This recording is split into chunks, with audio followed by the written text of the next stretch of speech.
information that line ministries provide to Treasury when the budget circular comes out. Right? So next month, we August, next month, or this month, the budget circular comes out, where the ministries are asked, please submit your spending plans for 2017. The biggest frustration has been that, I mean, the ministries know what they want to do. They want to do all these things. But when asked by Treasury, why this one and not this one, or why this one for this one and not this one, there is no tangible evidence. So what happens is that the Treasury ends up deciding for them. Right? The Treasury then ends up deciding. So Ministry of Finance ends up saying, also zero out. So we'll just give them this amount of money for that program or that allocation. So this information, this evidence is also designed to help strengthen ministries' interaction with Treasury. It also helps to mobilize resources from outside of Treasury, off-budget resources, and also provides a critical entry point for implementing youth programs in Zimbabwe. So the youth investment case is also based on the national youth policy, right? National youth policy. So all of the thematic areas in the youth policy are the areas that were interrogated in the investment case, right? And as you'll hear throughout the day, the results and the information, the richness of information, right, is amazing. And it's a you can hear from my passion that I'm very excited about this piece of work. But I mean, I hope that you also engage with the process, continue the critique and the discussions, the dialogue, right? Because obviously your inputs and your engagements are critical for the finalization. So I don't want to say much. I think my final word is just to say that the convincing evidence that is presented, right, as was designed to be presented in the investment case, right, it helps us make these compelling cases, generates evidence to make compelling cases for young people. And for the very first time, we'll be able to quantify some of the things that have always been said. People say invest in vocational technical training, right? But how much, right? And at what cost? And what should we not invest in if we're going to invest in vocational and technical training? These are critical evidences, critical decisions that policymakers need to make, and this evidence provides them, hopefully, with a basis to make sound decisions. So thank you very much. I won't take too much of your time. I can talk a lot, so I won't. But I want to wish you all a good interaction, and you continue the interactions even beyond this this brown bag series. So thank you very much.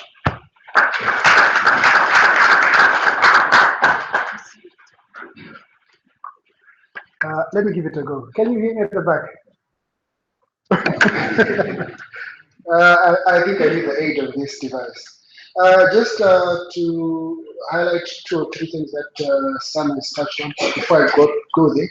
I realize kids these days are a bit techno-savvy.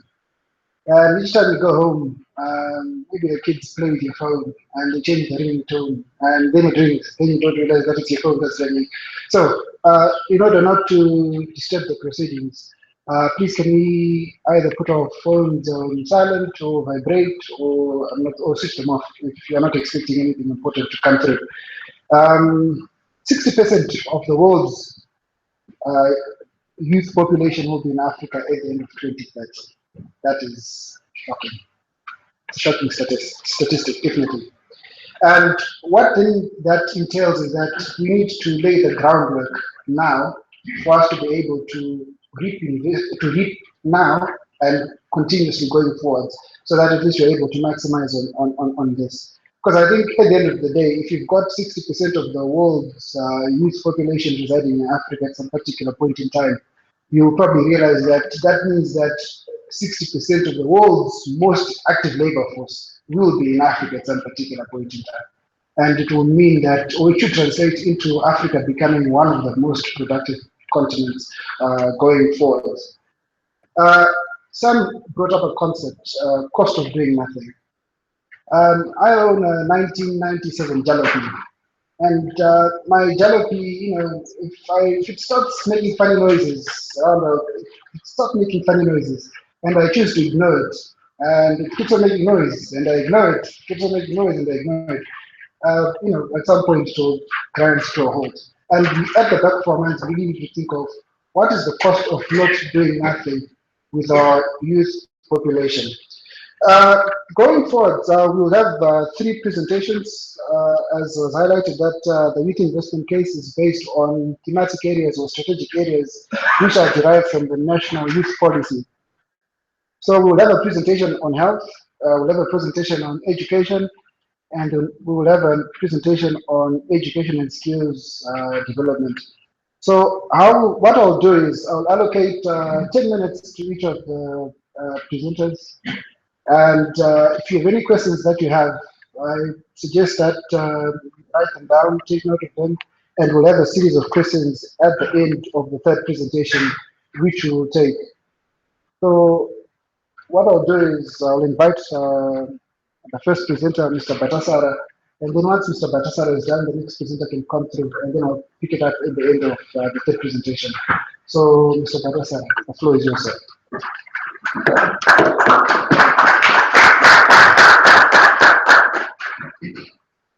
All right, good morning, everyone. Sorry, Mr. Chair, I have to believe that I think health is the background of everything that we are going to do. So allow me to take maybe a bit of, maybe 5 more minutes to 8, maybe to 15 minutes, so that we can then lay out the background, so that I think the discussion that we are going to have will have, I think, a healthy youth force that will be able to contribute to our economy. So I just thought maybe it was wise to reinforce everything that has been said by just showing a short clip of what we are talking about, harnessing, I think, the demographic dividend. So I will just maybe have about 4 to 5 minutes just watching, I think, this video, and then I can then take it up. Thank you.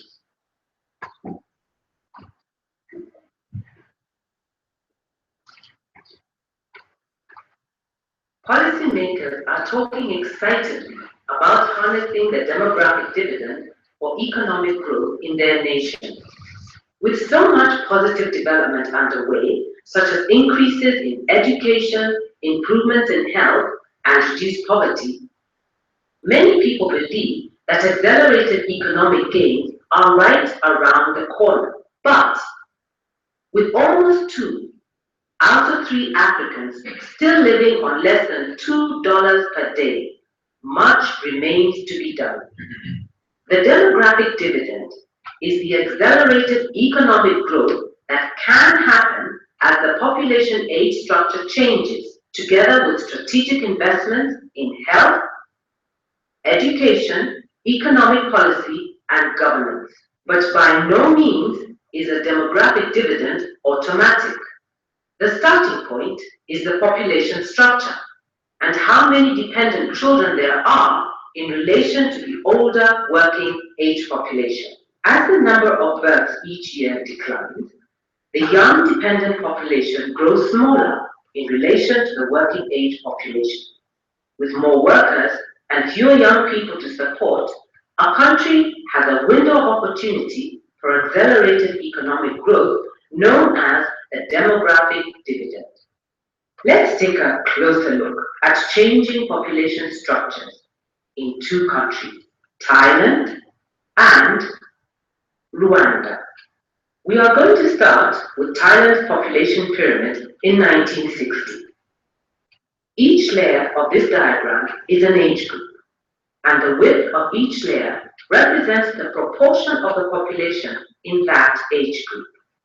It looks like a pyramid because when couples have many children, more people are added each year in the younger age groups at the base of the pyramid.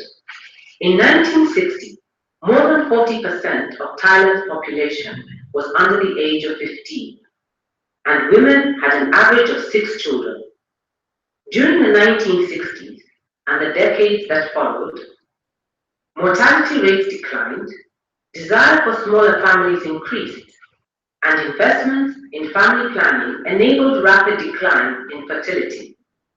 By the 1990s, women were having an average of 2 children each. And as a result, population growth slowed.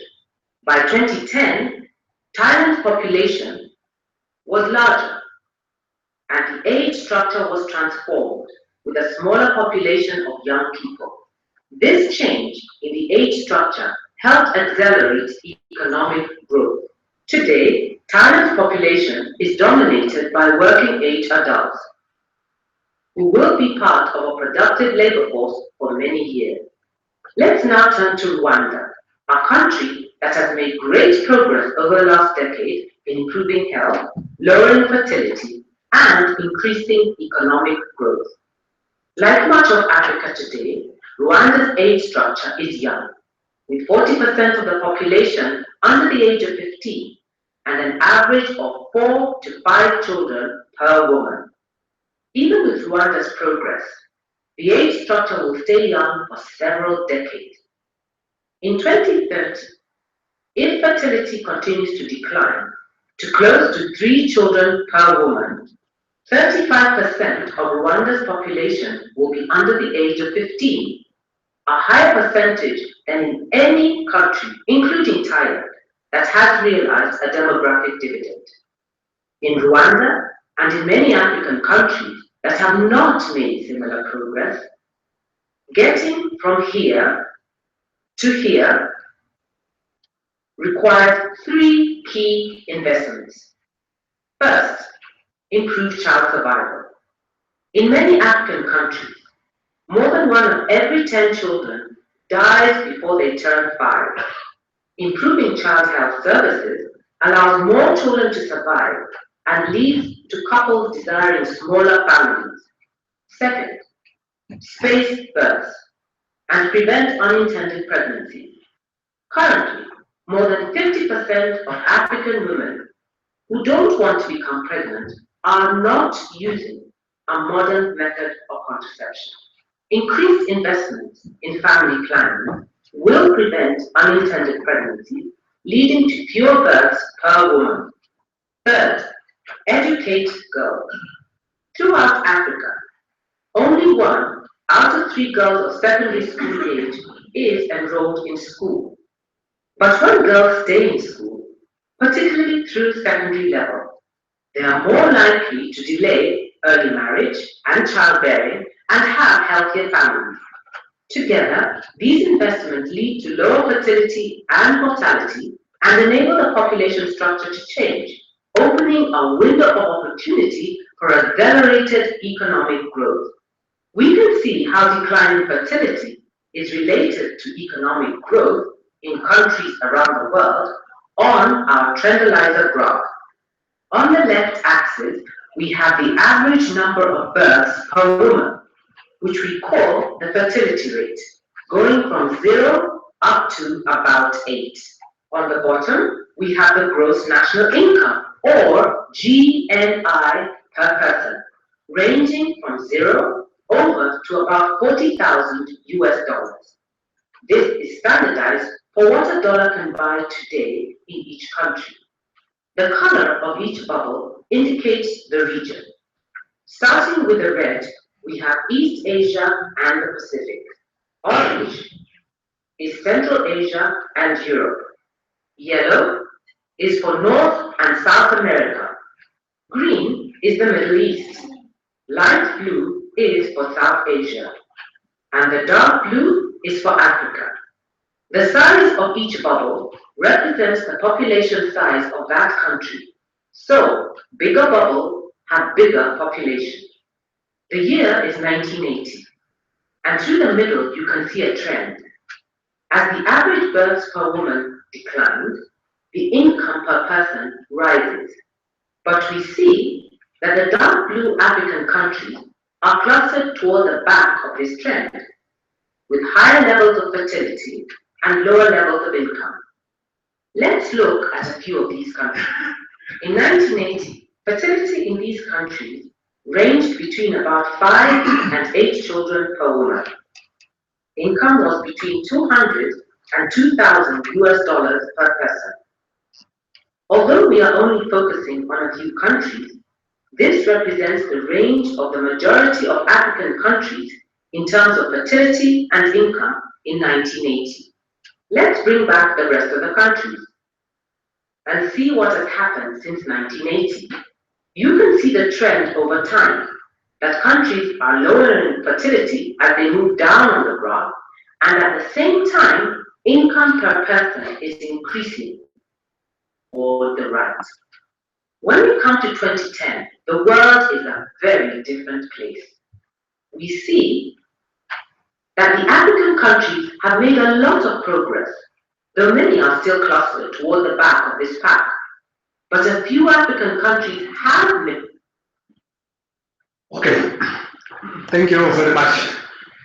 This is our case. This is the investment that we are talking about. And the decision that we have made today, ladies and gentlemen, will inform the future of our children, will inform the future of our young people of this country. And now to go on, I think, into my presentation. I'm looking at the health sector. The findings from the provinces that we visited highlighted a lot of issues that are happening within the health sector. Just a snapshot of the findings that we got from the provinces. We had focus group discussions with young people, we had interviews with key stakeholders within provinces. And in terms of youth health, issues that are coming from young people is that we still have HIV incidents, which are still very high amongst our young people. If we look at age group between 15 to 24, in terms of, I think, males and females, we find out that I think around 3.6% of HIV prevalence is around our young males. And in terms of females, it's around 7.6, which is double in terms of HIV prevalence when we compare in terms of males and females. So in our provinces, in our districts, in our remote areas, far to reach areas, we still have young people who are affected, who are infected with HIV. And they were saying we still need access to medication. Not only medication for HIV and AIDS, but medication for issues such as STIs, non-communicable diseases, other communicable diseases. There are issues of religious and cultural beliefs. We saw that, I think, in terms of our fertility rate, in terms of early child marriages that are still happening within our provinces, our districts, I think, around the country. We still have some of the practices that endangers our young girls within various societies and various communities. We still have those issues that are happening in our provinces, in our communities, within the areas that we visited. Access to private sector is still an issue amongst young people. It's expensive. If you go to seek medical attention in the private sector, it's expensive. A young person doesn't have anything in terms of income. So it still needs to revisit and discuss issues on how we can, I think, go around issues of public-private partnerships in terms of health for all when it comes to our young people. And then in terms of occupational health, we have people who are our young people who are in the informal sector. We have young people who are into mining, who are doing mining without any protective clothing. Some of them are now suffering with respiratory diseases. So issues of occupational health, injury to work, and the work that young people are doing is also going unnoticed and without any attention that is there. So we also need to be looking at those areas as well and see how best we can invest in those areas to make sure that our young people are protected. And then when we talk about access to sexual reproductive health services, in particular family planning, I think in the video we saw that there is need for investment around family planning commodities. We talk about access, we talk about affordability, we talk about availability.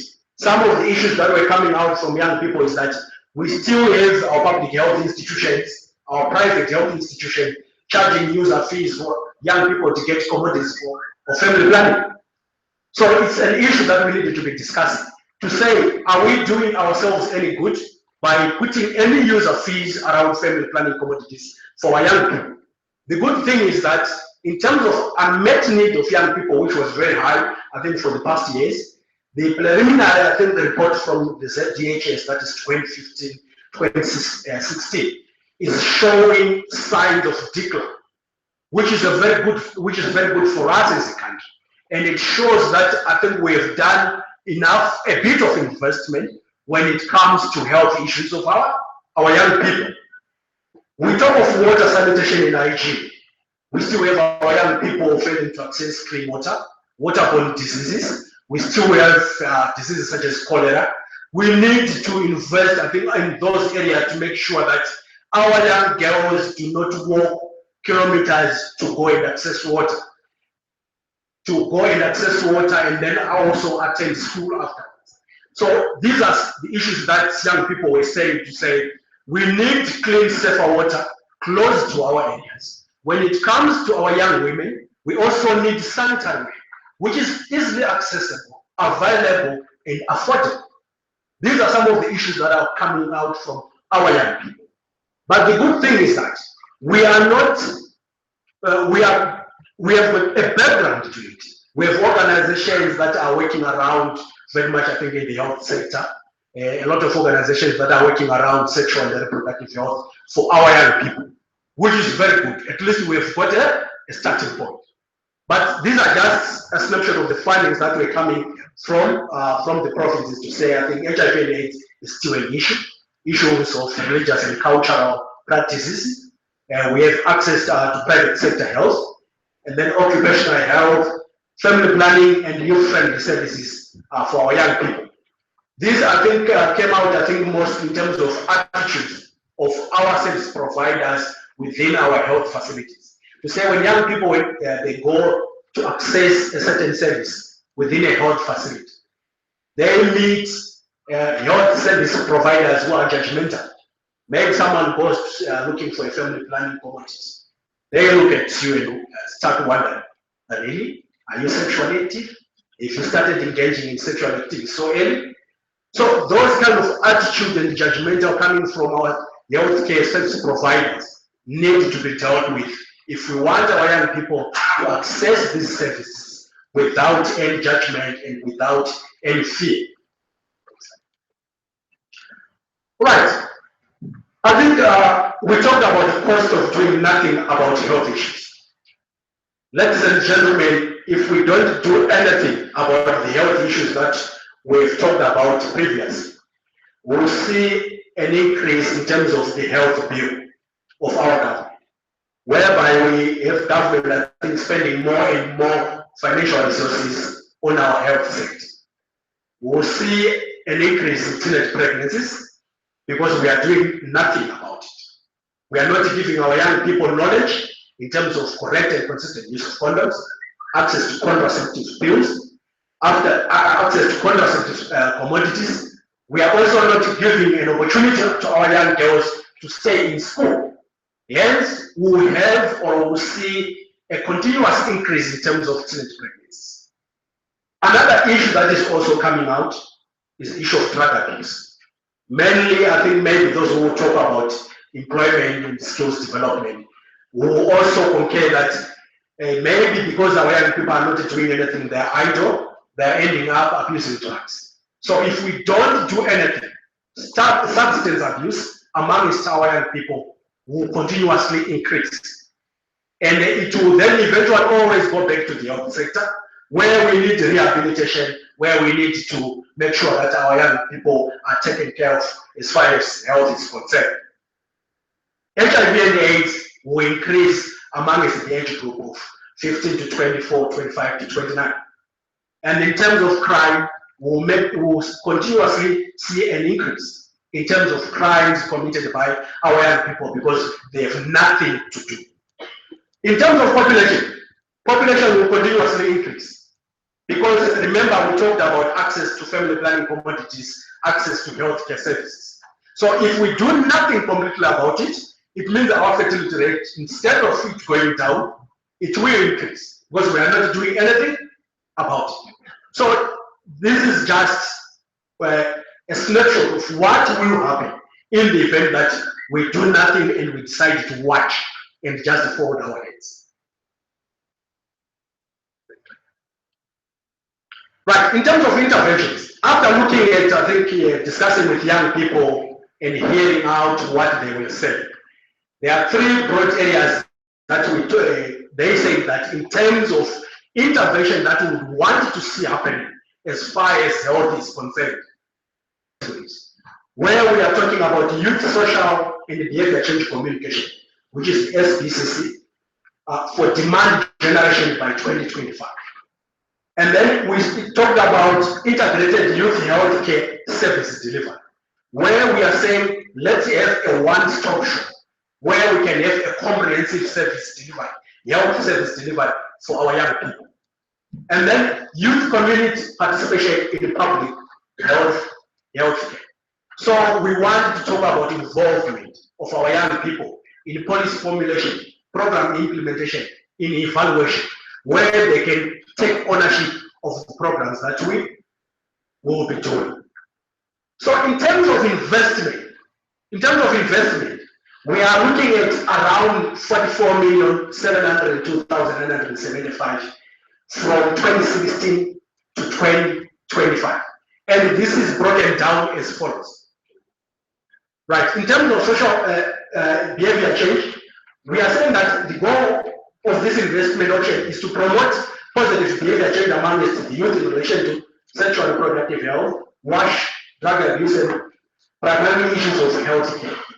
And then the minimum investment per year around this program of behavior change stands at around 857,400. And the cumulative total cost over the next 10 years, we just had to project it for a 10-year period. It will be around 9,047,000. The investment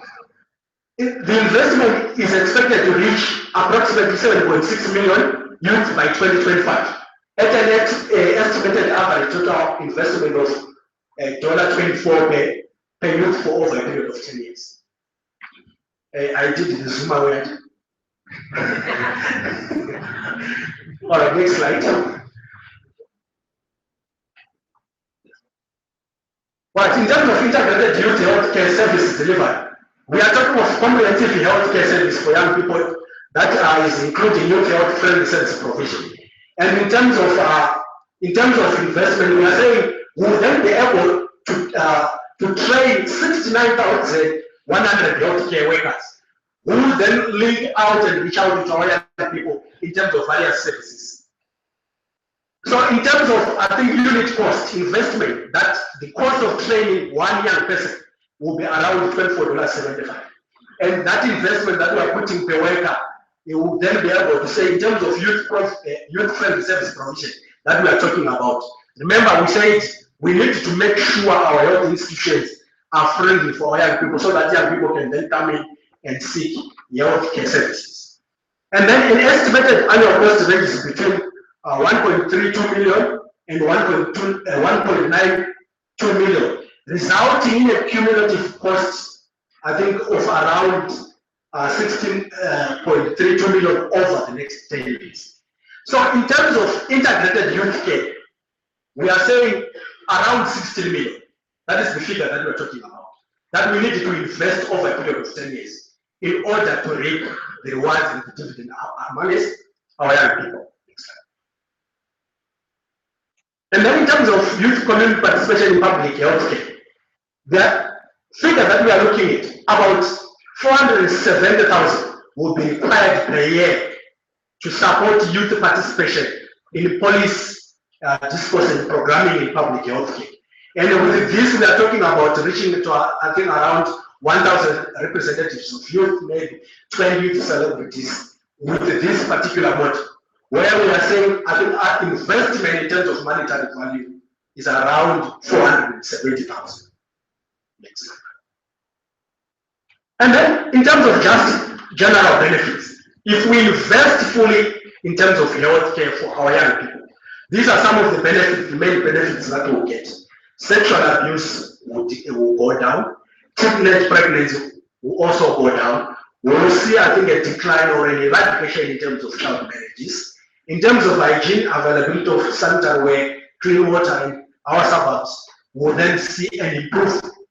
In terms of mental well-being, that is heavy through drug abuse, substance abuse, we'll see a decrease if we invest very well. And then in terms of sexual debit, amongst our young people, it will also go down because they are well informed, they have access to commodities, they have access to information, hence they are able to make an informed decision. And then obviously we'll see a noticeable decrease in terms of new HIV infections. And then intergenerational sex, which is also somehow related to forced marriages and gender-based violence, will also decline because we have invested well in that particular area. And then just general, in terms of some of the return that we'll get. So we get a scenario whereby we are saying if there is a full implementation of this youth business case for Zimbabwe, we'll be able to avert 3,200 new infections of HIV and other diseases per year over a period of 10 years. And then if we are using, I think, the disability adjusted life years, that is the use, I think, in terms of public health, whereby we then calculate the health burden within a particular country, whereby we say this is, I think, we look at the number of years lost by someone living with a disability or ill health or maybe premature death. So if we are able to, the DAI through the youth health interventions will contribute to minimum approximately of 41.27 million in gross net income, or 0.3% of the gross domestic product per annum over a period of 10 years. And then just maybe in short term, the achievement that we will get, economic productivity of 32 million, which translates to around $8.12 per dollar invested. This is in the short term, the results in terms of monetary value that we will get. And then 2,700 in fact,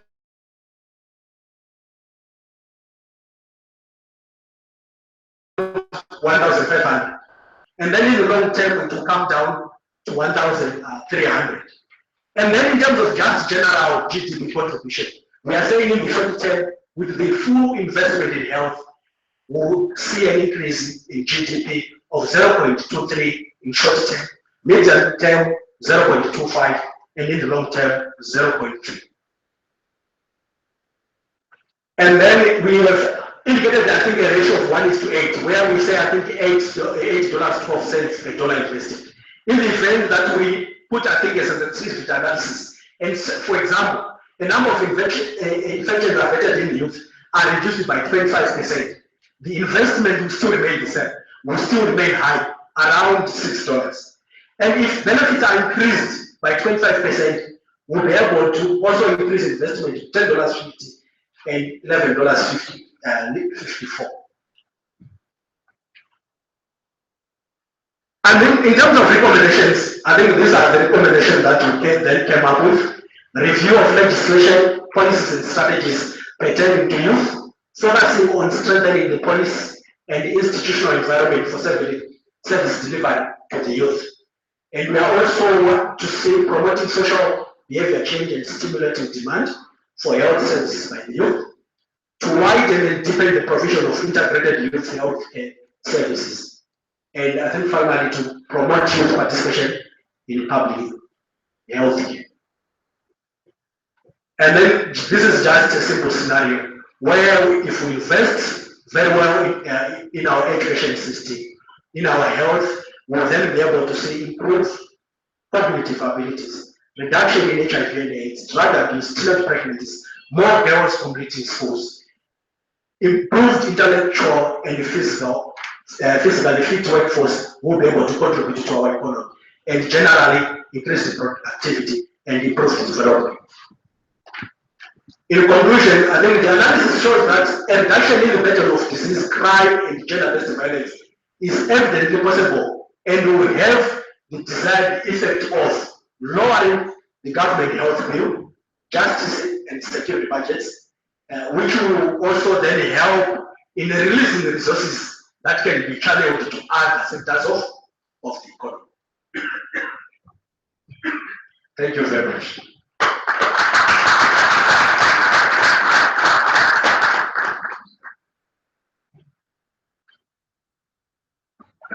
Thank you, Mr. Batasal. I think he has gone over and beyond his allotted 10 minutes. I think we'll talk about that a bit later. Welcome, guys that have joined us as the presentation is going on. And I'd like to acknowledge the presence of the Honorable Minister for Youth Indigenization and Economic Empowerment, Honorable Patrick Joao, who is amongst us today.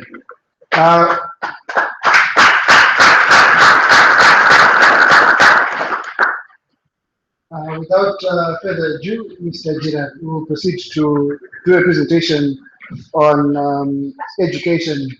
And I plead, Mr. Jira, that we stick to the allotted 10 minutes. I'll try. Thank you so much. Good morning, ladies and gentlemen, once more. Tonight I'm going to give you a synopsis of our consultation findings in the province on education and skills development. Now, the first one is the issue of ICT, Information, Communication and Technology. First, let me point out that I'm a victim of this one because I'm not going to use any ICT. I'm not going to use any technology. My presentation will largely be verbal. Right? ICT is a problem in most of our schools. And the problem is acute, particularly in the rural areas, where we have a shortage of computers. In other words, computer education is not taken seriously as a subject on the curriculum. Well, we may say, of course, today's youth are dependent on the smart cell phone, but in some provinces that we visited, that is, my group was in Matabele provinces. We visited some areas where there will be no network. We were failing even to communicate with our colleagues when we had a breakdown. It was a problem. So you can see that ICT is a serious problem, particularly in our schools in the rural areas. Right? Another area, inadequate and evenly distributed and poorly equipped VTCs is obsolete in most cases. It is insufficient. The VTCs themselves, vocational training centers, are not evenly distributed. There is a province, or at that time, there was a province that did not have a VTC, a whole province. But I'm glad to report that currently the province now has one VTC. But you see, the distribution is still uneven. Another one, a limited range of relevant courses in the regions.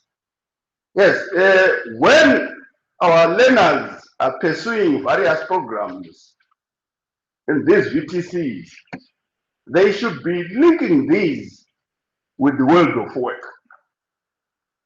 So at times, our learners pursue courses which will not take them anywhere. After completing those courses, they look for jobs. They can't get any jobs because there is a mismatch between the curricula that they pursued and the needs of industry and the world of work. Another area, failure to secure industrial attachments for VTC and tech works institutions. The learners there, they are required to be attached to industry for their various programs. Currently, because a lot of industry is closed down, a lot of these learners are unable to find attachment. The time they go for a whole year searching for industry to be attached to, and at times they fail. Eventually, some will eventually get something, but a lot of time is lost where they are searching for attachment. This is also an area of concern. Another one, youth with degrees, masters and doctoral degrees are now failing to secure employment. This is true. With the number of our institutions, particularly universities, that are offering non-teaching degrees, and when these learners emerge from these universities, they have no jobs. Industry, we know what is happening to our industry. Our economy is not performing well. A lot of industries have closed down. So our youth, in spite of their attractive qualifications, are unable to make use or to utilize these qualifications because there are no jobs.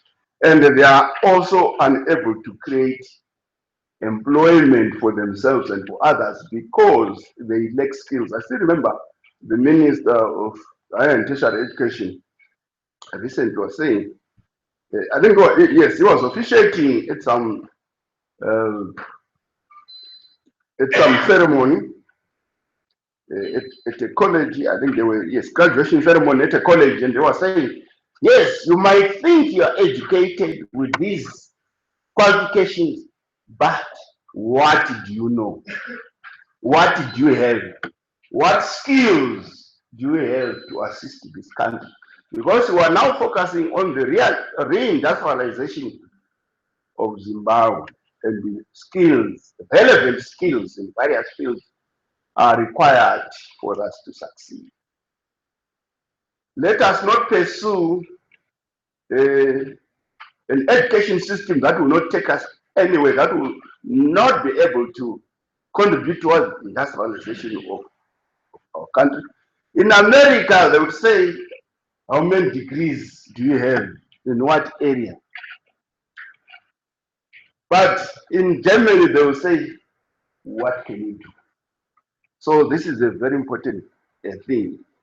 What can we do with whatever qualifications we are giving to our learners? What can they do? What can they contribute towards the development of this country?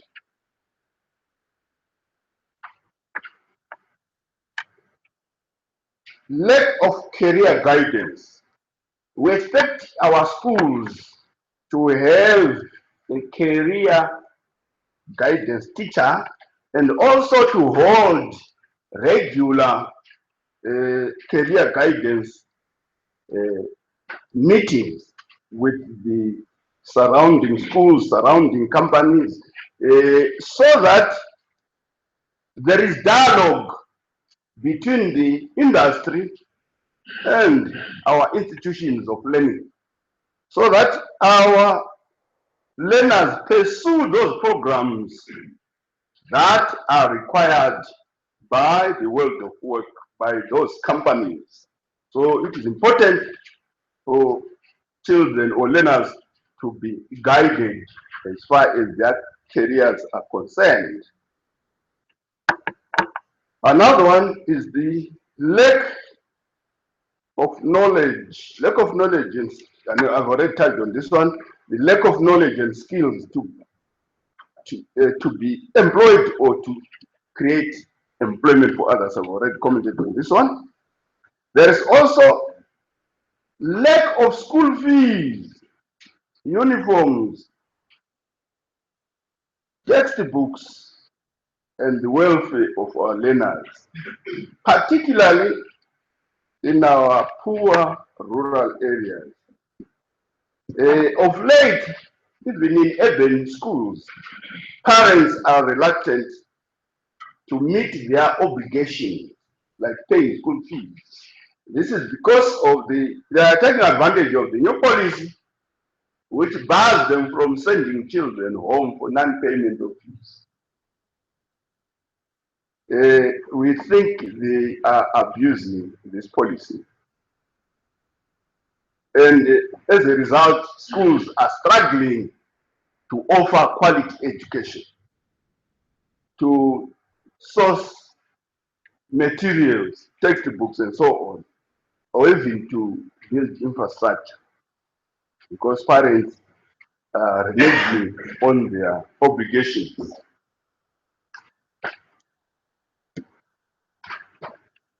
Even in our universities, there is lack of tuition fees, inadequate living allowances, and lack of accommodation, forcing some of our learners to seek accommodation in unsafe areas in the suburbs. When most of us went to university, there was accommodation in residence, particularly for people who came from outside cities, like UZ. Everyone who hailed from outside Harare was assured of accommodation during our time, and allowances were not a problem. But today, our children are struggling. Some of them are failing to even to pursue university education or to complete university education due to lack of financial resources.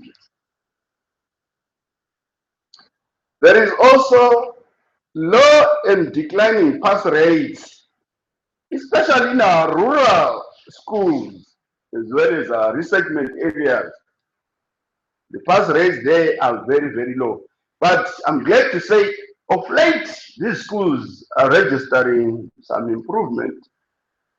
Not long ago, you'd find a zero pass rate in the whole school.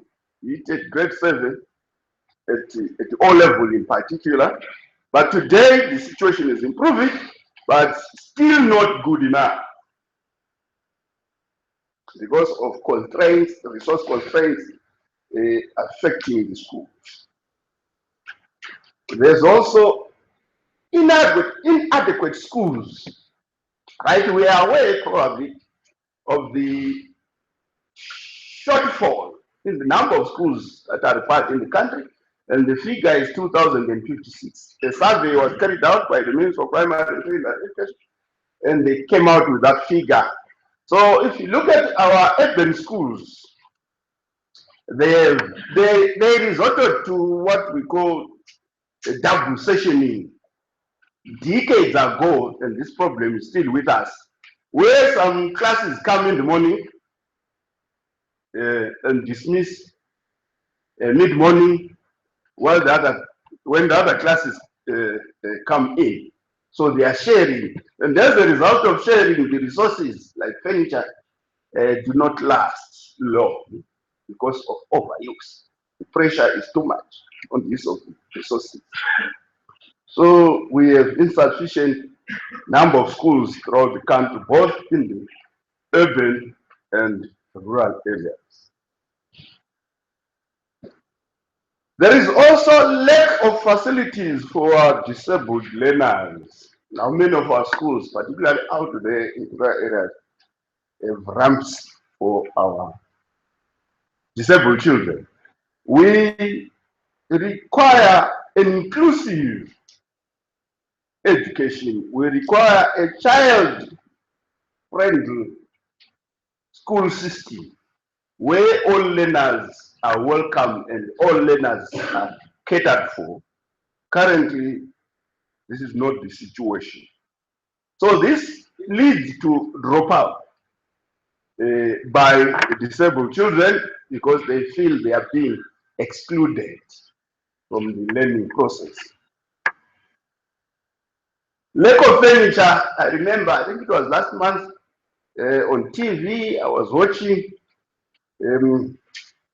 children at a school in Masingo province, Masingo North district, in the resettlement area, where this was a new school. And those children, this was a primary school, those children were actually sitting on the floor, on the floor, and it was in June.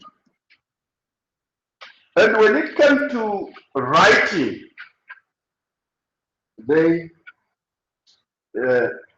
slept on their stomachs in order to ride. This was pathetic. I felt really, really sorry for these children. So there is a serious lack of furniture in most of our schools. Lack of birth certificates. Yes, some heads of schools send away children without birth certificates. Some of them never come back when they are sent away like that because they have no solution to that problem. Some are orphans, others are vulnerable children. Some have children, have parents and guardians in the diaspora who are not doing enough to get them these important documents. Particularly when they register to write examinations at grade 7, it is a must that they should get the certificates. So most of them fail to write examinations at grade 7. And that will be the end of their schooling. And even later, try to get their IDs at the age of 16. Yeah. Failing to do that because they fail to get the best certificate. Some would want to cross borders. They can only do that illegally because they will not be having legal documentation. As I said, these were some of our findings. There are a lot more which are contained in the folder. Right, what will be the cost of doing nothing about these challenges that I have cited above? One of them is illiteracy and all ills of lack of education. Failure to meaningfully contribute to economic activity will follow. Also, compromise in their health as a result of inadequate knowledge and understanding of positive health-seeking behaviors. Another one, without primary education, youth would be condemned to a low wage. That is, if they are lucky enough to get a job,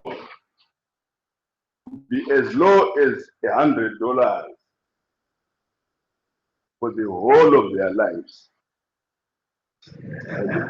When they become parents earning $100, they will not be able to pay fees for their children. So you can see this is a vicious cycle. The poverty cycle will continue if they fail to educate their own children. I've already said that. Lack of innovation or ability to operate sophisticated machinery in our industry, for instance, the left taking education will not be able to operate sophisticated machinery in industry. So they will be restricted to menial jobs like sweeping, cleaning. And also in the agriculture industry, they may not be able to operate, say, the combined harvester. And such youth usually are ungovernable, having a high propensity for crime commission and social unrest. That Jamuka. Right, listen, gentlemen, thank you very much.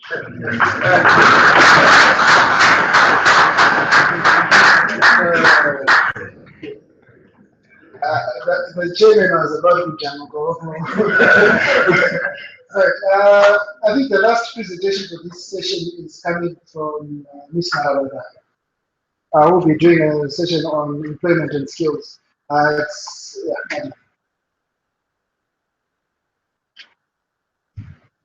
Thank you, Chair. I don't know if I don't use the mic. Can you hear me? Those who are at the back. Can you? Okay, let me use the mic. Let me start by having an icebreaker. I think I'm a little bit tired. My icebreaker is on demographic dividend. A certain government, once upon a time, a certain government, having seen that its population has declined, it decided to give a bonus to those with 5 children and above. So it publicized the news on television, on radio, so the news reached out everyone. So a certain married family, having heard the news, the father then came hurriedly to the wife and said, "My dear wife, I think you have heard the news that the government is giving a bonus of a house and a car to those with 5 children and above. I'm sorry to say this. I had 2 children. The family had 3 children, the husband and the wife. So the husband said, I had 2 children out of marriage. And so I'm going to collect the other 2 children so that we can have 5 children so that the government can give us the car and the house." So the husband hurried to get the 2 other children. Having come back home, the husband saw the wife was left with 1 kid. So he asked, where are my other 2 kids? Then the wife said, "Oh, I'm sorry. Their father, having came and took the other 2 kids." Okay, thank you, ladies and gentlemen. Now coming to our presentation. I'm going to present on youth employment and sustainable livelihood. I'm not going to take much of your time. On the situation or the challenges, the current situation, the challenges that the youth are facing. The youth are lacking jobs.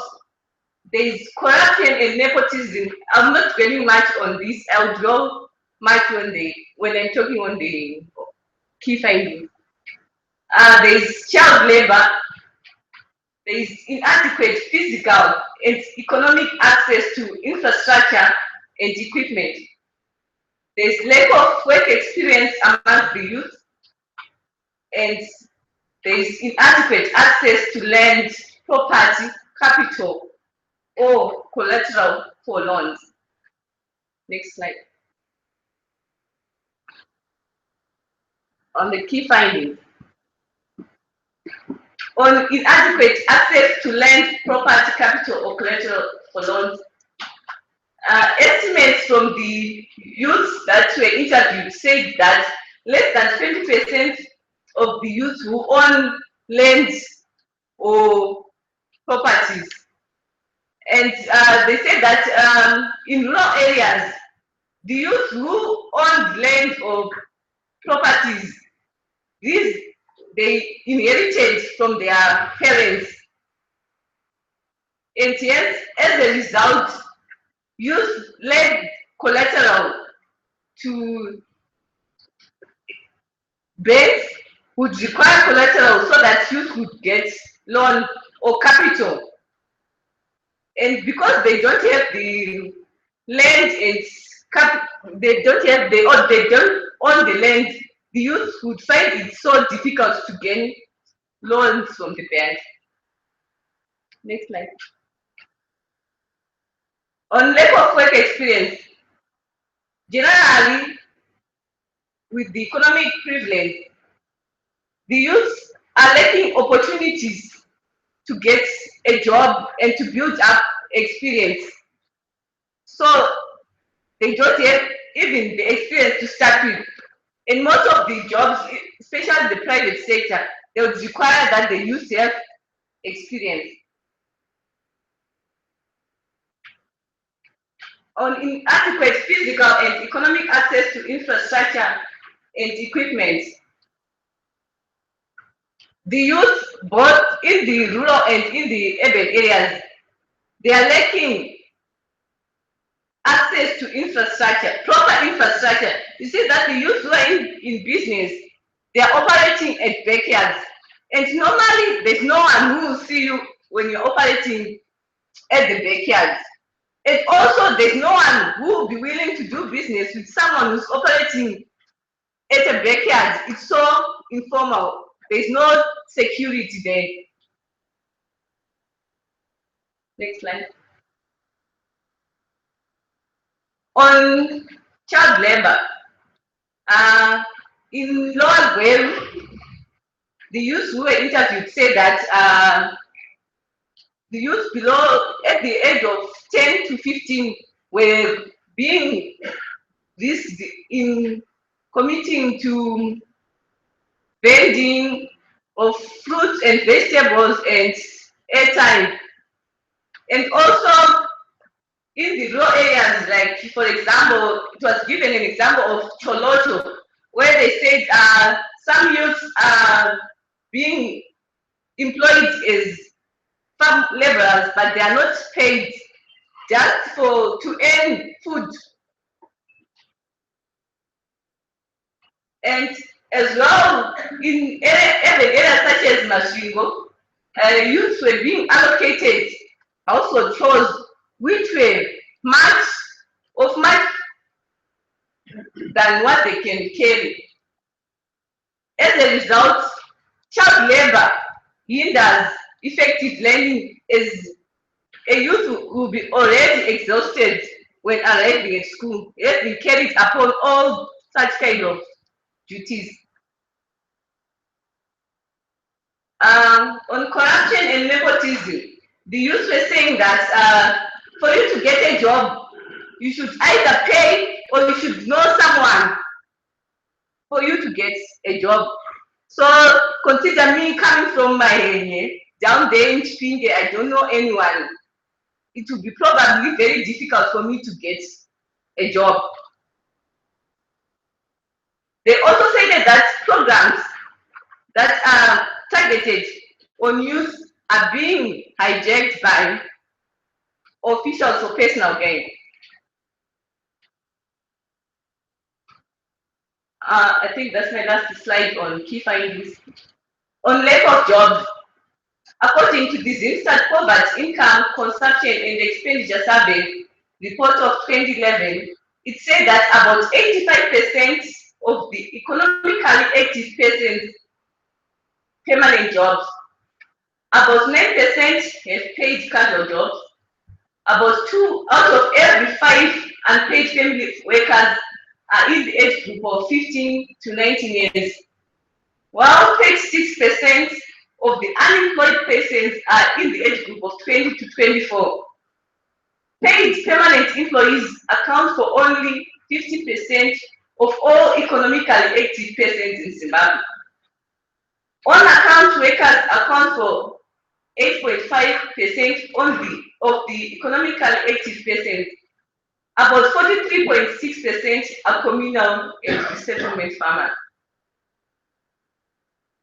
Next slide. I'm sorry, my front is a little bit harsh, but my next slide is on cost of doing nothing about employment and sustainable livelihood. We are saying that what if we don't do anything about the challenges that we are citing that the youth are currently facing right now? What will happen? The cost of doing nothing or about youth and employment is almost similar to that of education. On the cost of doing nothing, according to the Zimbabwe estimates, over 85% of the economically productive youth are likely to remain unemployed or underemployed with no decent work. The cost to GDP is estimated to be 0.88% per annum. Also, crime rate will increase due to idleness and high-risk behavior, such as drug abuse, You see, the youth that were interviewed, they were saying that these days, because of lack of idleness and economic hardship that they're facing, they would rather take a drug they call Musombodia. This drug, they say you go drunk for 3 days. So for those 3 days, at least you forgot problems.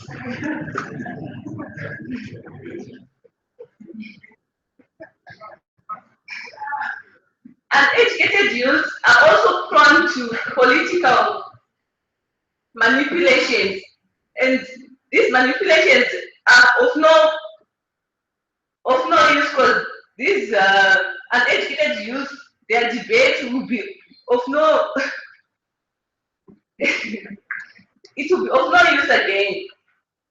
And also there will be unprotected sex will also increase, and our efforts to cater for HIV and AIDS and other STIs will not come out. Ladies and gentlemen, this is all what I have for you. Thank you so much for listening to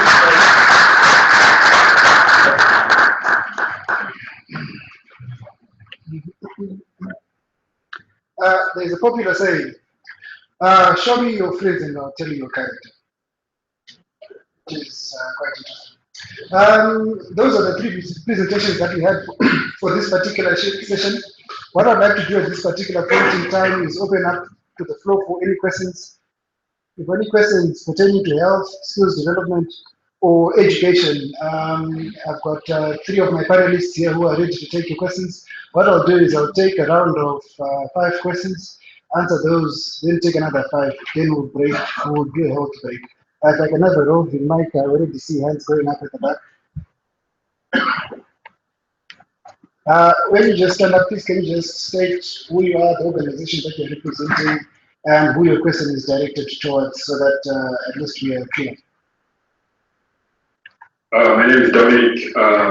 The question is directed at the colleagues who spoke about education and health.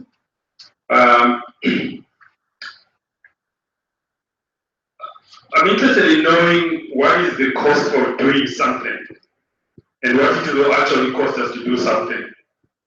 The 2 last presentations focus mostly on what it would cost us to do nothing. And I felt that a lot of that were kind of what we have seen, the scare tactics about, which are in some cases overly simplistic. Just because somebody doesn't have a job doesn't mean that they're going to take drugs. There are a lot of young people that we see out there who are unemployed, searching for jobs, they are not into drugs. And there's also correlation rather than causality. So I think from a study like this, we expect to see more evidence rather than just the usual scare tactics. A good one, if people don't have jobs, they're going to take drugs and they'll end up having sex outside of marriage. I'm interested in knowing what is the cost of doing something and what is that cost in terms of unit costs for both the education and the last presentation on youth employment, because then that really helps us to make decisions.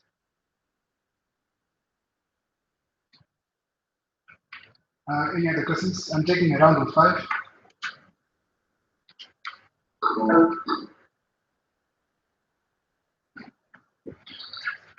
Thank you very much. My answer to the name Kosi, I'm the local president for JCI City Zimbabwe.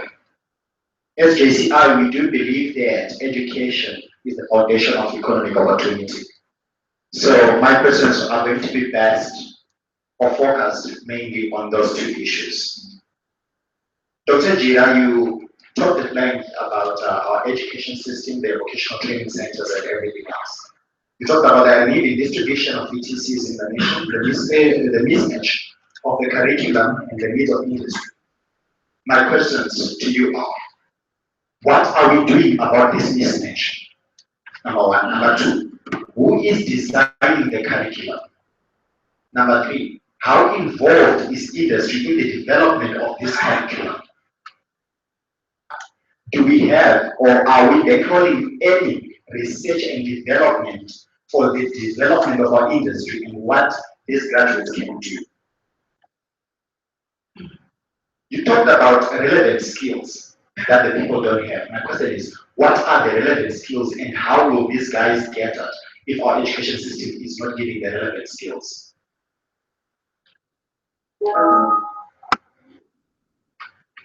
Are we just pursuing a curriculum that educates, or we are pursuing a curriculum that just schools people but does not give them the real education that they need for survival?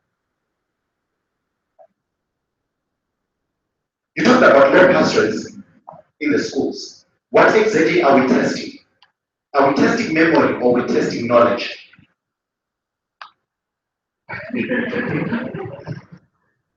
Employment and sustainable livelihoods. I understand the government introduced what we call a youth court.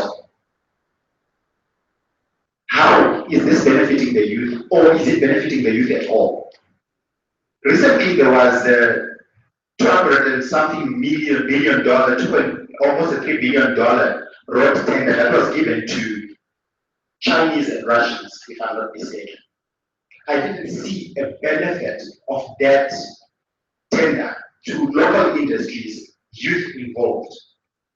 Are we really serious that we want youth to be employed and to have sustainable livelihoods, or are we just wasting our time gathering and talking? Okay, let's. The last one. Okay. And this is, I saw that there is a representative from the Ministry of Small to Medium Scale Enterprises. My question to you is, what practical and creative strategies have we adopted to promote and grow SMEs, especially those run by the youth? If you're going to look at economies like Japan, China, Germany, the big industries promote the smaller industries, like your Toyota. They don't manufacture the rear view mirrors that you see on Toyota cars. They are developed, manufactured by small to medium scale enterprises. What are we doing to help our bigger industries support the youth run and other small to medium scale enterprises? Thank you. What I'll do is, since you're the participant is, what can I call it, a loaded question, can I give them the chance to respond? Then we'll take another round, because I think we have almost 10 or 11 questions there. So let me just give them a chance to respond, then we'll take another round. Also interested. Okay.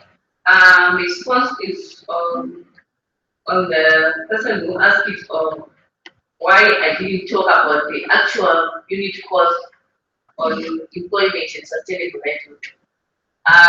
Your question is going to be answered by the next presenter, who is going to present on the actual cost per unit and the benefit cost. Then the other question on what practical things is the Ministry of SMEs doing to promote the youth in business and the SMEs. The Ministry of SMEs does a variety of things to promote the youth and the small and medium enterprises.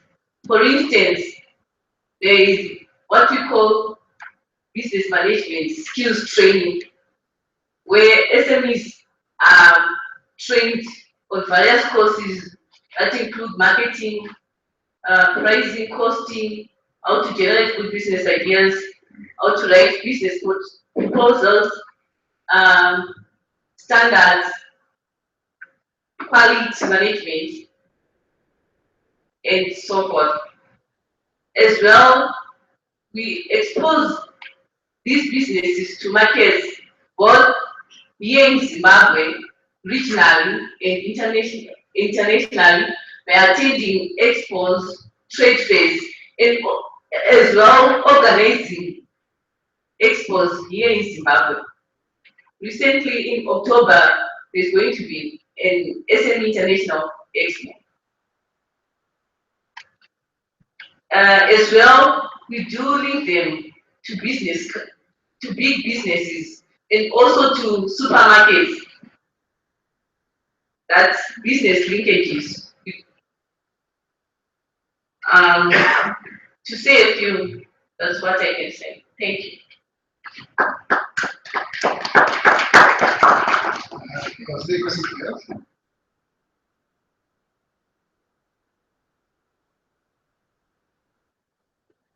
Right, yes. The question on the cost of doing something, this was beyond my scope, but it's already indicated it will be tackled. And the investment case report does have such information. So no support to the information. Right, the questions were coming thick and fast. I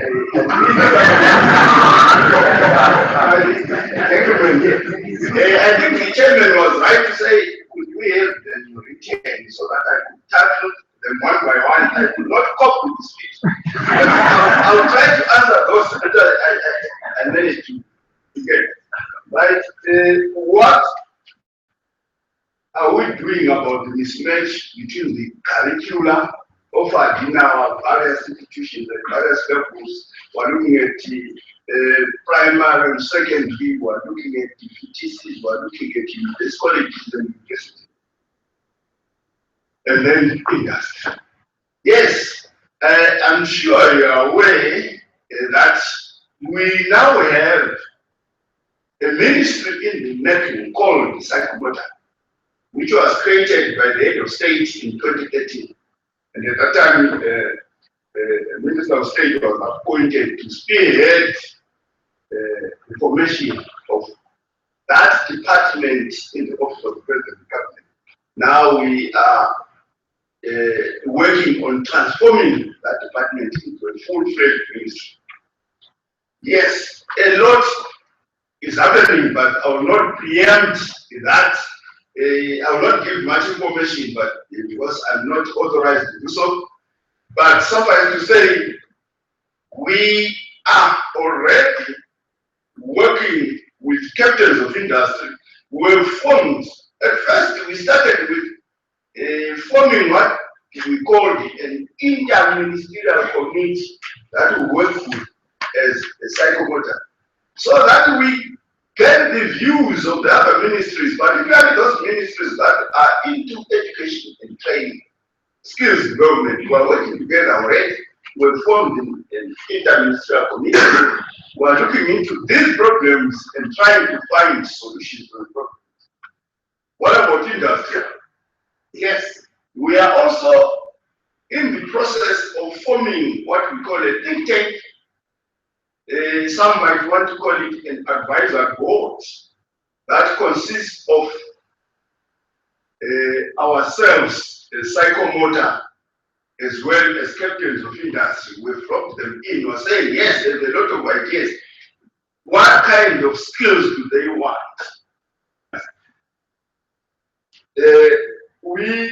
Because I was saying we've already involved in the ministries that are training, right?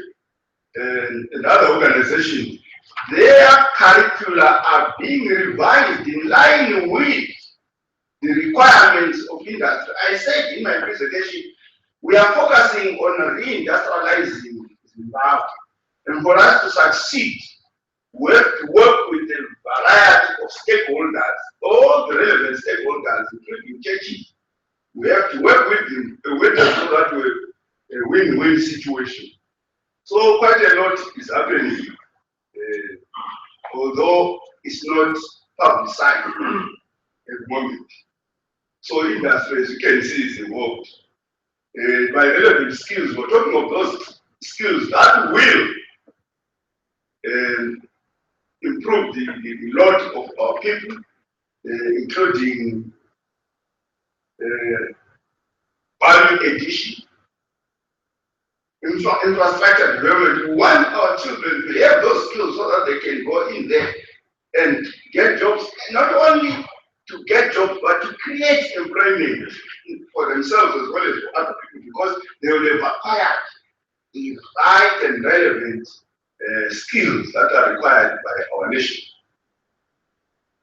Yes, the primary and secondary ministry, primary and secondary education ministry did review their curriculum, and they are likely to start implementing this year. So this issue of practical subject, in fact, psychomotor is all about practical skills, about technology, about engineering, science, where you do things, where you produce things. So even when you look at our higher and tertiary education, they have to review, and in fact they have already started looking at their curriculum to try and improve so that it is in line with our thinking in psychomotor. We're working with it. So there's quite a lot that we're doing.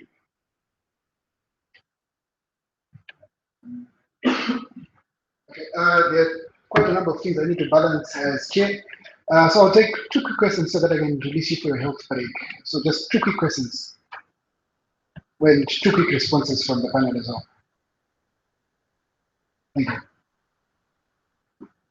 Okay, thank you very much for giving me the opportunity to ask just 1 or 2 questions. Actually, it's a reminder that there is a very big nexus between youth empowerment and youth investment. The challenge I am witnessing and seeing as young people in Zimbabwe is that whenever cases or issues to do with youth investment are being debated or discussed on, the main thrust or effort will be invested on 3 sectors or spheres of life, like political, social. In fact, political and social are the major emphasis if the issue of empowerment to the youth is to be defined, especially by the NGOs and other governmental agencies. It's a fact. In reality, there are 2 points that are always being missed. These are the economic and the technological part of the economic spheres of life. Because guided by sustainable development goals, especially goal number 1, whose aim is to help alleviate and eradicate poverty. You know, poverty has got its own dimensions, like yes. I'm hunting for a quick question. And now the question is simple. I'm saying, why is it that whenever youth investments are done, even if our political and social empowerment, rather than the technical part of it, they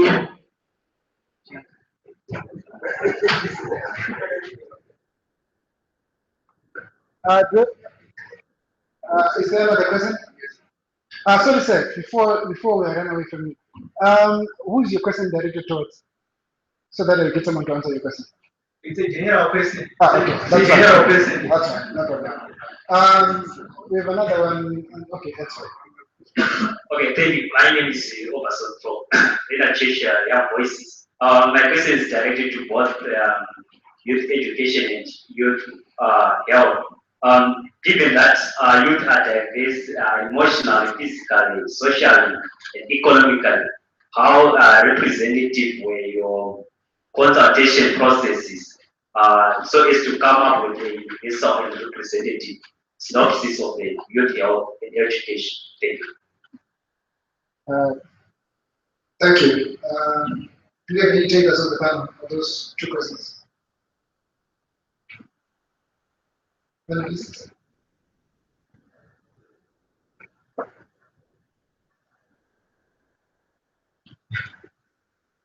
Thank you. I will comment on the second that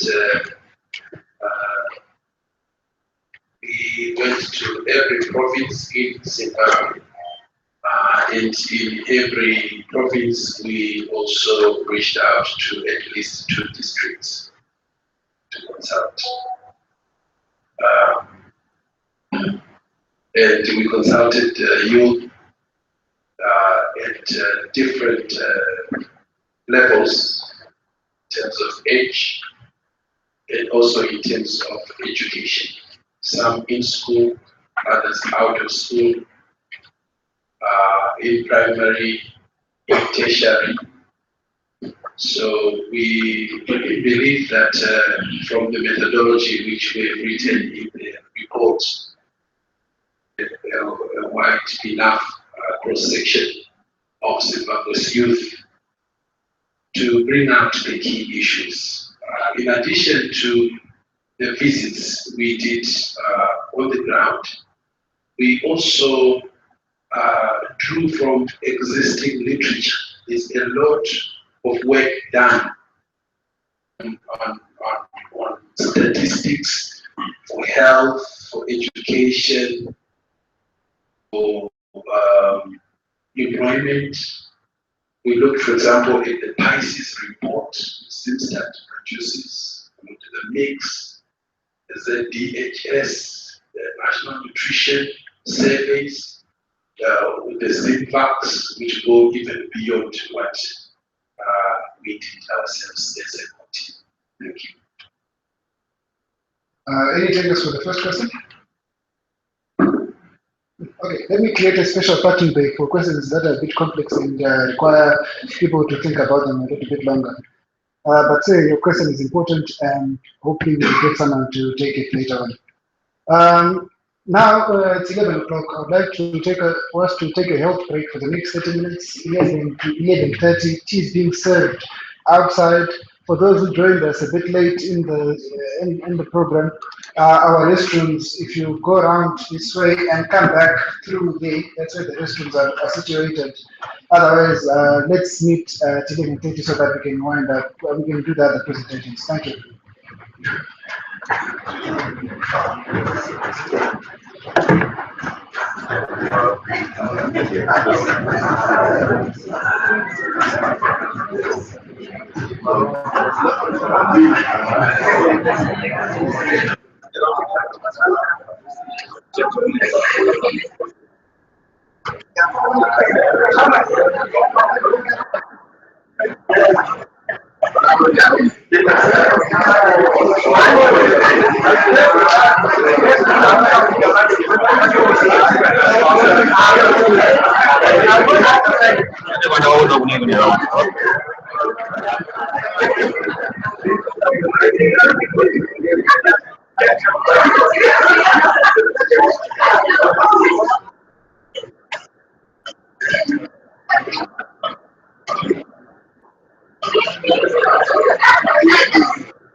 Let me read.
That one on the wall. Yeah, it must work.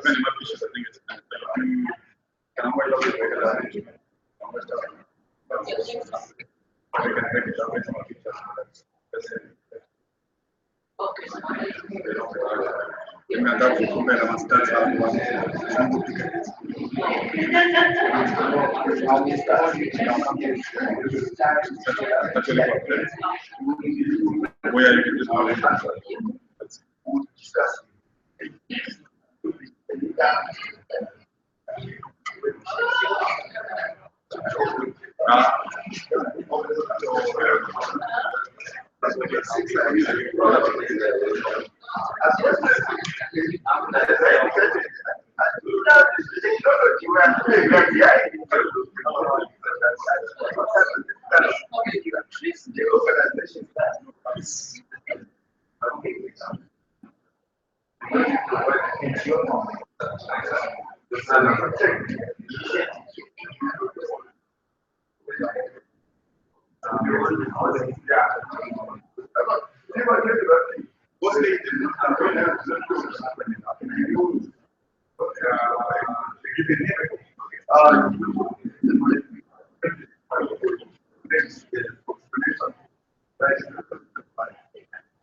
How will you get in charge? Is it also in app on WhatsApp?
Or what you want to still be?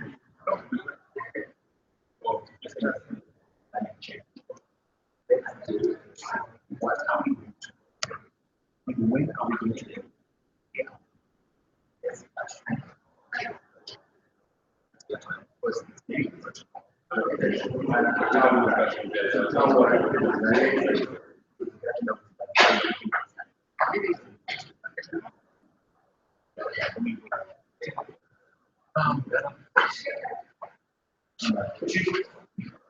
I have agreed you that I want Okay, that's fine. You can do it in the list. But I'm interested. I'm very interested.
We are much more.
Ana ngambo hizo ya kama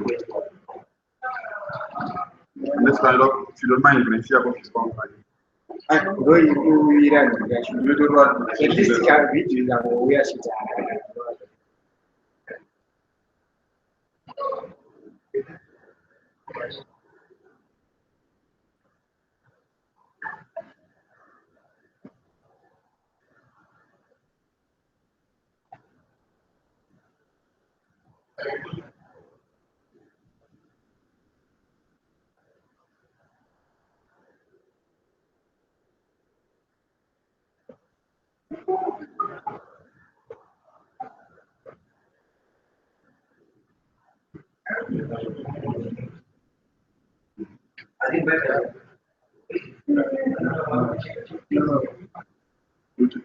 Challenges, but remember YouTube. Link, I think.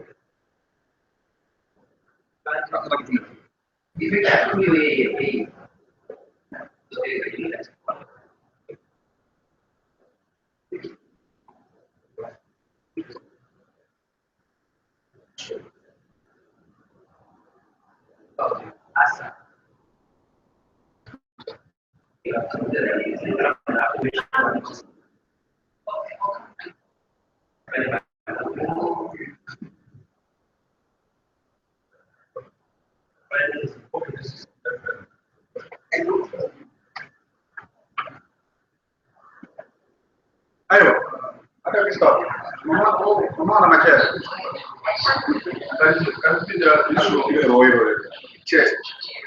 Bukan ada naik sama mama.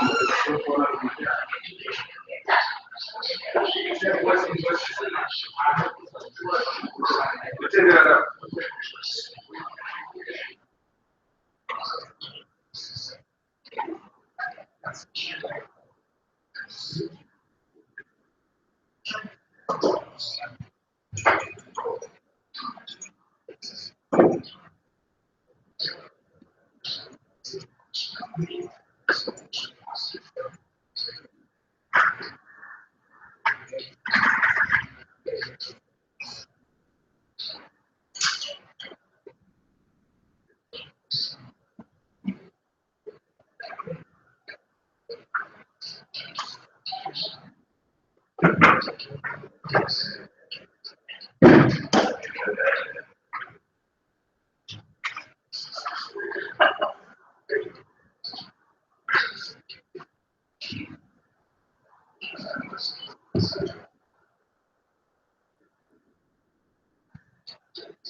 Apa sana? Cak.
priority.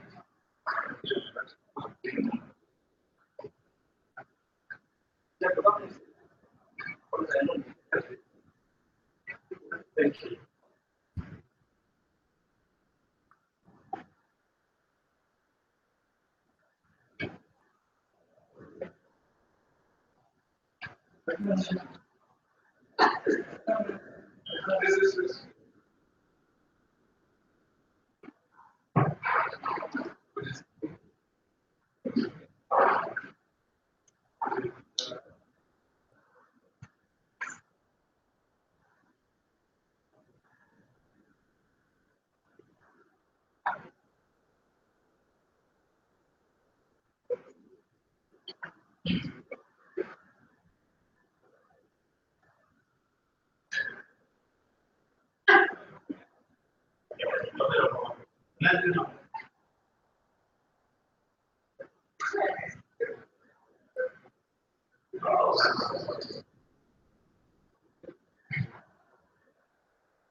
If for 20 years old, being a good student, you are not eating it.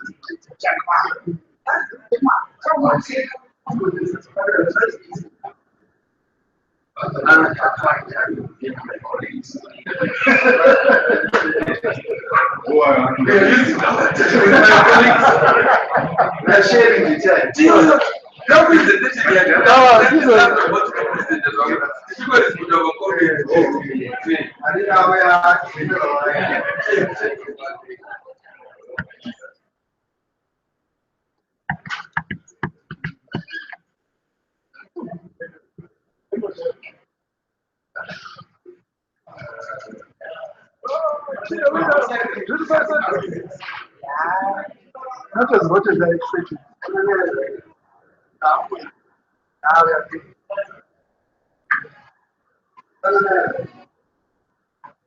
Yes, why? It's like. Yes.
Thank you, everyone. May I call the meeting to order, please?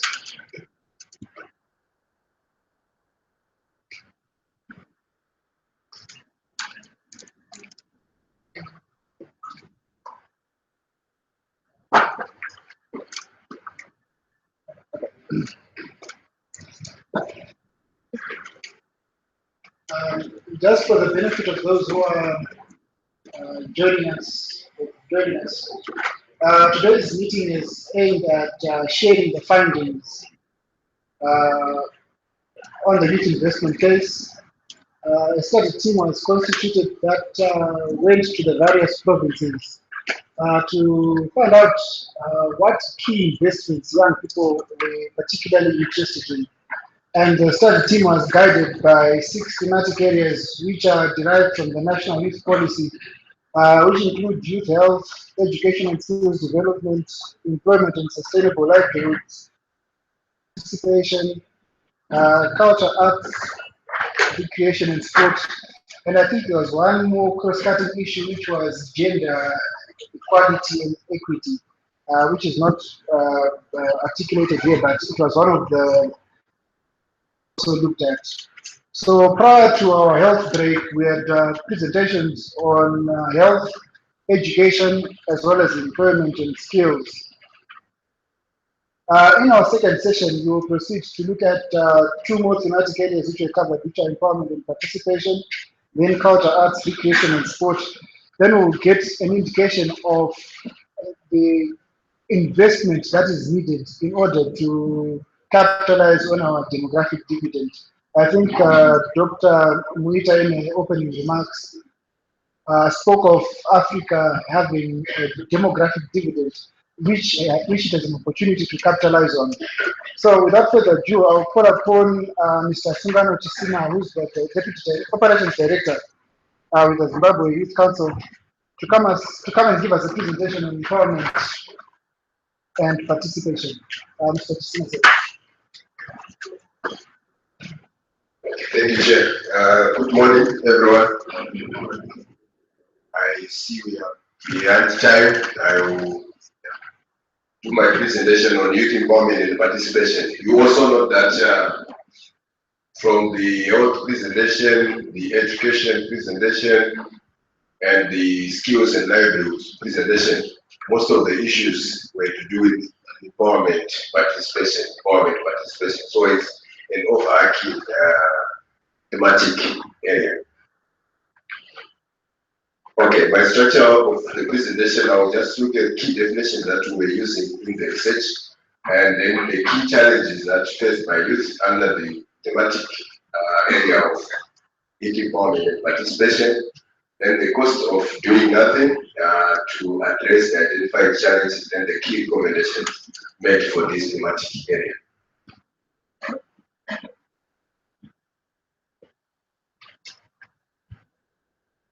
Okay, maybe just a few terms, 2 of the terms that we are using, the empowerment part and the participation part. This you also find in the report that you have been given. As of empowerment, we're just looking at the issues of outcome by which youth are equipped with skills, access, resources, and knowledge to impact their own lives. So that's the definition that we're using when we were finding out the key findings. Youth participation, the act of sharing in the activities of a group or being actively involved in a process with bearing especially to the individual concerned. So those two definitions will actually give us light as to the findings that I'm going to present on.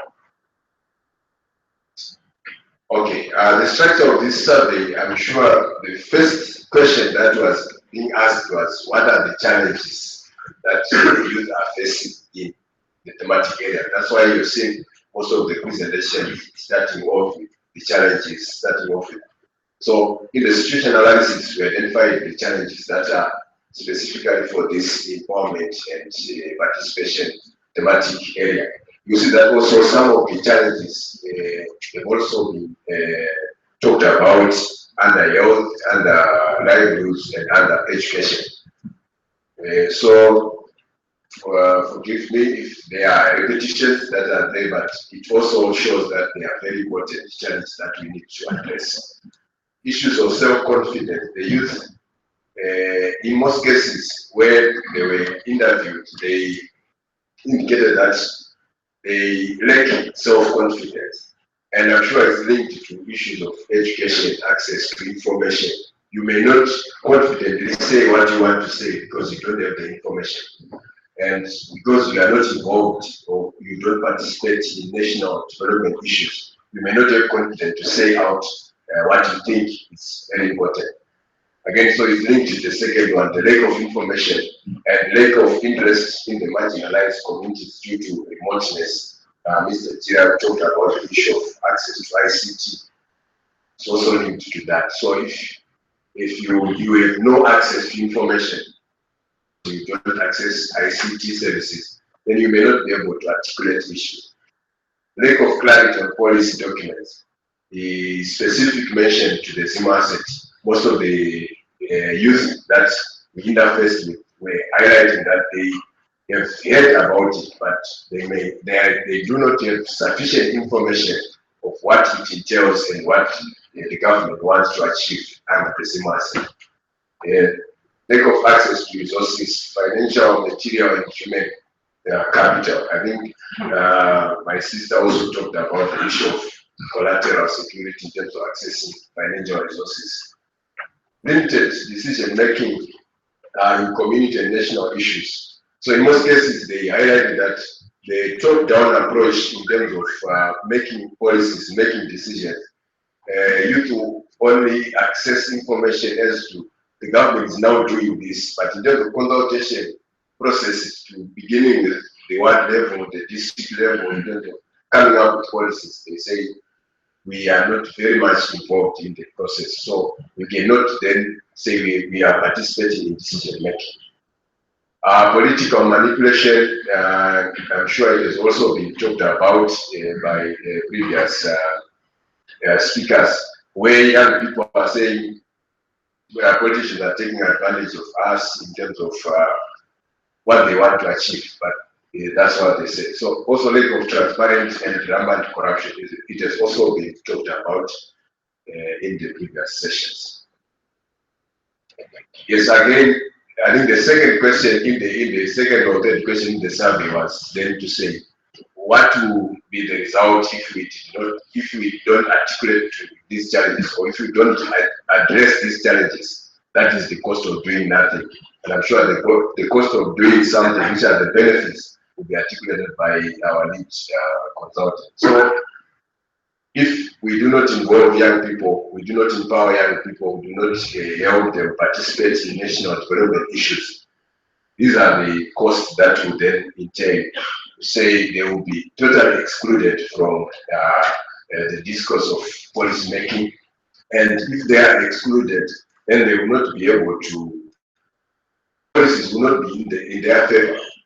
Then coming back to the issue of demographic dividend, if we have the 77% that our chair was talking about from the Bush statistics, if they are not involved, then they say anything done for us without us is not for us, and we leave the demographic dividend will not then be able to reap the bonus that we talked about. Leadership and skill vacuum. The issue of education access, it is, if we do not help them participate in the economic mainstream, then there will be a gap between those who have information and those who do not have information. Then those who are going to take up leadership positions from the bonus of the dividend, then will not have the sufficient information and sufficient skill or experience for them to articulate issues. Then the issue of social and economic unrest has also been talked about, because if we are not involving them, so they don't have information, and you see some of the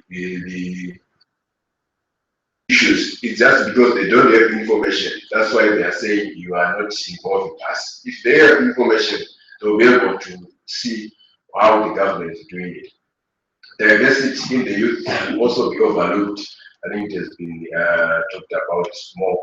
Failure to optimize the benefits for the youth. So if you have about 35% of or if you have 36% of people between 15 and 35 years, that's a bigger chunk which we need to look at. And the professions that are there, their diversity should also assist us in moving the economy forward. Lack of ownership of programs by youth leading to failure of such programs. So if you don't involve them, we just impose programs on them, or just say the government now doing this, or the partners are doing this, the NGOs are doing this, without having them owning the program. They will have automatic failure of such programs. A gap in effective national leadership, I think I've also talked about it. Continued exclusion and marginalization is also another cost that we face if we don't involve youth in economic issues. Youth will become perpetrators and beneficiaries of corruption tendencies.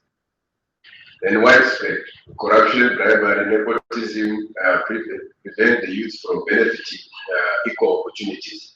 And these are all the cost of us not doing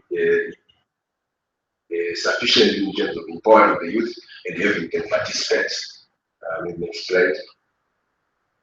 Key recommendations from the study in terms of averting those challenges and also averting those costs of doing nothing. We have to ensure, I think there are 4 key in this thematic area, but you see that they also cut across, because as I said, empowerment and participation means you can empower them in the health specific sector, or in the skills specific sector, education sector. So empowerment cuts across. So we have to ensure that young people participate to the extent of at least 25% in policy making processes, dialogues, and consultations. They need to be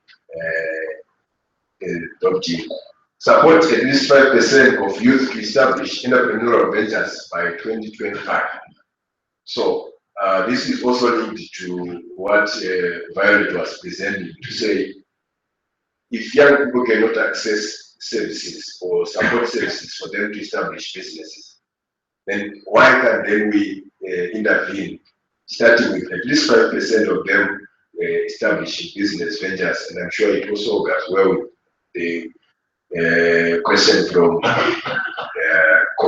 JCI, where you are saying support services from the corporates, the big corporates.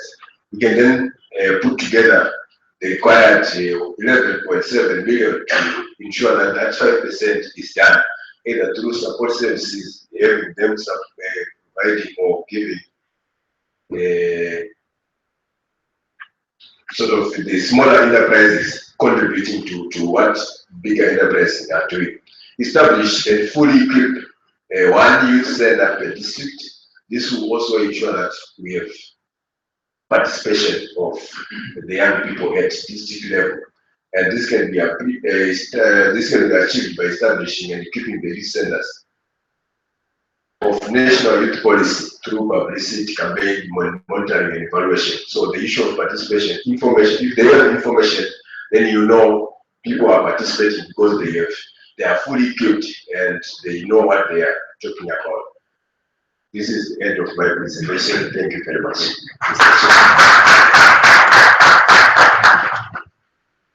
Thank you very much, Mr. Jisina. Not waste too much of your time. Mr. Mansi.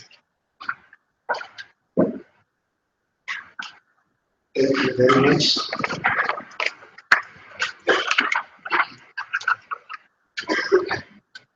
Good morning, everybody. Our section is on culture, arts, culture, or culture, arts, sport, and recreation. CARS, we call it. Many of them. You will appreciate, I'll speak more on the arts. Although, of course, when the research was done, there was also a consideration for sports. But you can appreciate when I come from culture, I speak more about culture. I think I need to premise my discussion with what I believe could be something that needs correction. Culture can never be wrong. And I sometimes get worried when people say harmful cultural practices. I think people tend to be talking about tradition and not culture, because culture is dynamic, so it will transform itself, just like humans. They transform themselves to fit into the environment that they get into.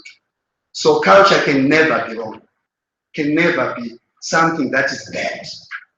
Anything that is culture is correct and right for the people that it is. But tradition is the one that can be something else. First of all, I thought it's important to define or to explain the role of culture, arts, and heritage, that it is an identity element. We have our identity because of the culture that we have. It is also important as entertainment, as recreation, as aesthetic, something that we want to be happy about. In tourism, nobody will come to sleep in our hotels unless they want to enjoy. And in fact, a research that was carried by the National Arts Council in 2006 showed that 50% of tourist receipts come from culture. I think we are also aware, whether in health, education, they want to use culture, the dramas, the theater, the films, and all those forms to convey their messages. If we don't have those people, if they are not catered for, we have challenges. In fact, one can argue that why we have had no much movement in majority of our challenges is because we have not invested in our culture sector. And therefore, we can't change our people to think how we want them to think. No matter you tell them that child marriage is bad, unless you change those people to think so, yes, you can howl and howl, they will remain doing what they want. It has been a proven diplomatic tool.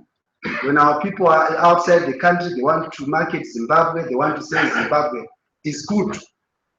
What other way other than culture? You can talk, say, show, unless your culture shows so, people won't believe what you say.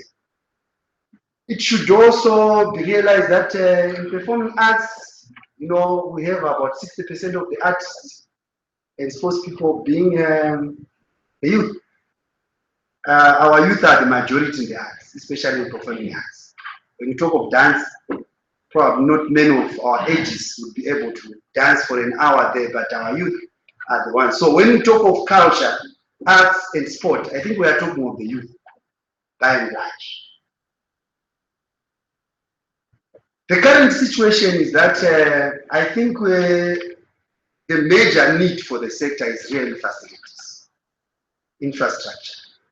For some people who are a bit older than me, they know the olden days when facilities in local authorities were quite abundant, the halls where people can go there, create and unite communities, unite families. We need that, and the current situation is that most halls, most artists are not given space. You look at the new settlement, whether in the settlement area, in the farms, rarely do you find people looking at where they can do their recreation, where they can do the cultural activities, and that is important. That is dislocated families, dislocated communities, and the results are what we see today.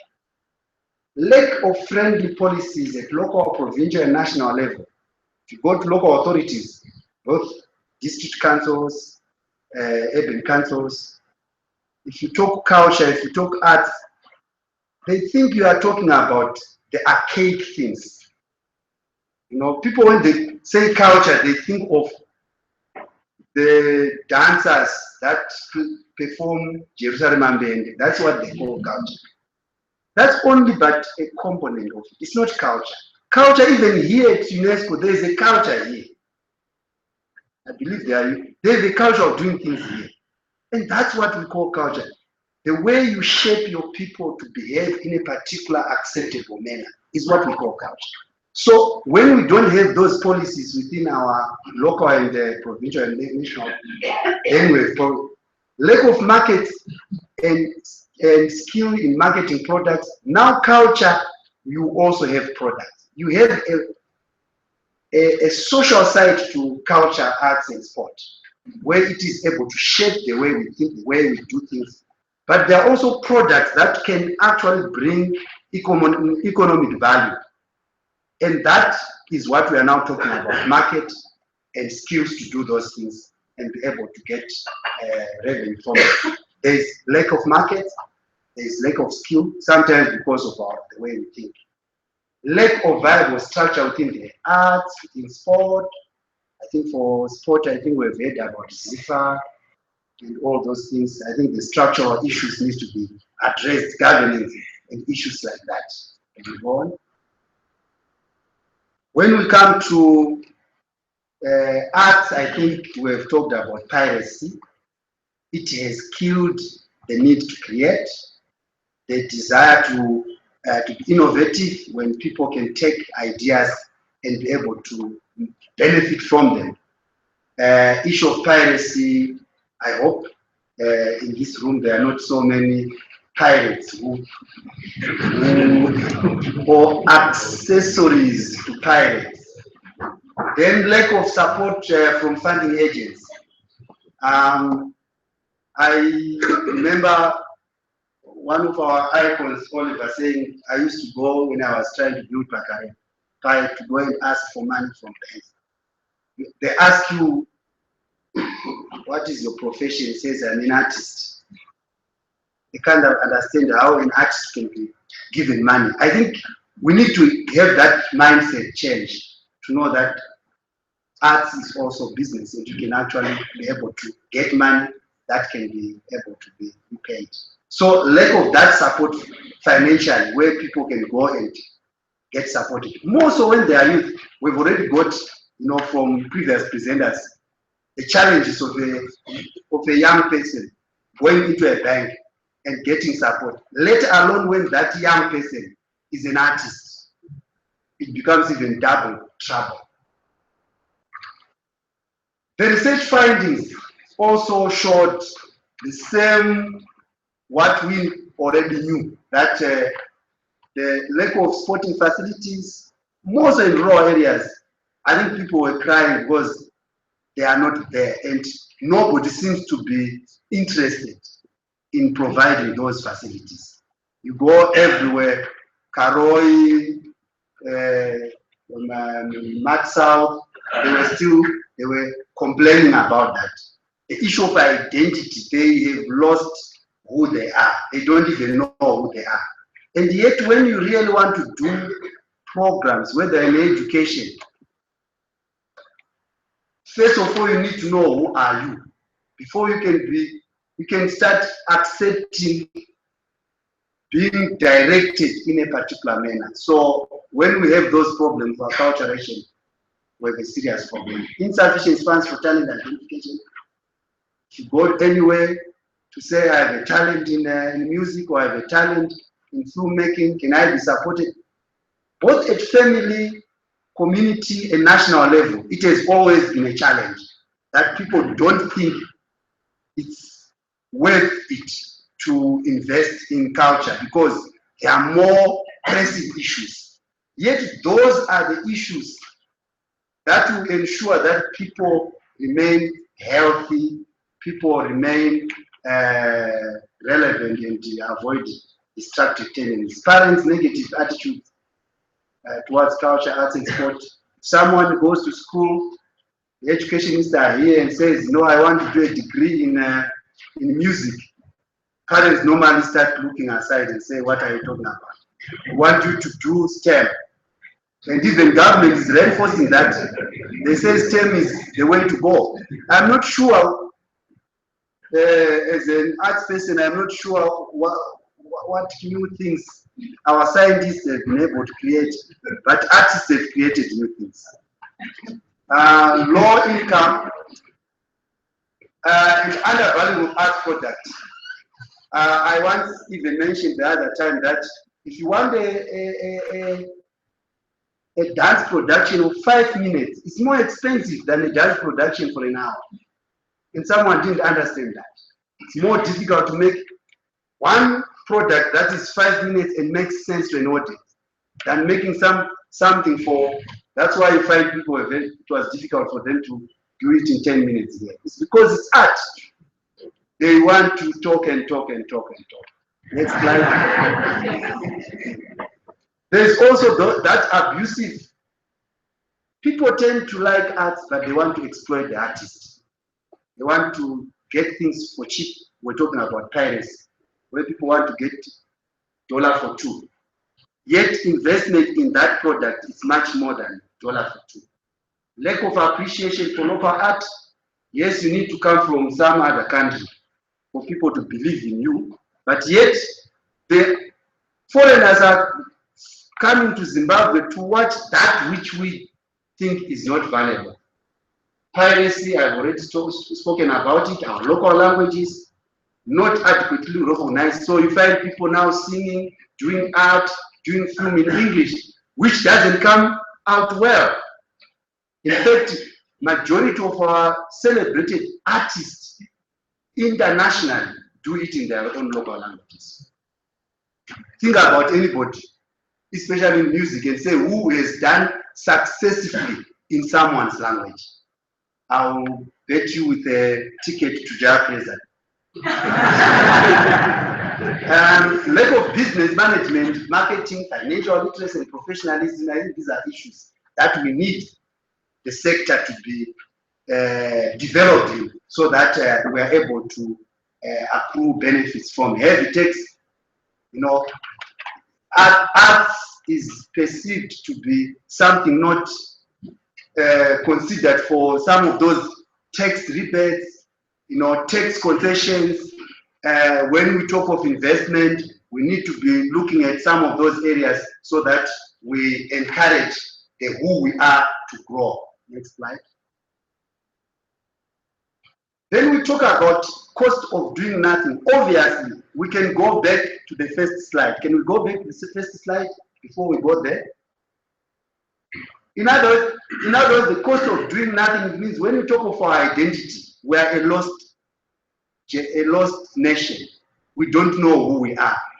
And when you don't know who we are, we can talk about all these issues we talk about. As long as we don't know who we are, it's very difficult even to have a common agenda. We are also, sorry, I thought you were still, sorry. If we don't have entertainment, then we'll create entertainment. And when the UNICEF director was here, she talked about population and things like that. And I say, yes, there we are. When people have no entertainment, they will create one.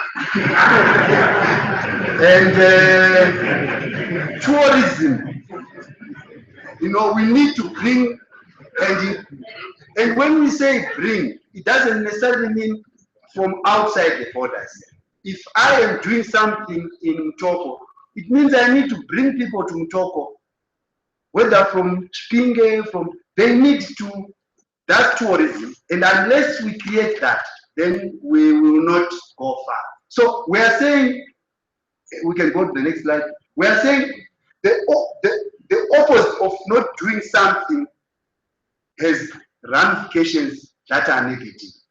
In addition to that, you find we lose, the research actually proved that we lose that amount annually for just urban festivals. When we don't do anything in terms of developing, investing in the youth who are the majority in culture, arts, recreation, and sport, it means we are losing so much. And with the nation not benefiting from income accrued in international festivals to the tune of 2.025 million. We also have loss in income downstream. If you ask Delta, if you ask Econet and the other mobile phone, Econet, Telecel, Net One, they will tell you that the arts are the drivers of their product. If you don't have those activities, you don't have much traffic, even on the social network. And so there is downstream. People will not drink as much beer. People will not drink as much beverages. People will not. They cannot even go into these hotels if there are no activities associated with the arts. So the arts are drivers of downstream. Ask those women in town, the street kids or street men, we call them now, how much business they do when we have festivals like Haifa and others. They'll tell you they make huge profits because of the downstream activity of arts. Next. At a full potential, the culture and arts industry will contribute 7.2 million. And that's a contribution. And by the way, this is very conservative because the sector at the moment has not been able to collect all the information from the different players that are in the industry. It's an industry that is growing in terms of collection of data and being able to aggregate all that data together. We are maybe behind in education where already they have, to ask them how many schools there are, they will tell you to the dot. How many people they have, they will tell you to the dot. We would always need to fall back to the different organizations. And we are working on a model to ensure that the data is aggregated together. But a conservative figure of that amount is being lost. And if we aggressively promote, we get to 47.5 million. And you also look at the low numbers in tourism. That could be attracted to Zimbabwe. I think the Minister Mzembe always talks about tourism, but it doesn't mention that unless the art sector. That's why it started doing the carnivals, all these things, because he realizes without those, nothing will happen in tourism. We can go on. Country suffers from identity-related problems as a result of underdeveloped culture, with diplomatic relations, increasing antisocial behavior. I think we're talking about, in other areas where they were saying politics, what if the child is brought up in an environment where they are told they can't do certain things, they will always not do that, irrespective of what it is. But the breakdown of those social fabric has now led us to these social problems we are facing, that even have health impact. We can go on. And we can conclude and say there is, as I said, a data gap that needs to be worked on, and I think it's an investment area that we need to ensure that our our culture, sport, and recreation needs all the information. We can go on to the next. We also have been using other frameworks related to culture, and UNESCO has been very helpful. And it is working with us to come up with a user-friendly framework that can give us data. We can go on. I think I've done my part. Thank you.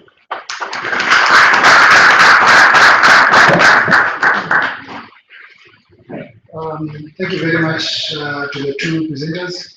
I think what we'd like to do at this particular point in time is just to open up to the floor. Because the next session, if you looked at our presentations, they were almost systematically ending at the cost of doing nothing. So I think the next presentation, which is on benefits and costs of youth programming, is a marking point where we then are trying to shift the tide, so to speak. So I'd like to just wind up those two particular presentations by opening up to the floor, so that if there's anyone who's got point of clarification that they need, please take a round of 5 questions again, bearing in mind that our playing field is presentation of the final report findings of the youth investment case. We would like to stick within that particular parameter and not go beyond the scope of this particular function. So, questions, please. We've got one there. Sorry.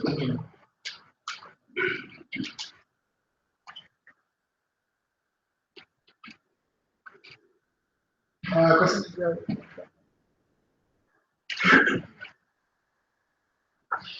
Thank you. There are not many. Again, I will state my name. I'm Kosi Mukungaju, local president for JCIC Zimbabwe. Thank you very much, Mr. Mari, for your presentation. I'd like to admit I enjoyed your presentation. It was well done. My question, however, is on the issue of identity. I have traveled a couple of times out of the country, representing the country on a number of forums. I have been to events and activities within our own organization where culture is celebrated by the different delegates from different nations. My question, what really is a Zimbabwean identity? Do we really know what it is? What components makes this identity that we can call an ideal Zimbabwean? Question number 2. Are our culture activities aimed at restoring the identity of a Zimbabwean, or simply to celebrate events and activities that used to happen long back? Thank you. Thank you. Fewer than the last time. Perfect. What questions, please?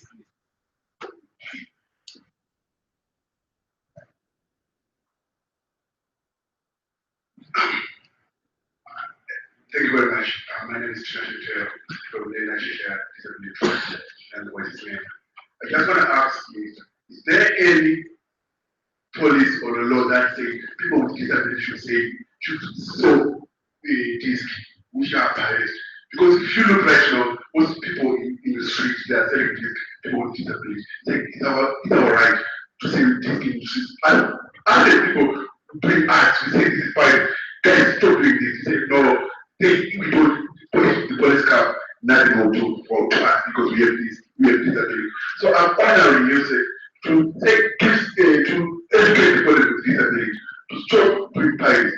And I'm honoring you again to say, other people with disability, we need to be recognized in employment. If you look in 1980s, Zimbabwe took a free education to all people to all, but right now in 2050, we are campaigning for inclusive education.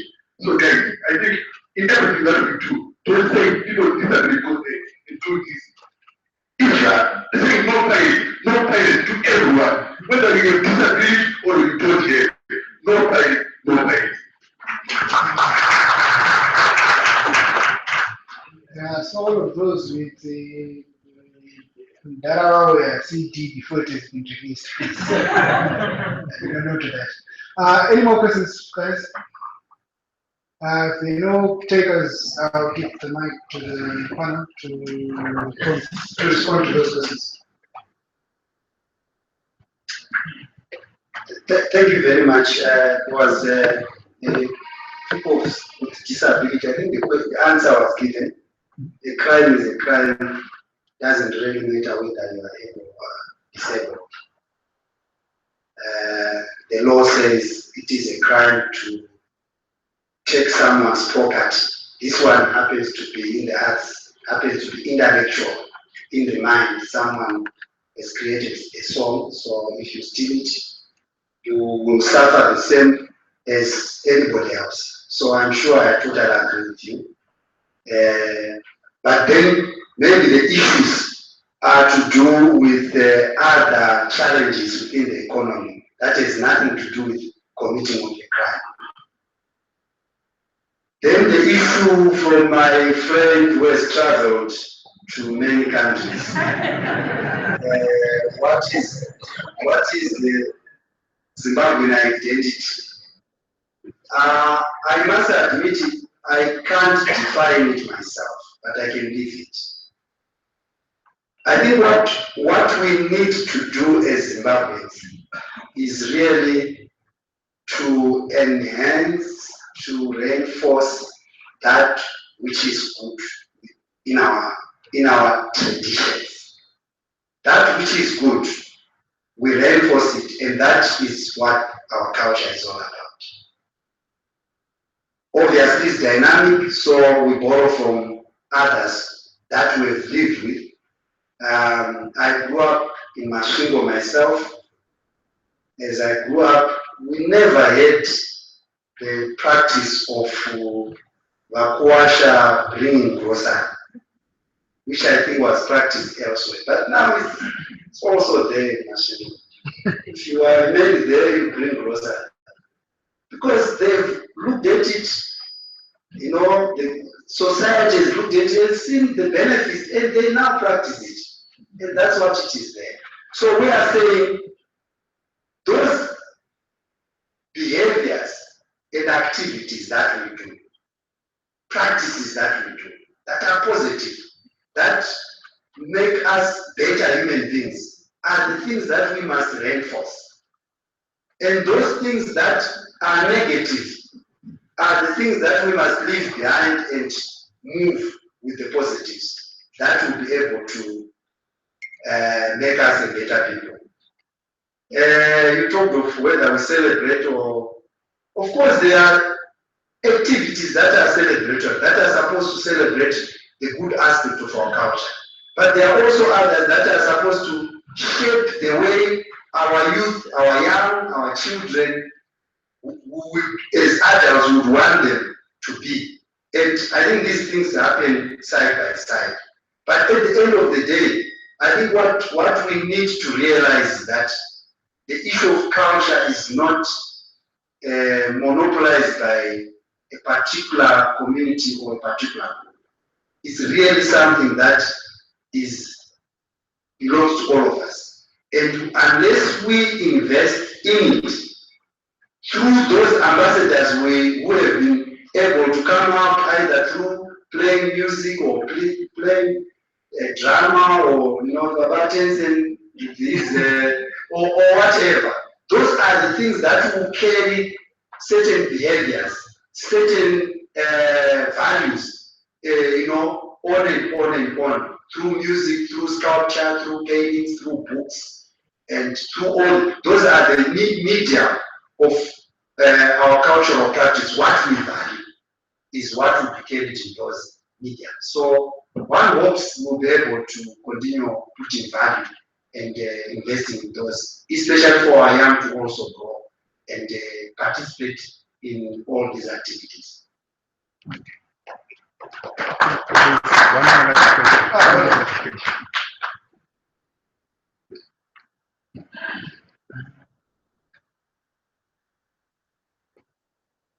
Good day, ladies and gentlemen. My name is Imran. I'm from Cheshire Young Voices advocating the rights of youth with disabilities.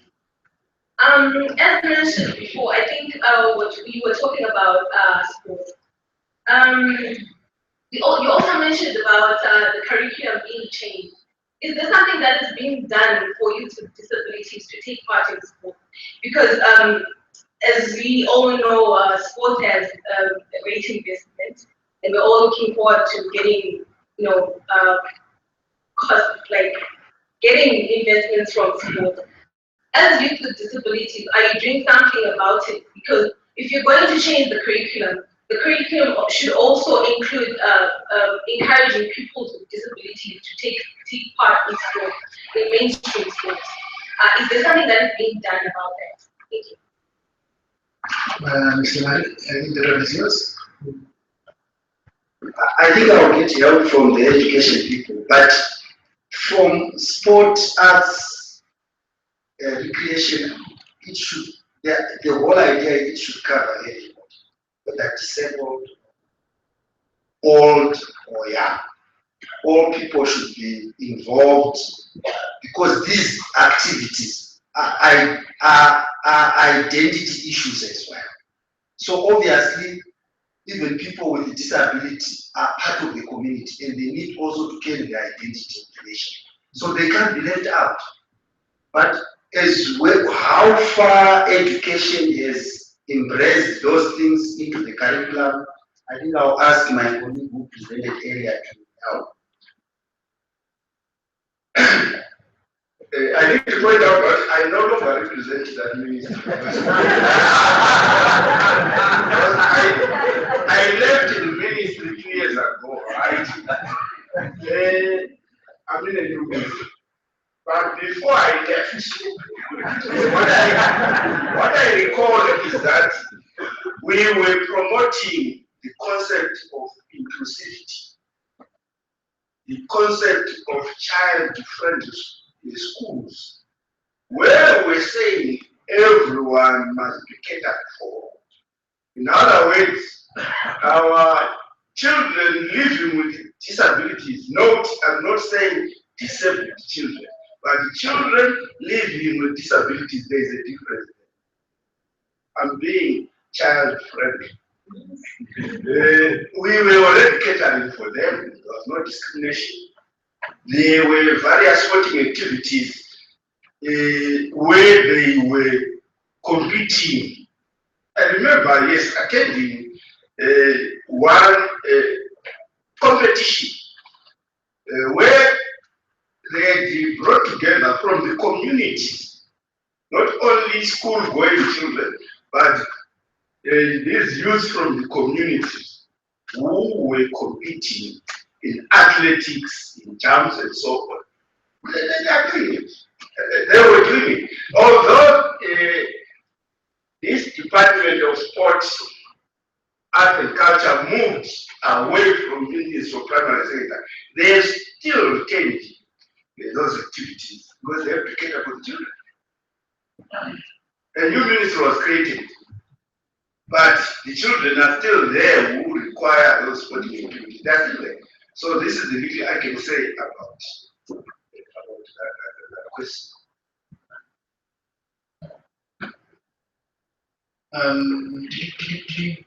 Can I come back to you at the end of the next presentation? Thank you very much. At this particular point in time, I will call upon Mr. Chisho to lead us through the benefit and costs of youth programming presentation. Then we'll take, I'll give you 30 minutes maximum. Thank you. Thank you, Mr. Chair. Thanks also to our Honorable Minister who has graced our occasion, and to you all for coming. And I want to thank also the panelists who have done an extremely good job, an excellent job of presenting quite a lot of what also I had in my presentation. This report you see in your folders is a report done by many people. To also acknowledge my colleagues here, who were part of the consultants who worked with me. Maybe they can stand up. Mrs. Ellen Jaka.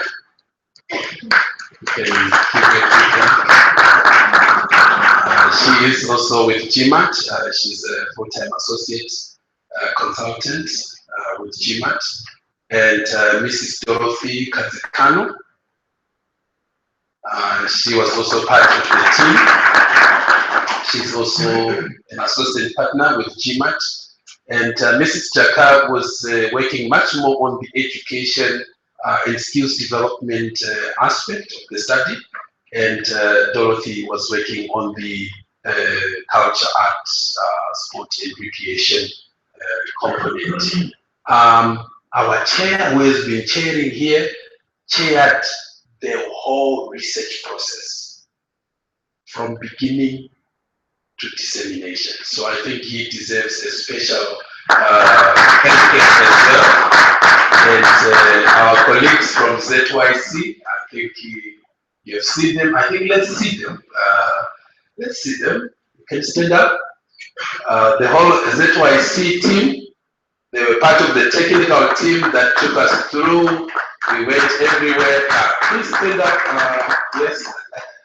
Okay. And also from the Ministry of Youth, who led us throughout the consultations. They chaired every meeting as we went, also leading together with the ZYC. And our friends from UNICEF, who were part of the technical team.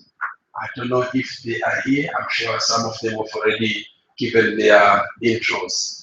We also worked with people from the provinces. I think they can stand up so you can see them from the provinces. Can you stand up? All those who worked with us on the ZYIC study, just stand up. Feel free to stand up. Yes. Let's give them a big round of applause. So this study, as I said, is not by one person, but by the entire team. My wife is also here. I think she deserves a special acknowledgement. She can stand up. That's my wife. Yes, she completes the family intro I put at the beginning. Yes. I was just thinking about how I can tweak my presentation to fit within the time left, and noting that my colleagues, the panelists here, who are really the owners of this research, they have done justice to the findings. So allow me to move a little bit out of my prepared speech, but highlight the main things I would like us to take home with as we leave this place. The first thing I want to say is that there is no intervention for the youth that will work in isolation of others. All these benefits you have had here, all these good, returns that you have had from health, cars, education, they will come if all the components are working together. I want to give an example from my presentation. If we can move to some graphs later on. Let's move on to the graphs. Keep going. I want to talk a little bit about this graph. I know that there's been a comment about us perhaps trying to scare away people or trying to use scare tactics to encourage investment in the youth. But it's actually not like that. We have looked at evidence from a number of countries. Just look, for example, at the impact of the youth health interventions. We have had to look at meta-analysis of more than 83 researches that have been done globally to look at what the impact will be. And we've also looked in Zimbabwe at the evidence that is coming out of programs that have been intervening in this particular area of youth health, and impact assessments, for example, like the PSI program which had an elaborate impact assessment and the statistics that came out of there in terms of effectiveness of these programs and these packages of interventions. If we do not do something about this situation, again, to scare you the more, we are likely to have an increase in crime rates. The increase in crime rate would be about 12% by 2025. Okay? But if we were to do what is proposed here in health, rehabilitating drug addicts, for example, under goal number 1, or in education, ensuring that those who are out of school, but they are still of school going age and they have not completed or they've actually not passed their maximum level of education, if we don't do something about them and they sit idle at home, the youth themselves, they were saying crime is increasing because of these things. If we look into the literature, we find that surely if people are not educated, then they cannot calculate correctly the opportunity cost of staying in prison. That's what the evidence is showing. And not only in developed countries, but also in developing countries. Extensive studies have been done, also looking at young people who are in prison and understanding why they went into prison. And I know a colleague of ours has raised a question about causality, etc. It's a valid point, but our point of departure for this assignment was that we were not going to find causality for things, but we were going to look at literature, extensive studies that have already been done on these issues, and then draw inferences for our country, and then do sensitivity analysis. This one was a cost-benefit analysis. It was not a regression model to try and look at causalities. So, but the evidence we are seeing is that if we don't do something, then the opportunity to reduce crime by 5,400 cases by 2025 will be lost. And half of these cases are juvenile rape cases. Let's just move on to the next slide. If you see, this is the statistics from Zimstat, and showing how the crime rate is spread across type of crime and also the age group affected. And you can see there with juvenile rape cases, if we go back again to the same graph, sorry. Thank you. Okay, if you look at this table, you can see that 5,400 cases that we can potentially reduce through these interventions, 3,475 of them are juvenile rape. So then you have younger people abused, 10 to 14-year-old, as you see from the graph. Then you have survivors who are abused, survivors who become abusers, and it becomes a spiral. That's one point I wanted us to take on. Apart from the politics, the whatever, there are real issues. If you look at the spread here, look at murder cases. Murder cases, one case of murder is one life lost. And I know that, and I think that no one wants to be that one case, even if it is a small case, small number.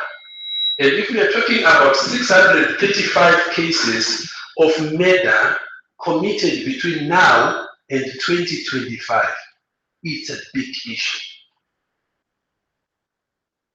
The other big issue is plain robbery. 667 cases. So if we actually don't do anything about this, about the youth, we are setting ourselves up for a much bigger problem. Let's move on to the next, keep going. If you look at, this is in the short term, in 3 years, crime rate will increase by 3.6, in 5 years by 6.1%, and in 10 years by 12.7. In fact, you can see it's an exponential growth for crime. Let's move on. In terms of returns to investment in health, we have already heard from the first speaker. This is the rigor that we went through. We looked at the evidence on infections that you actually reduce or avert or avoid or prevent if you intervene with the package that we have. And then you look at the disability adjusted life years that are saved annually. And then you look at the total GNI contribution and the annual GDP contribution, and then the level of investment that has been presented already per year. And if you look at the statistics, what it is showing is that if you have this comprehensive package of health services, in the short term, it is expensive for you to save a life year.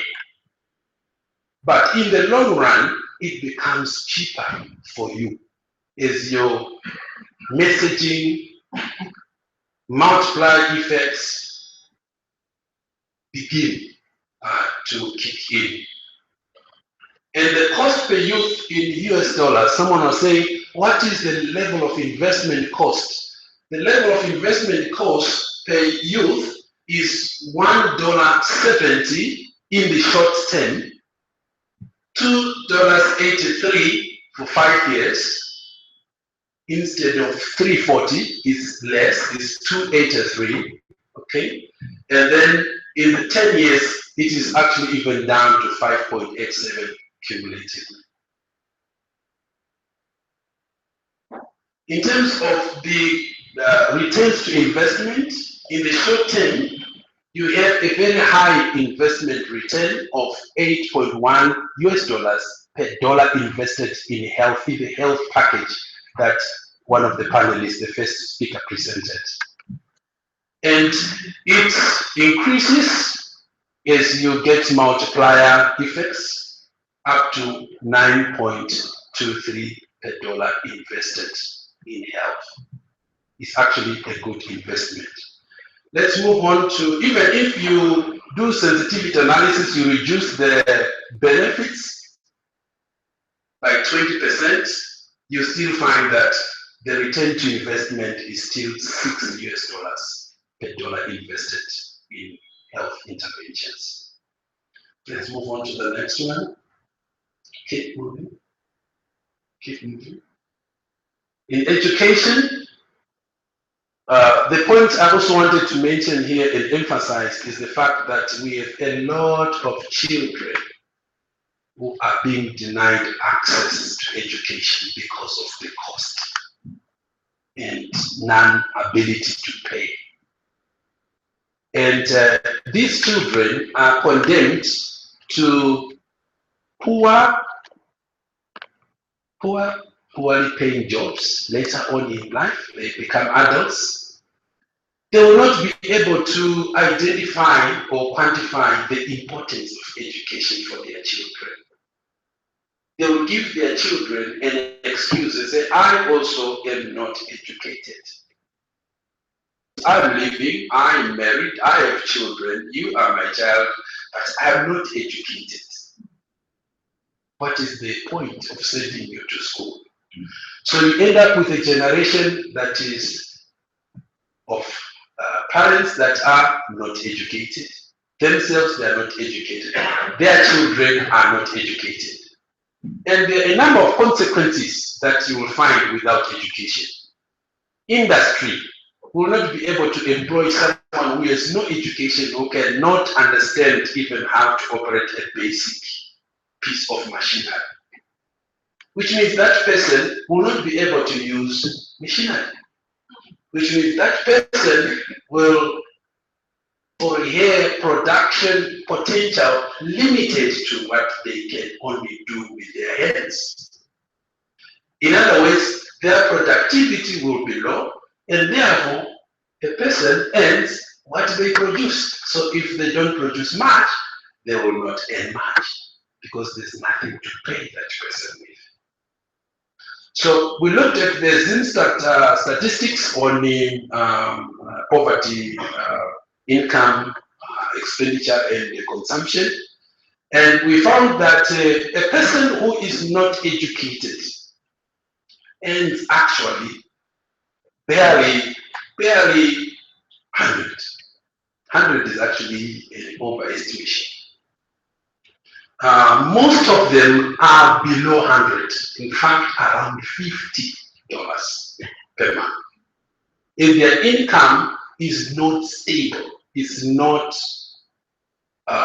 every month, it's intermittent jobs, piece jobs, low-paying jobs.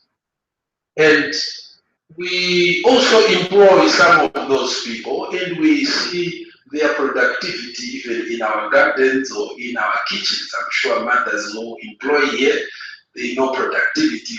They can't, you can't even leave those people even with your own child to feed. They can't feed the right formula. So productivity becomes very low, and you know, GDP or GNI is the aggregate of our production as a total. So if we have the bulk of our population not able to produce more, the country as a whole is put down. It cannot produce. So this is what we are seeing. And also in terms of innovation, countries that have been able to innovate more, like India, they are investing a lot in IT. Japan, China, for instance. China, they are sending their kids to school in the US, in the UK, to the extent that they are now quotas, or they are now limits, because they understand the importance of education for innovation, for market competitiveness, for market integration into the global economy. If we don't have the youth of today educated, we will remain with a workforce that cannot penetrate the global market. That is the problem. So if we look at the next slides, let's move on to the next slides. The questions for education are, should we then put more money in primary? Should we then put more money in VTC? Should we put more money in secondary? Or in tertiary colleges or in university level education? And the cost-benefit analysis we have done is able to inform you of the choices that the country has in the short term, in the medium term, and in the long term. Studies globally which have done work on lifetime earnings that different people have for different levels of education show that if you stay in primary education for one more year, just one, from grade 1 to grade 2, your lifetime earnings increase by 9% per year. But if you stay in secondary education, they increase by 14%.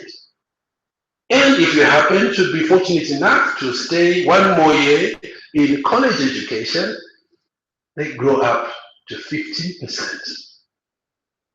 Oh, if you are very fortunate and do one more year of university education, then the lifetime earnings go up even to 80%.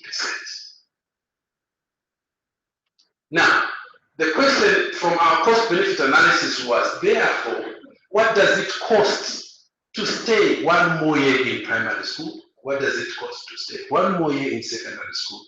And do the returns justify staying one more year at those stages? And where should the government put money or us put money, or parents, where should we put more money?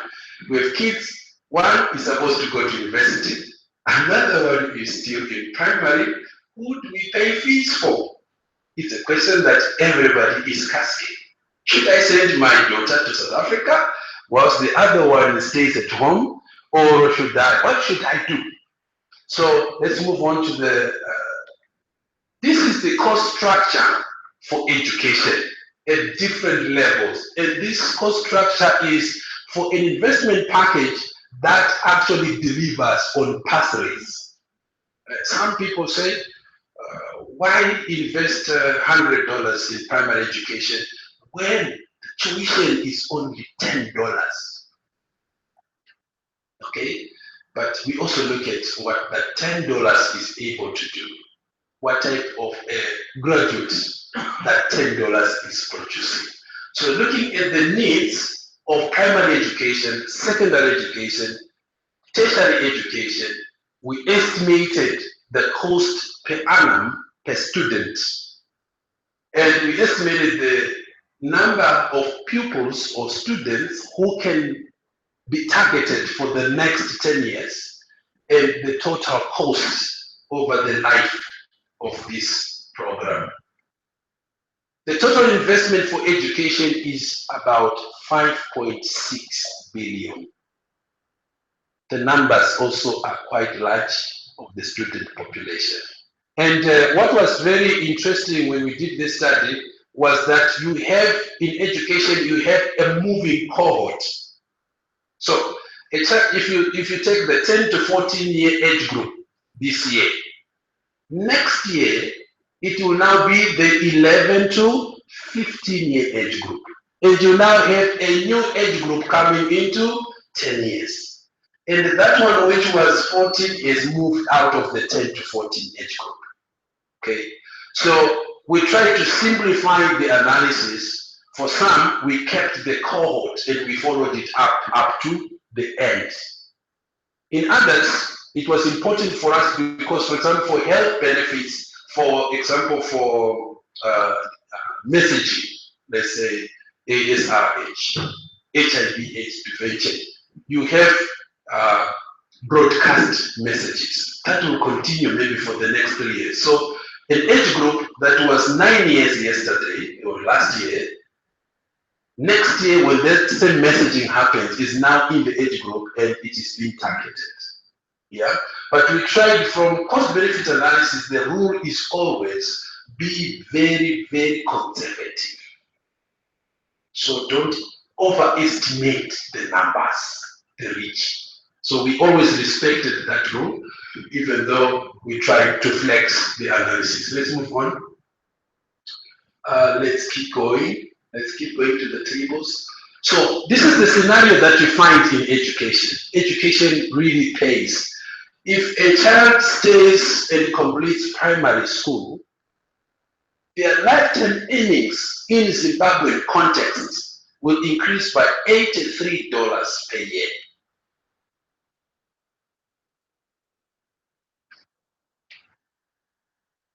If in secondary education, the lifetime earnings will increase by 126.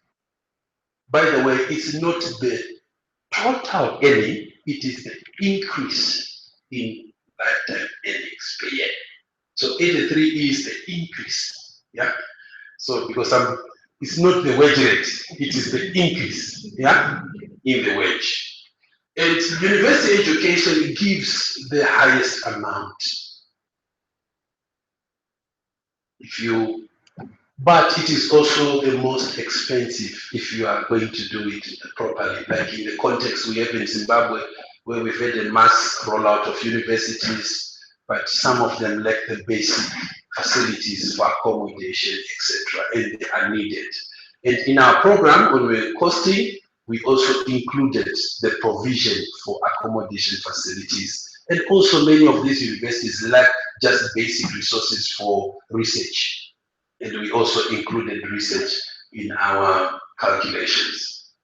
So you can see, but these on the extreme right do not mean anything until they are compared with the cost. How much does it cost to stay one more year in? Let's move on. Now, in the short term, in education, our short term, we defined it as the 7 years of primary education, and the medium term up to end of secondary, and then long term up to end of tertiary. In terms of short-term benefits, we find that you can see the benefit cost ratio, which is the third column. VTC training brings the highest return to dollar invested in education in the short term. If you want quick returns to your money, the money is limited in the country. We have a constraint. Let's push for VTC education. Okay, seconded by college education like the polytechs, etc., giving people basic skills in their out there in the industry. University is the lowest return to investment because it's more expensive.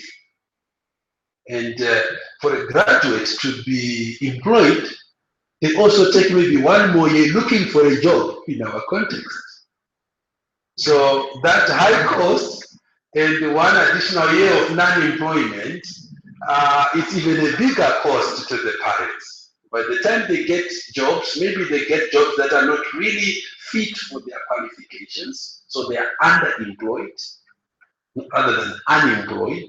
Some graduates will be selling airtime, for instance, these types of examples. So the return is low, but in the longer run, when they get their jobs, the real jobs, then the money comes back. Let's move on, as you will see. In the medium term, again, you see VTC is high, but it's overtaken by college education.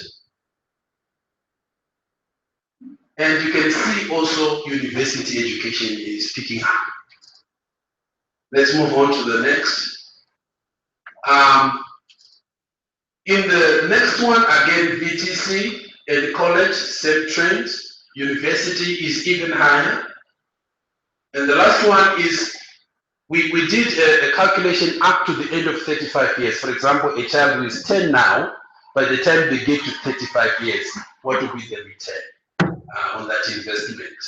And we found that, next slide, that university still is, but university is still number 3, but what you can see in the second column is that university, in terms of the net present value of the future net cash flows, cash inflows, university now has the highest amount in terms of aggregate return.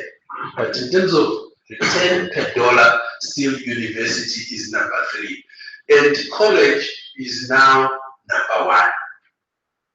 Although, in fact, both number 1 in terms of returns per dollar invested, and also in terms of the aggregate benefits that we get.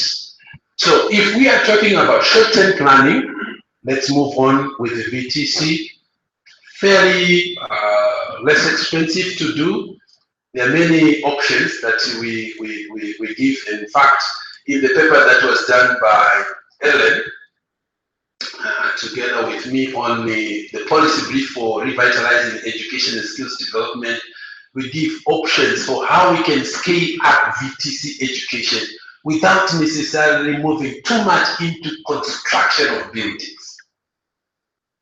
Okay, using facilities that are available right now and rolling out the VTC education, and that can actually be done without investing too much into infrastructure, because that is what is lacking. We don't have VTC colleges in some provinces or districts. In terms of thank you, Mr. Chair. All right, let's move on. Let's move on. Keep moving. That's education. The rest we will circulate this PowerPoint slides. The presentation you can read. Employment and livelihoods. This is an area where we have done a lot, but we have done in terms of investing, but we have done less in terms of quantifying the impact. If you look at our loan schemes, for example, for the youth, we haven't done some impact assessments of them. We have also done some large agricultural programs, input distribution. We have done less in terms of impact assessment. So we can actually see the returns to investment. So in the package that we are proposing, it's a fairly simple package, which is promoting 10,000 businesses for the youth in the next 10 years, which you can divide by 10, say 1,000 businesses per year. And if you divide by 10 provinces, it's 100 businesses per province per year, which is attainable. Divided by number of districts in a province, we're already talking about 8 or 9 businesses, which per district. And if we look at the whole array of possibilities in terms of businesses, like other countries that have done it successfully, like Bangladesh, for instance, they look at, they don't look at big corporates. They even look at how they can promote businesses for beggars. Simple. Beggars, just loans for beggars, for instance. But it is the intervention package that makes that intervention successful, which is more important. It's not the size of the business, nor the target group, but what goes into that package. So they go in, for example, with the training, they go in with productive asset transfers, and they go in with protective asset transfers to protect that productive asset. So that if a young person gets a loan, they don't buy a ticket and go to South Africa. They get a loan and a ticket also. So that the loan continues to produce, and they get the additional money they need to do and attend to urgent issues. A young person, $500 a loan, and then they take 400 and pay their debts, and they're left with 100 for the business from which to pay back the loan. They will give the youth $500 for the business, plus 400 to pay the debt, plus another 200 living allowance, so that 500 is protected and the business is successful. So this is what we are talking about in this package. And we are saying that the base case is the pessimistic scenario. We will have a return of 1.4, $1.40 per every dollar invested in this. And each business on average will cost about $912 to promote. And it will come with a package which Violet Malabada from the Ministry of Small and Medium Scale Enterprises was presenting when she delivered the support that the ministry is giving to these businesses. It will include incubation, it will include also mentorship support. And you can actually link this investment to the investment in VTC education. So the graduates come out, you give them a startup kit, and you give them mentorship and support. And someone talked about the linkage with the large corporates. That's what the Americans do. The retired chief executive officers mentor the upcoming young businesses. And you can do that by structuring your tax incentives in the government, through the government system as a policy to promote businesses for the young people. Let's move on. We also looked at other livelihood interventions which are implemented in the rural setup, for instance, mostly. And we looked at the returns to investment, and we found that horticulture gardens and irrigation development offer the highest return to investment. Then you have village savings and lending schemes And you have conservation agriculture, which is also climate smart, and agro dealership. Market interventions are less well researched in Zimbabwe in terms of the impacts. A lot of people are doing something on livestock, on crops, on groundnuts, but not well researched in terms of the impacts, in terms of the returns to investment. But we developed some models, for example, for the market linkages, we developed some models for goats, goat production in the southern parts of the country. We also met some young people who had tried pen fattening. That was in Kai, I think. That's in Kai, Martinos. But not so successfully. But some of them, yes, they've done something, but the distances from the market were quite a challenge for them. But it doesn't say that it won't be successful everywhere. We did not have time to do quail, but we would have loved to. Let's move on. I think the panelist from National Arts Council has done justice to arts. But the point I just wanted to emphasize here is that it's a sector which can reach a lot more people. If it stays underdeveloped, about 1 million potential jobs that can be created by this sector will be missed if we don't develop this sector. We will lose up to about an investment potential, a job creation potential of about 1 million jobs. And if we are looking at 2 million jobs for Zim Asset, why not try this one? Okay. Youth empowerment and participation, this is a very, very important aspect. And we emphasize in the report that this is a cross-cutting issue and it should be mainstreamed across all sectors. So I think thank you very much for coming, and thank you, Chair, for giving me the time, and the panelists for doing an excellent job. Thank you very much.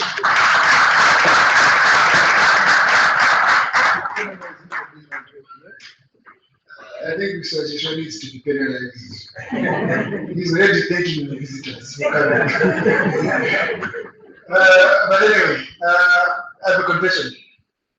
Yeah, math was not one of my strongest suits, so I will not bother commenting on BCR or whatnot, and I'll open it to the floor.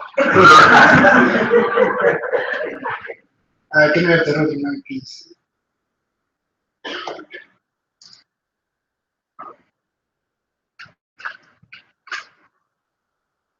My name is Shakon Kolbe. I've been sidelined for a long time now. Okay, firstly, if I heard correctly, this is the final draft of what has been said. So I will give my contribution and question. So I will start on the issue of, okay, generally I will say, all we have been saying has been researched previously. So I would like to advise that if you are able to interlink with other ministries of what you are doing, to take for example the psychomotor ministry, you can see that the people you are encouraging to be trained or have the skills might not really make it when they reach the Ministry of SFE, where they have other ways they are operating or a system they use which is not friendly to what you have moved from the psychomotor trainings or ideology. So firstly, I would like to give you the psychomotor area that you need to integrate the skills you are emphasizing that people have to be recognized everywhere throughout the ministries. Because with people who are trained not in vocational training centers or colleges, my father might be a carpenter. Then they hand that skill to me. So there's no certificate there, but I know how to make, how to do carpentry. So I would advise, or maybe you're already doing that, I will hear from you, that there is a system to validate my academic qualifications when I've been trained by my father or my grandmother. Then on the SMEs, yes, we need to understand that there's a business ecosystem. The business is not centered on one thing. When I started my intelligence training, there's an issue of finding markets in the supermarkets. They have SARS, Standard Association of Zimbabwe, and other things that I don't understand. But yet, Eco model has required me to start on a vocational level of making detergents. But there are other things which need to be looked on. So I'm emphasizing on the SME side that they need to identify the ecosystem aspect of the business. Make those people go in a one-stop shop where they tell the person what to do. When I want to start my business, I know everything before I start. Not putting an investor money, those who are 2 weeks down the line, it's a dead end. Then on the arts side, please, let's have an entrepreneurial aspect. We've gone for an innovation conference and heard what they are saying. But there's a point where you have to understand, even in this room, the persons who organized this program, they didn't include anyone to give us even a job. I encourage what my sister did. She gave us a good job there. So it's a business which we need to also look into. Yes, lastly, let me leave there. Thank you. I was actually scratching my head at some point now. I think I want to hear from you, speakers. Thank you, ladies and gentlemen. My name is Emmanuel Mitchell from the Music Crossroads Academy. We are in the process of implementing a very new approach to the teaching of music, which does not separate theory from practice. My question, ladies and gentlemen, pertains to the fact that our researchers have verified that the VCT approach has got a positive impact and it has got quick returns. In your proposal, did you also consider lobbying for the VCT pedagogical approach in the primary sector, considering that some of our children will not make it to high school due to high fees? Would they be able to gain some skills at primary level? Did you consider that as a proposal in your recommendations? Thank you.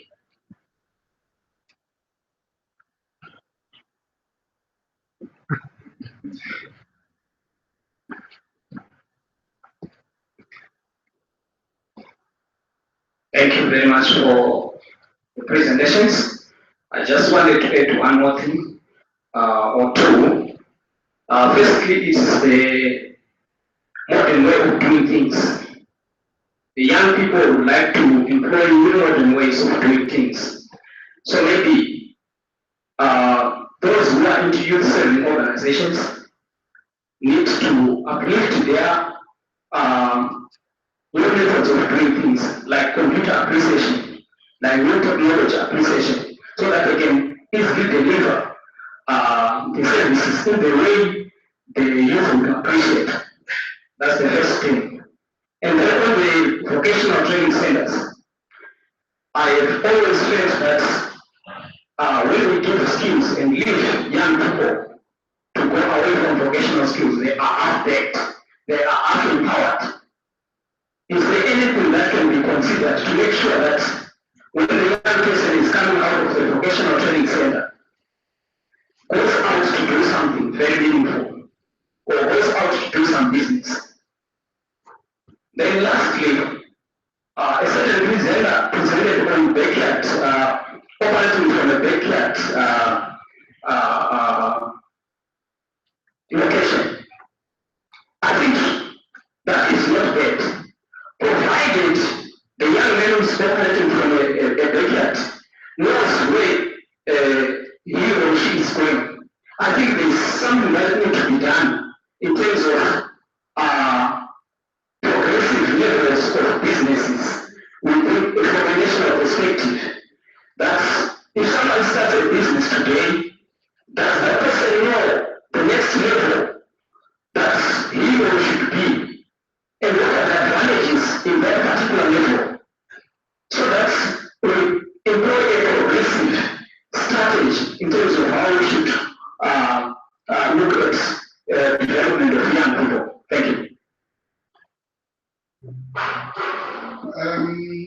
Okay, I'll give my panelists a chance to respond to those issues. But before they do, I just have a question to the House. Can we reinvent the wheel? We can't. The wheel is there already. Eh? The only thing we can do is probably improve it.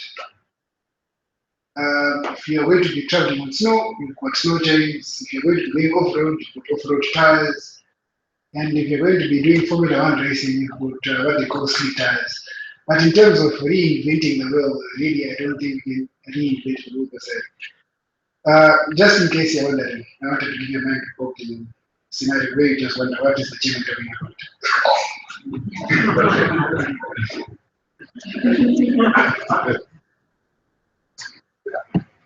Thank you, Mr. Chair. I think the one that applies to the issue I talked about is one of VTC, and the recommendation that the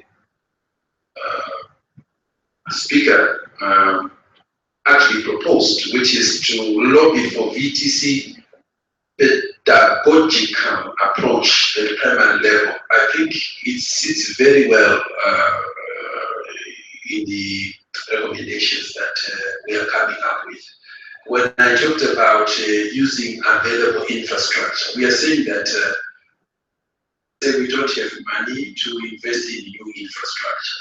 The question is, how do we use the existing infrastructure, to promote this investment, which we already see that it has a lot of benefits in the short term as a stopgap measure. There are two ways we can do it. One is to mainstream VTC education into the primary education system. Another way is to see the capacity, space, physical space that is in available primary schools. And say, can't we offer some short-term courses using that physical space we have in primary schools? So there are two ways I think we can look at it, and that can also become an income generating window for primary schools. If, for example, our teachers who are training there have already benefited from a curriculum when they were being trained to be teachers, to also provide some vocational education.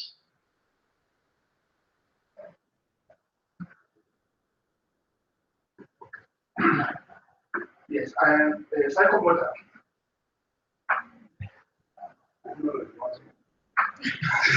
Psychomotor, as I indicated earlier on, is already working with up to 16 industries and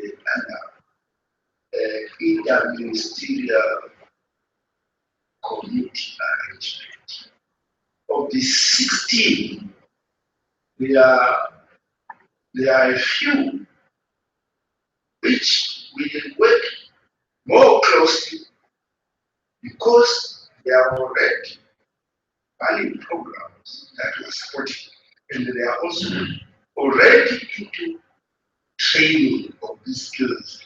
Also, the SMEs that questioner mentioned is one of the few that we are working closely with. The second, SMEs, primary, secondary, higher education, mining, agriculture, and a few others. We are also working I didn't want to create this. But let me just mention that we are working on the development of the national policy framework to guide all the training programs that we are undertaking in the country. National policy framework to guide and standardize all the programs and coordinate all the programs. And there's also what we call the National Skills Qualification Framework for Standards, where due recognition is given at each level. They are mentioning primary level. Yes, the introduction of practical subjects at primary level is recognized And I think we have what we call PVC at that level, pre-vocational certificate level. So it's within our framework. Operation all already taking this on board. The little that I wanted to say. But we have a lot that was working together. The speaker talked about what the ministry is doing on quality and standards. The Ministry of SMEs had some of their officers trained by the Standard Association of Zimbabwe so that they can become trainers.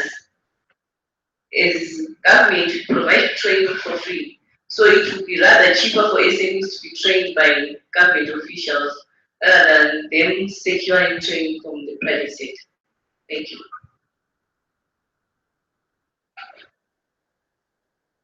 There was also an issue on entrepreneur aspect in the arts.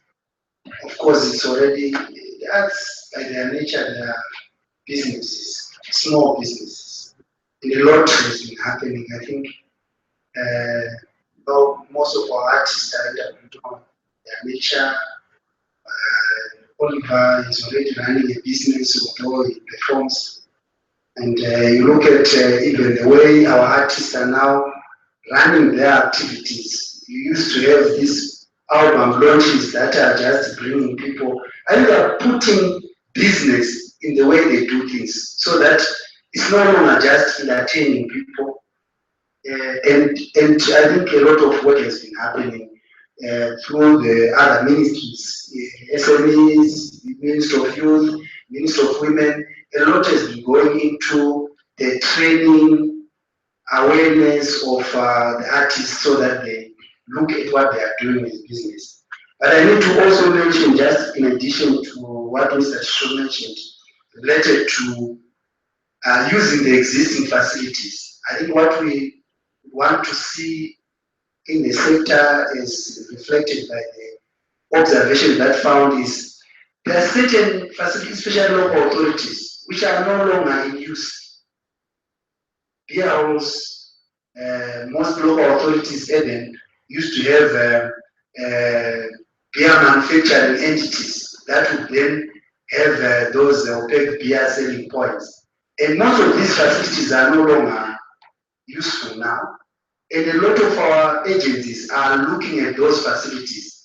And this is what we are asking local authorities to avail those spaces as they are. And the artists will be able to convert it. I know in Marondera we got the wall from the local authority. And it was changed into something that was employing and providing sustenance for a number of people. And that is what we are looking at. Facilities that are no longer used, halls, beer halls, whatever, let them be availed and they'll be used for the development and sustenance of families. Thank you. I'll take 3 more questions, 1, 2, 3, and we'll move on to the next segment. Robin, Mike, please.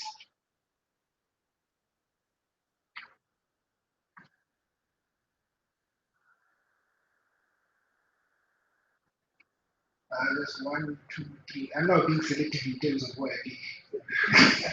The benefits of being a chief. Yeah, that gentleman. Thank you very much.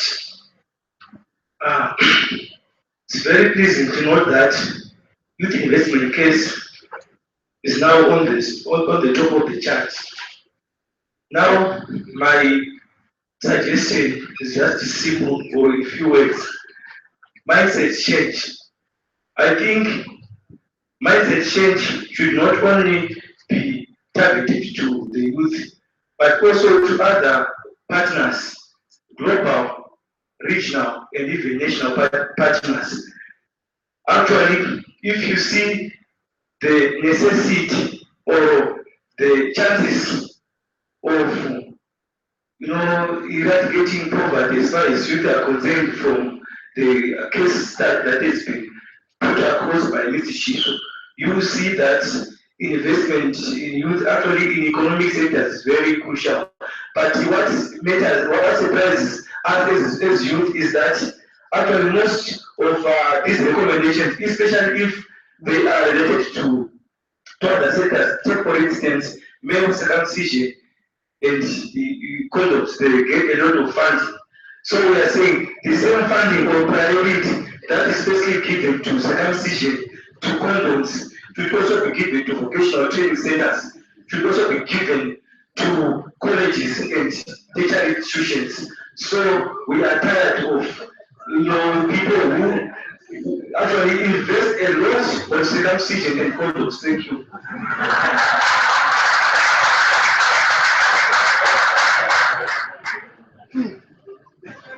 I'm tempted to move forward in this particular rate. But anyway, who's the next speaker?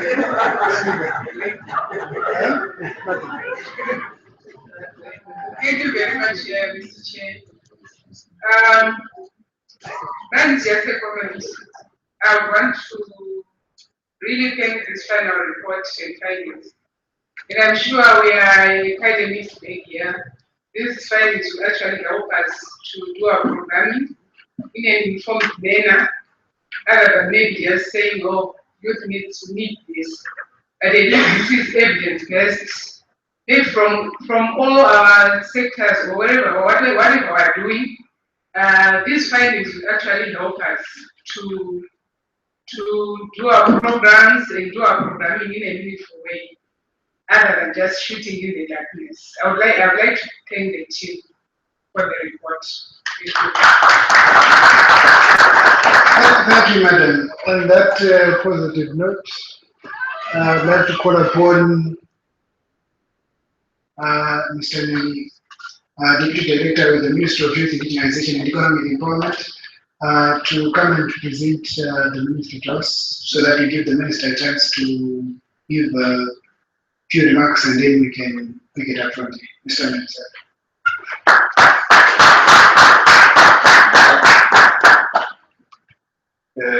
Thank you very much, Comrade Chair. Maybe I want to start by making one intervention. Well done report, but we may certainly want to link it with the Zimbabwe midterm review. I think it's very important. Right, without wasting much of your time, please allow me to invite to the podium an economist, an IT guru, Mr. Jeff. You may want to get some lessons from our IT guru. He is also a farmer, a businessman, a politician, a mentor, an academician. I can go on and on. At this juncture, it is my singular honor and privilege to invite to the podium our minister, Comrade Joe. Please come to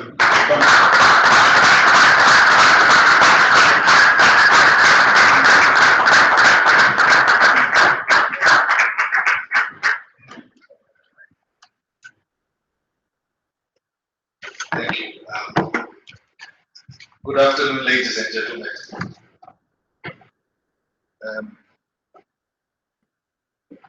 I don't know if a lot of you have watched the comedy Yes Minister.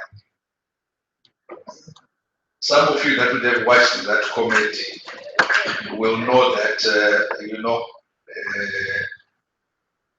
civil servants, especially senior ones, have got a habit of saying yes, Minister, when they don't necessarily mean it, when they go and do whatever it is that they want.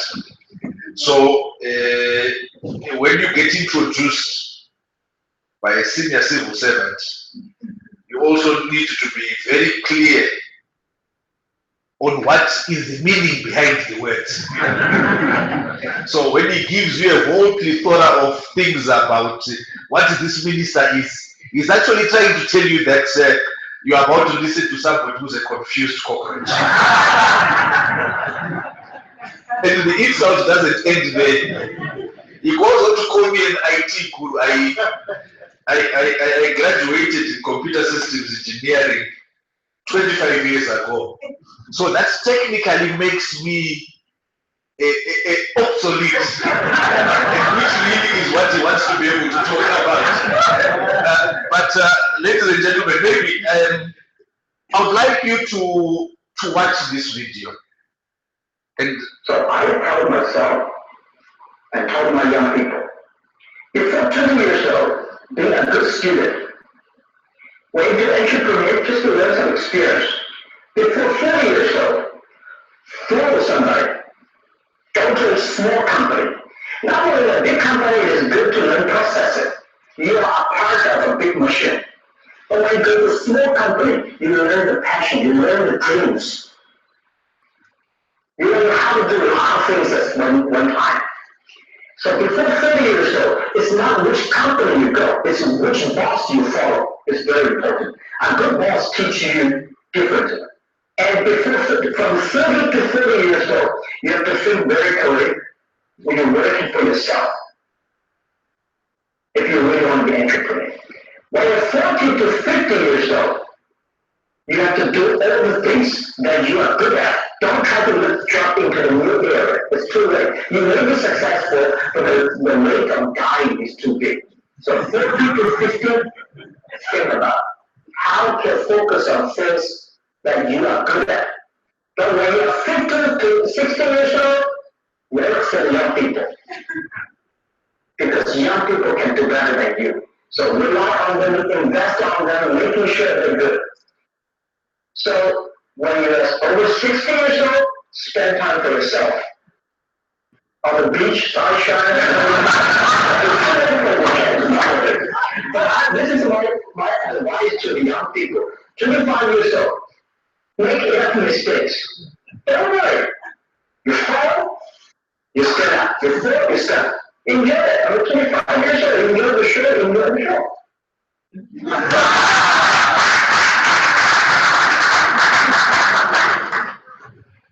thank you very much, ladies and gentlemen, for indulging me. I'm going to ask you to watch that video at the end of my presentation. But I ask you to watch it now because there's one particular message that I want you to pick at the beginning of my presentation. And that is nothing called a young person. There is nothing called a youth. A youth is not a homogeneous commodity. Even the same individual as a youth from the time that they're 15 to the time that they're 35. Totally different character all the way through. And this is the premise that I would like you to be able to look at what I'm saying. Ladies and gentlemen, your presentation here is about the Zimbabwe Youth Investment Case Study Key Findings Report. And I want to juxtapose that report with the Zimbabwe Youth Empowerment Strategy for Investment, which is a piece of work that was done by a group of young people that went out to seek what young people thought they wanted. They developed a zero draft. And on the basis of the zero draft, they went around to various areas in the country to seek the input of other people and finally developed what we called a final draft. And the final draft was the basis of the junior parliament session that was held on the 18th of June. So the Zimbabwe Youth Empowerment Strategy for Investment is a piece of work that has been developed by young people, has been put to the highest levels of government, which is the president, one of the vice presidents, and about 6 cabinet ministers were there. And it was debated by junior members of parliament. So I would like us to look at the link between those two. And basically, I'm responding to the youth investment case within the context of Zimbia's investment. Initially, I had a long presentation structure, and I was doing the presentation. This is why I was sitting at the back. I was doing the presentation as the issues were coming in. Initially, talk about introduction. I want to do my introduction and talk about contextual issues. I was going to talk about the details of the health findings, education, employment and skills, empowerment and participation, culture, arts, recreation, and sport. But I won't, because I think a good job has been done around those issues. But I'll talk about the costs and benefits of youth programming and conclude. It's almost lunchtime, so you know I don't want you to catch me. You must have your lunch. Introduction and context. The demographic dividend is decidedly an economic issue. It is about the accelerated economic growth. And this is one thing that we need to be very clear about. Now, there's something peculiar about the Minister of Youth in Zimbabwe. Well, apart from the fact that he's one of very few ministers with dreadlocks. You find that most ministers of youth are ministers of youth and sport, ministers of youth and recreation. But in Zimbabwe, it's Minister of Youth, Indigenization, and Economic Empowerment. So the linkage from a Zimbabwean perspective of young people is decidedly around economic empowerment. That is very, very unique to Zimbabwe. And you also find it is the basis on which I get my mandate from my principal, from my boss, the president. This report seems to have a social focus, but does not talk about an economic growth model that is premised on context. You've come in and you're making presentations and motivating for why there must be investment in health, there must be investment in education. But that investment must come from somewhere. So the value must come from somewhere, and you have not touched on that. And I was lucky enough to have a sneak preview at your report. So I said, okay, we'll leave it at that.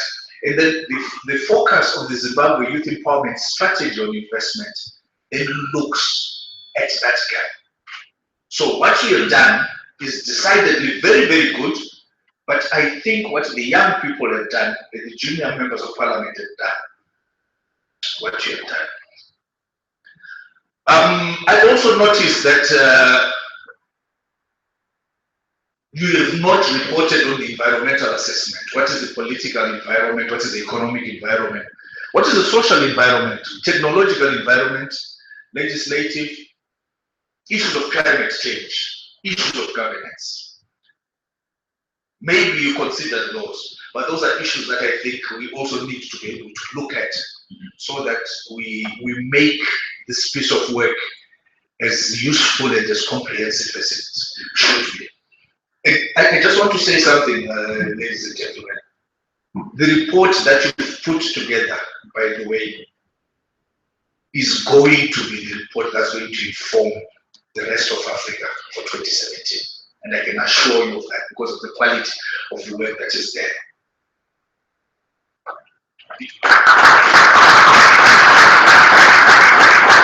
I also don't see you having taken conscious, maybe you did it, but it's not within your presentation, having taken conscious effort on the policy scenario. And the policy scenario, I want to look at it from a global point of view.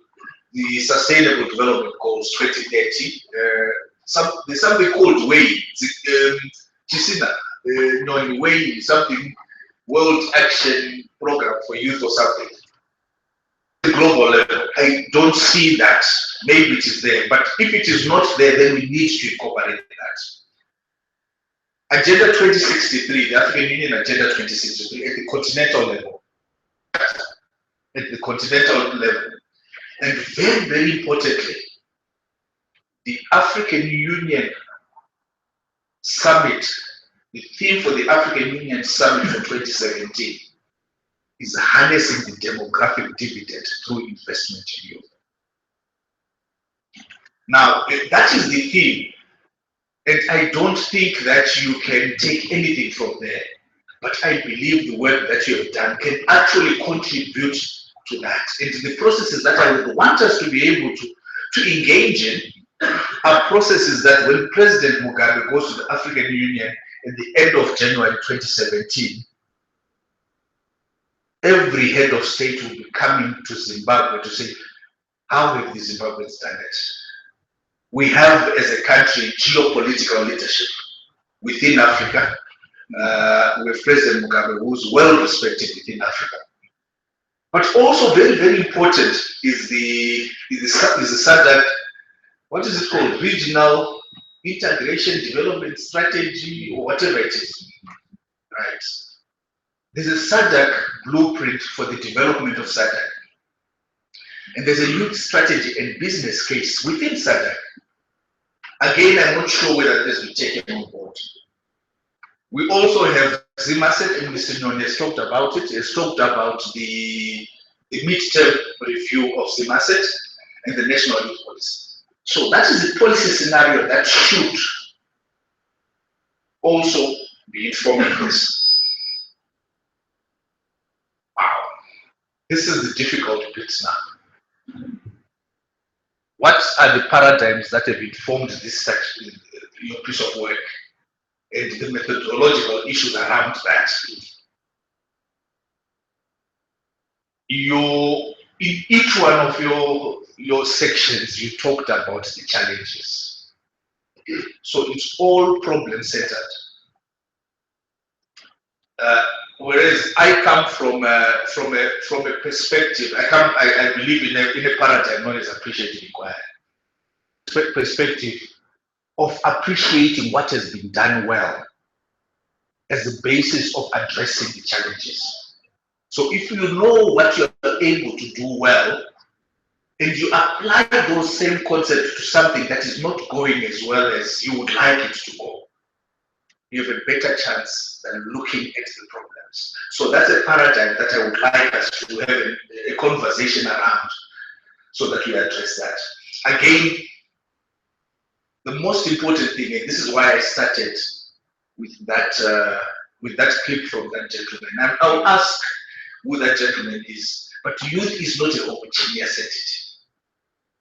And we need to move away from saying youth, youth, youth. We need to be very clear when we're looking at programming. What type of youth are we talking about?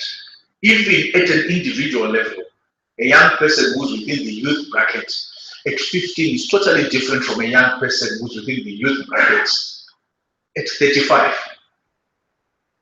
In some instances, a young person who's within the youth bracket at 35 could be a grandmother. And that is the reality. And that is the reality that we have to. So if the youth is not a homogeneous entity. So you would have somebody who is a youth and they have their daughter who's also a youth. And you cannot address those people in the same manner. Consultations. I come from an institution known as ZANU-PF. And ZANU-PF does not remember you consulting them. I've spoken to some of the people within an institution known as the MDC. And some of the people that I've spoken to don't remember you consulting them. So the consultations, those are important issues because those particular political parties have got members of parliament that decide on budgets. They've got ministers in government. It is important. There's an analytical approach to existing. Well, I'm not sure. When I make that comment, analytical approach to existing reports, I think I saw in one of the reports the issue of levels of employment and unemployment. And I would really want us to interrogate, in particular, the labor force survey. What is employment And to what extent do we talk about issues of underemployment? Are we wanting to address unemployment or are we wanting to address underemployment? So we need to interrogate the reports that we've used in a much deeper way. Lastly, investments that have been made into youth, I don't think they have been articulated well enough. Why do I say that? This then talks to the intervention approach. You use scare tactics. If we don't do this,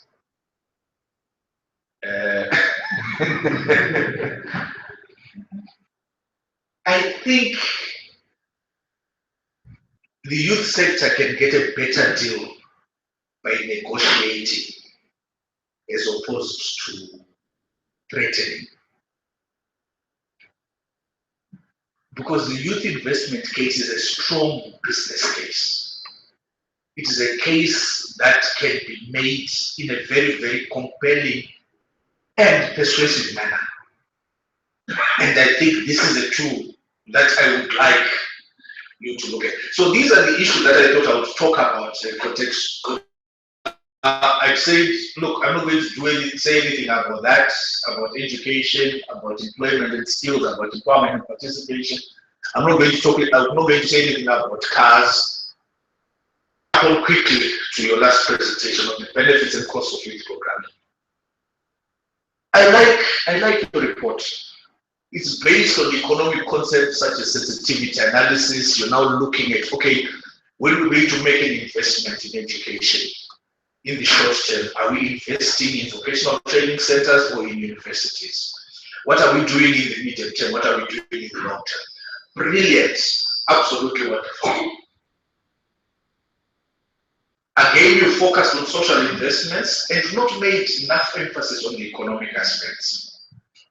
Okay, and maybe this is something that we need to then add onto the work that you've done.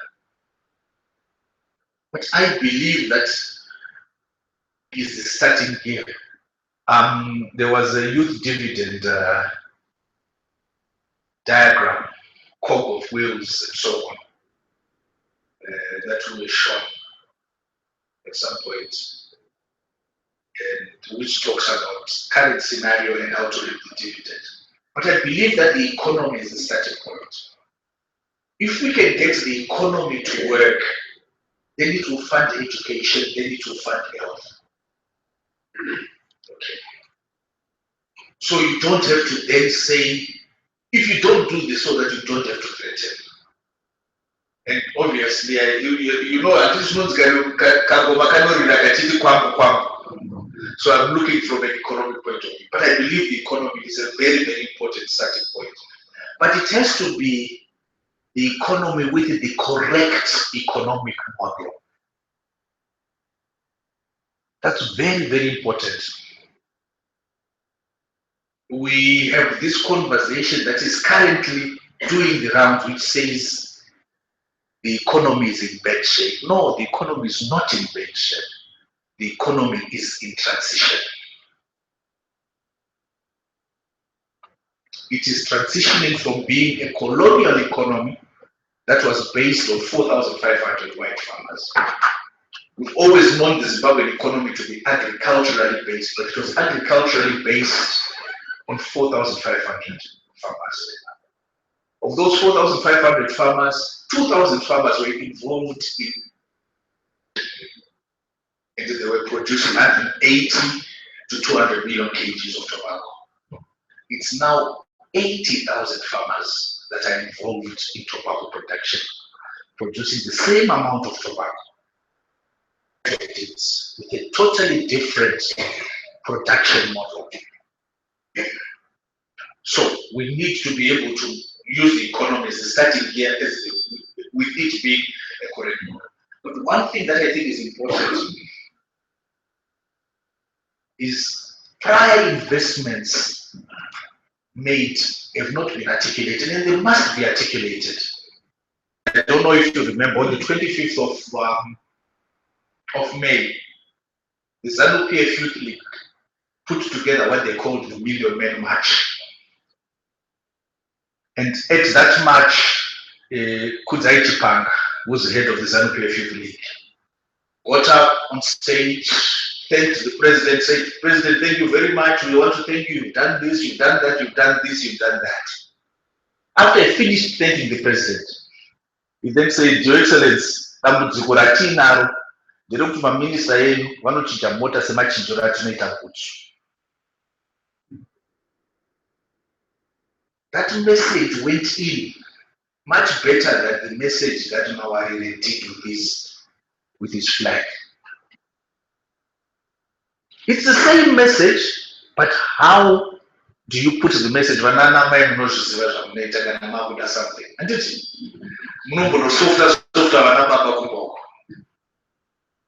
investments that have been made into young people, we must articulate them and we must be thankful and we must show gratitude. And as we show gratitude, we must also talk about the return on those investments. The big investments, ladies and gentlemen, is the fact that as a country, we have a trade deficit of $3 billion that is largely financed by the diaspora. And the diaspora is a result of investment in education. So that needs to be articulated. Because in negotiation, so you need to be able to say, look, you made this investment in education, and this is the return. Again, investments, I made this towards the end of the presentation, but I noticed that you talked through it. That investment is a time-bound concept. Short-term, immediate-term, long-term. And we have defined, with the assistance of the young people that put together the Zim Yes for Investments, for Zim Yes for Investment blueprint. We've put together timelines. And the timelines are the short, immediate term up to December 2016. Okay, and the immediate term is next 4 to 5 months. And then the short term is 2017 and 2018. And the medium term 2019 to 2023. And then we've taken 4 long-term periods that will take us all the way to 2063. So that we are in tandem with the Agenda 2063. So those are 10-year periods, long-term 1, long-term 2, long-term 3, and long-term 4. So what are the investments that we need to be able to be making within each one of those time periods? And I see you've done significantly good work towards that. Youth is not homogeneous, even as an individual. And what investment you're making to a young person at the age of 15 should be different to the investment that you're making to that young person at the age of 30. And that investment needs to be made constantly in the same way that Coca-Cola always advertises, irrespective of the fact that you don't take a Coca-Cola. I want to conclude, ladies and gentlemen, to say, well, yet another report and yet another workshop. Huh? Come on. And I'm hoping this does not become yet another report. And I'm hoping this does not become yet another workshop. It needs to be implemented. And I can hear you all saying, provided we are given the resources. Huh? I used to be on the board of a couple of parastatals. And there were strategic plans that I rejected on the basis of provided we are given resources. No, don't give a provider.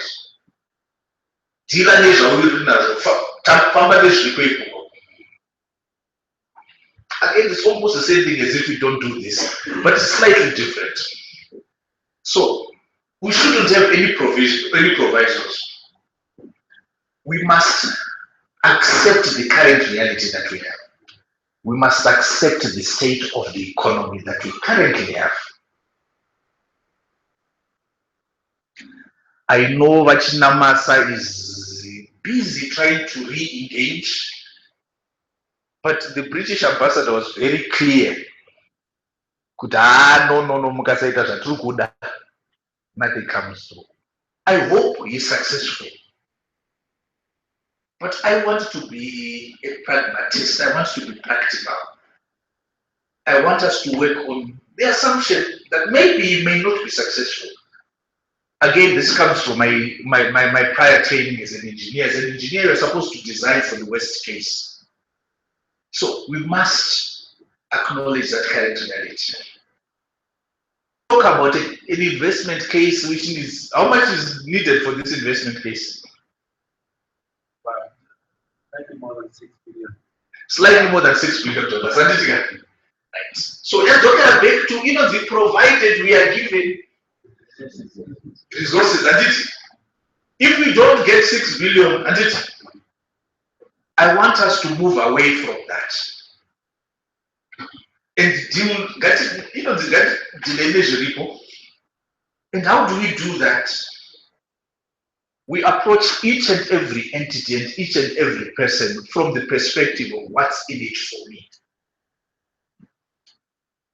What is the value proposition that we're giving to UNICEF when we're making the business with the investment case? What is the value proposition that we give to UNDP? What is the value proposition that you give to Pepsi Cola? What's the value proposition that you give to Telecel when you're making that investment case? We need to be practical given the realities. Ladies and gentlemen, we're talking about entrepreneurship. Okay. When you find, are there any farmers here involved in horticulture? You are. What did you grow, madam? Maize. Okay. You do madomas. Do you find the ready market, or sometimes it's difficult? Sometimes it's difficult. And yet we import tomatoes in this country because we've not put in place some of the things that are needed. So we need to be able to look at some of those realities.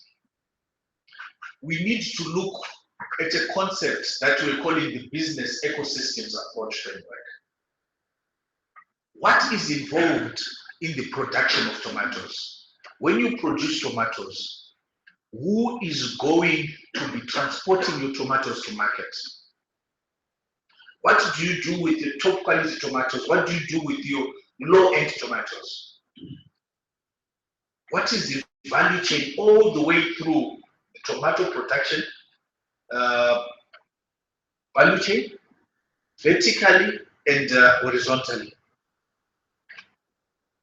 And to that end, I've directed the Zimbabwe Youth Council to establish 5 companies which will then work as the basis of developing the anchors of business ecosystems around each one of the 4 clusters of Zim assets.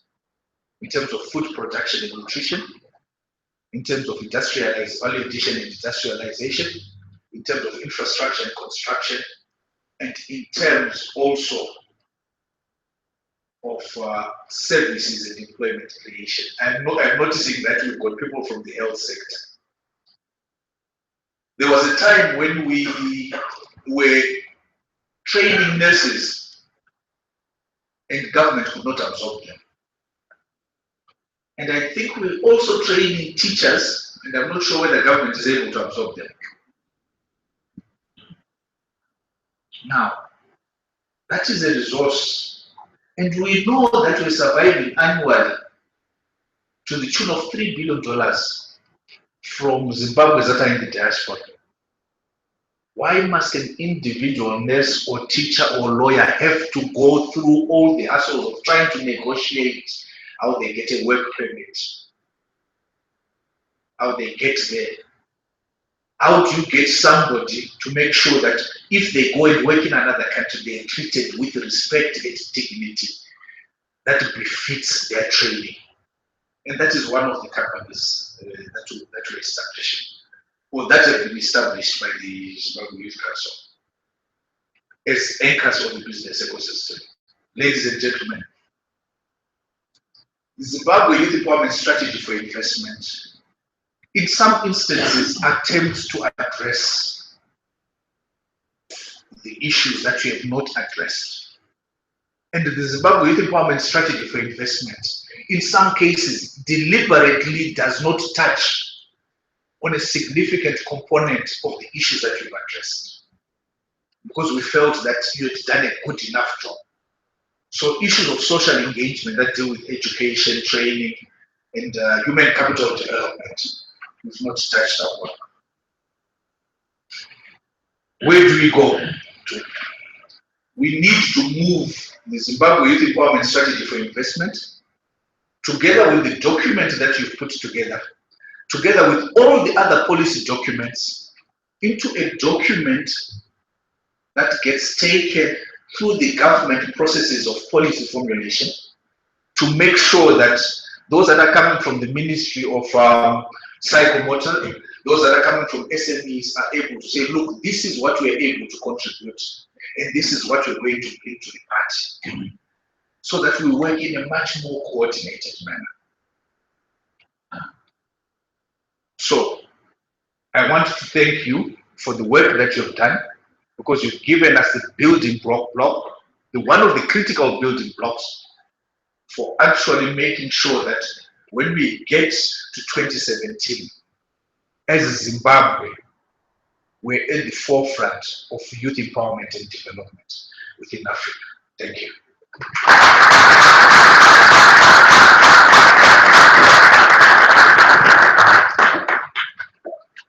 Ladies and gentlemen, I had said I wanted to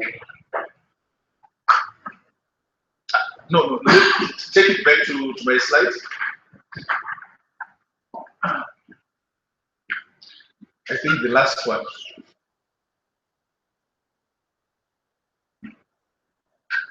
Yeah, okay. Yeah, the last one. No, you're going to the first one. Okay. Right. I want to take you back to the. Thank you. Go back one. Oh no. Down. One more. Yeah, there. Ladies and gentlemen, I want to conclude by saying that.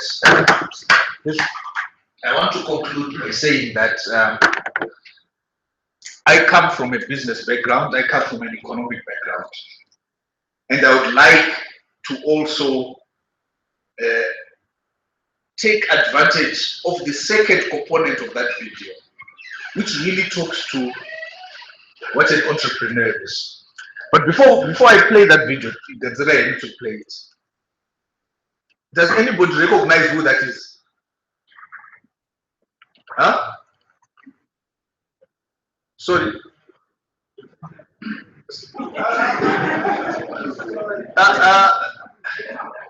Sorry.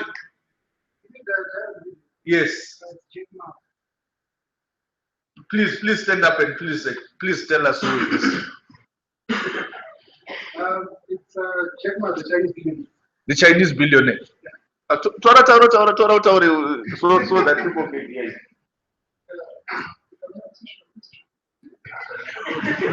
But it should be Jack Ma, the Chinese billionaire, was responsible for getting Alibaba. The owner and founder of Alibaba. Does anyone know what Alibaba is, or who Alibaba is? Sir. It's an online market that has no structures at all. That has no structures at all.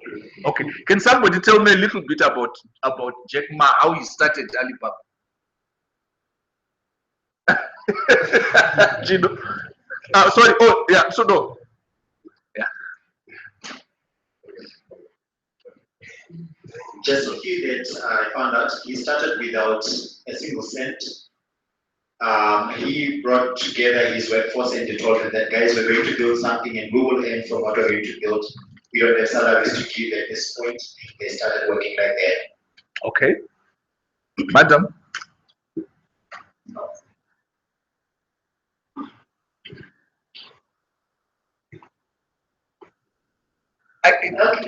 Sorry, wait a minute.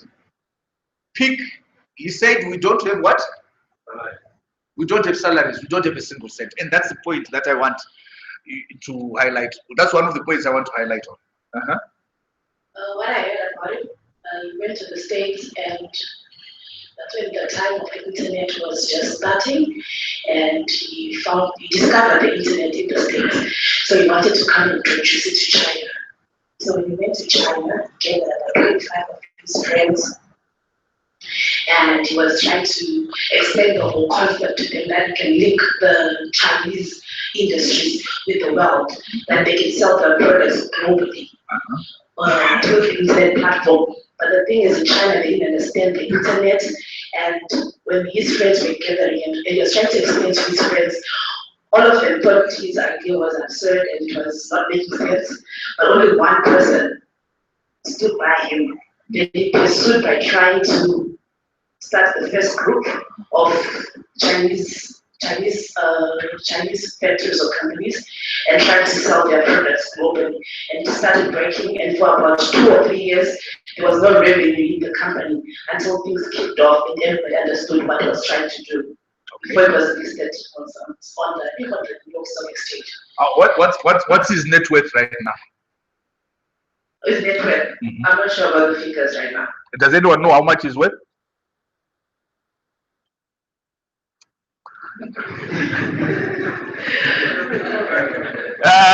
Okay, let's give it Kunachilo, and then you can tell us, how much he's worth.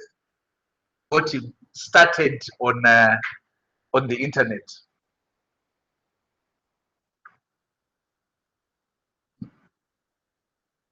Good afternoon, everyone. Jack Ma was from his early childhood wanted to learn English, and he was staying in China. So every morning for 9 years, he would ride his bicycle to the nearest hotel to converse with foreigners and guide them for free around China so that he would improve his English. So point number 2, and this point number 3, sorry. Point number 1, point number 2, point number 3 is he went to learn English. So he ended up earning a particular resource. You could have what's out already. Okay, go on.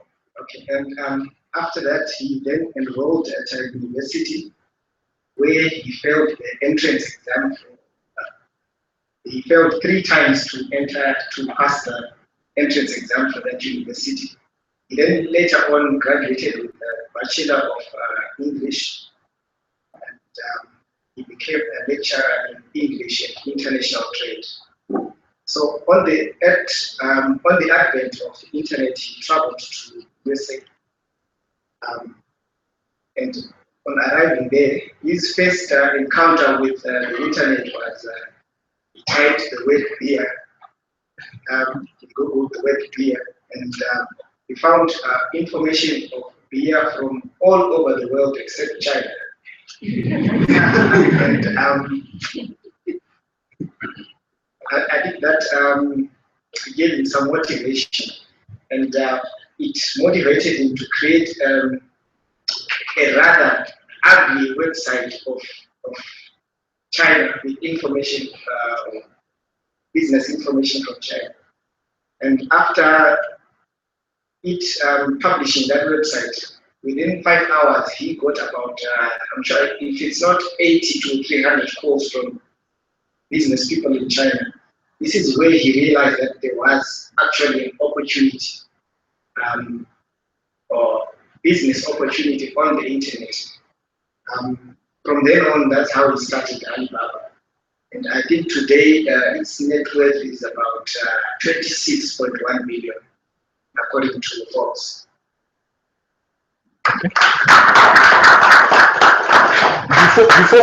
before we play the video, I want to also tell you a story of two salesmen that were sent to Africa.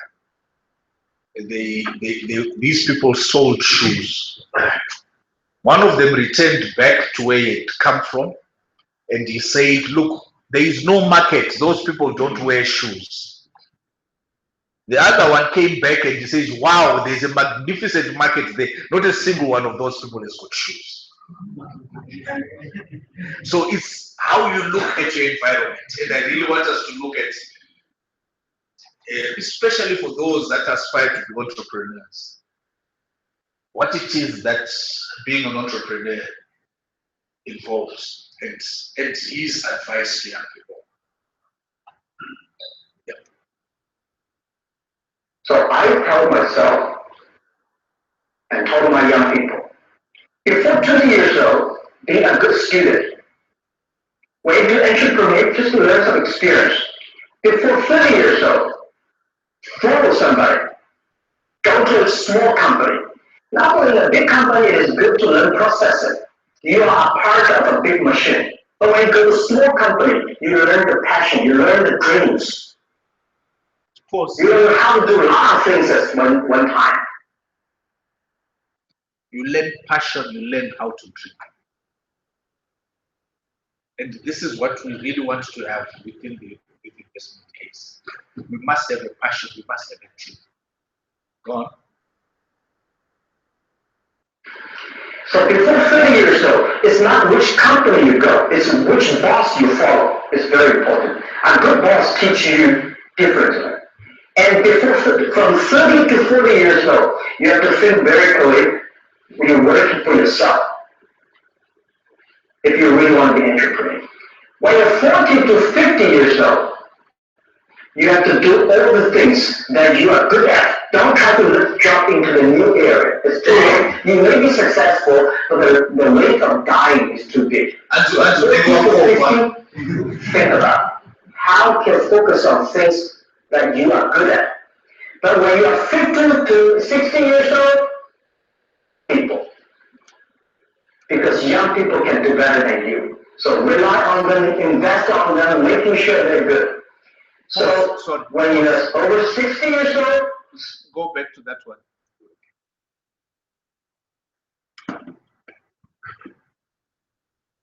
$60 years old, spend time for yourself. When you're over 60 years old, spend time for yourself. Work on them, invest. Yes. So when you're just a moment. over 60 years old, spend time for making sure they're good.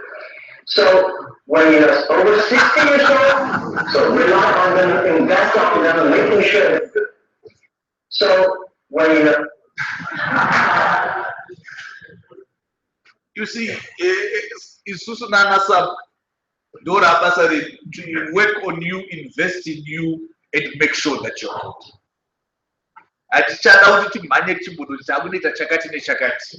This is where we are at. And then in a few years' time, Tita will pause, Tita will play. In a few years' time, spend time for yourself. On the beach, sunshine. It's too late for you to change none of it. But this is my advice to the young people. 25 years old. Make enough mistakes. Don't worry. You fall, you stand up. You fall, you stand up. Enjoy it. I mean, 25 years old. Enjoy the show. Enjoy the show. Thank you very much. Thank you very much, ladies and gentlemen. You want me to take questions?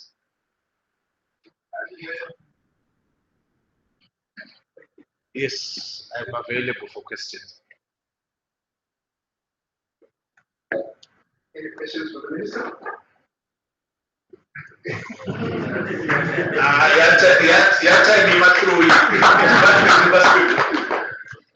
Thank you very much, ladies and gentlemen.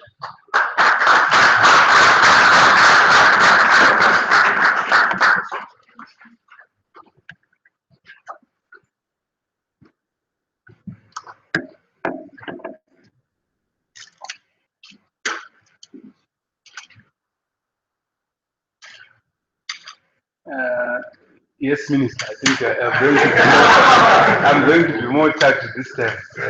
But I'm persuaded that I certainly need to thank you for the practical presentation, for the practical intervention.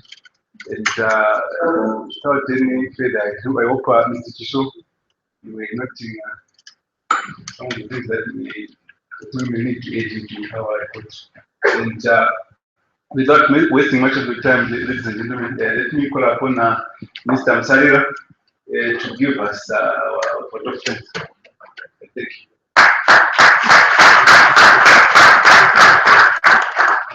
Thank you very much, Mr. Man. Just like to extend my thanks and my gratitude to the Minister for making time to be with us here today. I'd also like to thank the UNICEF team for actually making this day possible. Mr. Chisho and his team for putting together a very good document.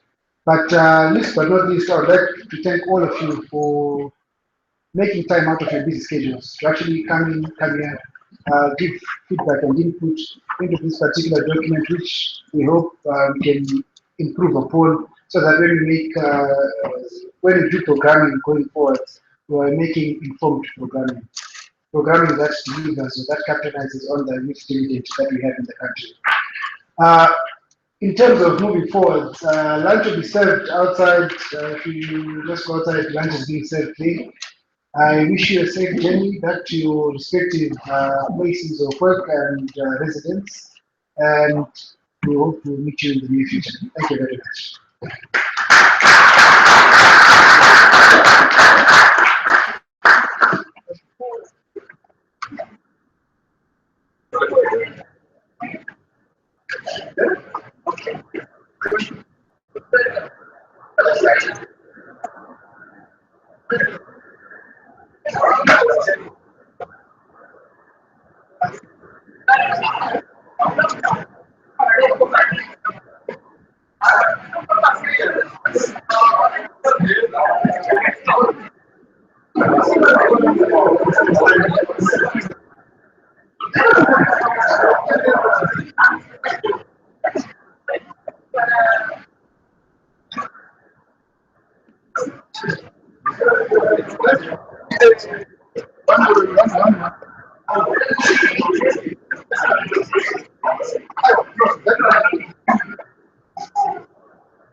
That video, oh, that video, I get memory stick.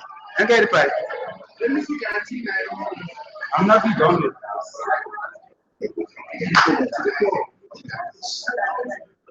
See what?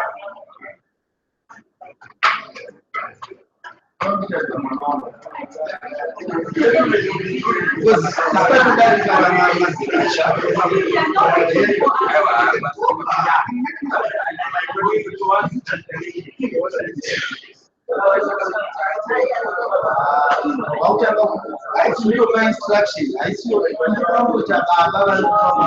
I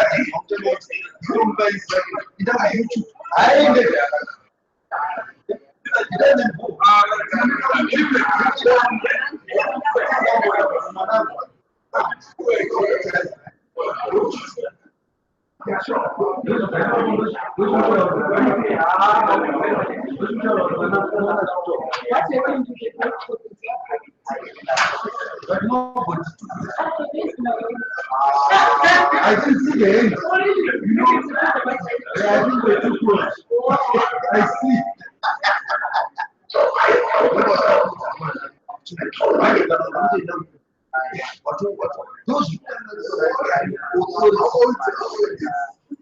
He's turning 18. Okay. So, yeah, I think about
I think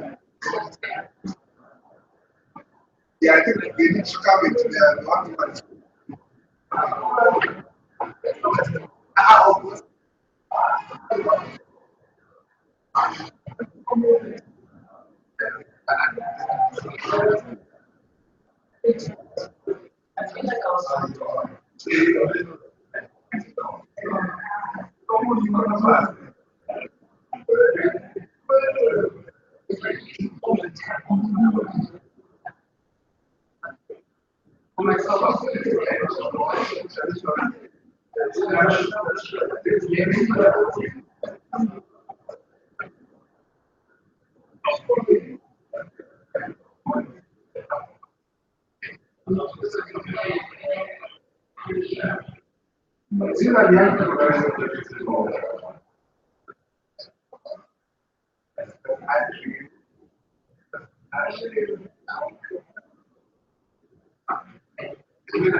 but it's a kind of that's how I'm trying to.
What do you think I'm going to do? I'm going to I'm sitting there.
Good job. I think what's around, there's no respect. After this school,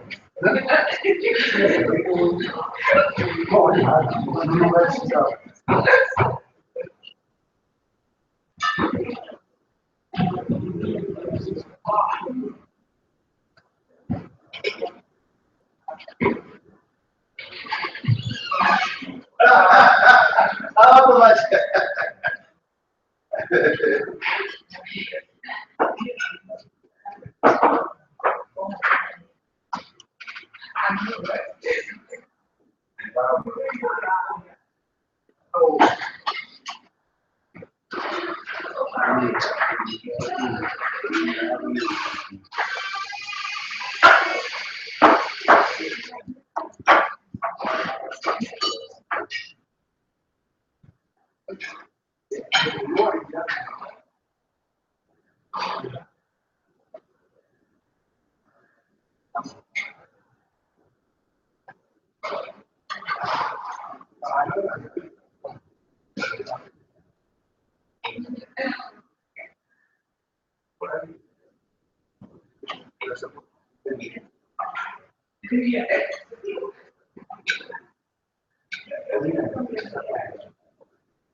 Simple, not academic.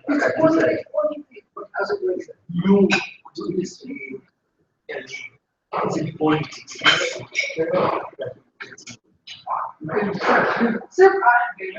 I mean, there's nothing wrong with that. Yes. That's what we want. You can put on another. Yeah. So,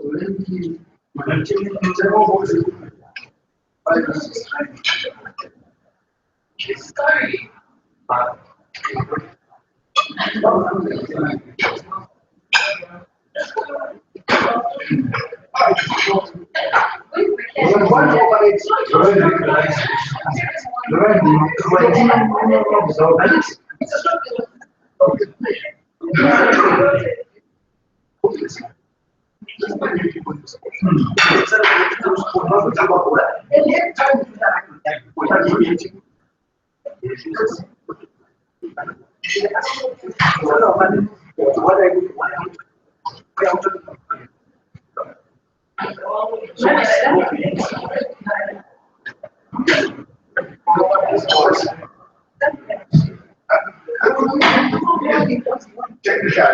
Anything goes wrong. No.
These are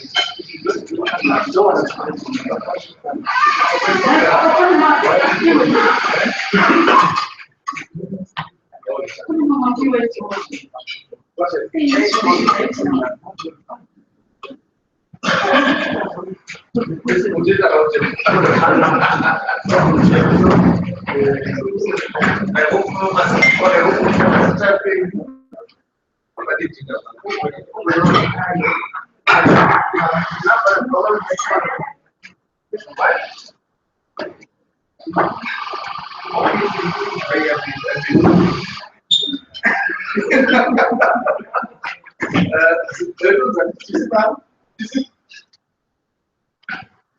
one is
going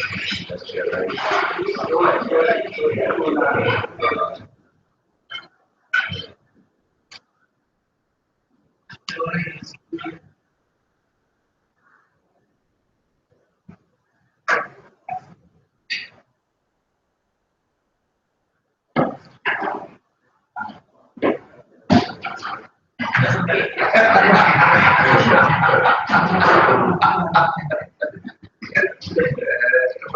are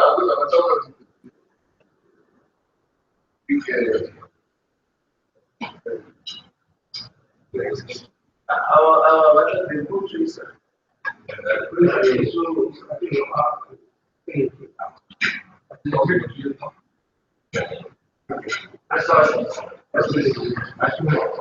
We use it to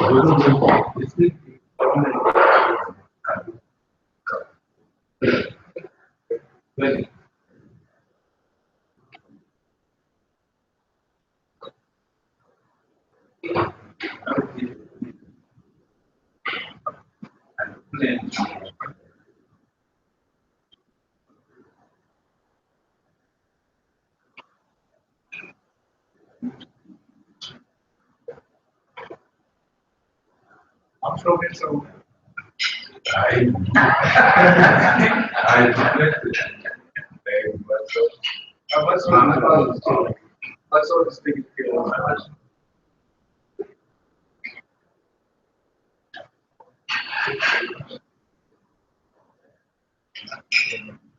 Which way to formalize it? Let's hope it is of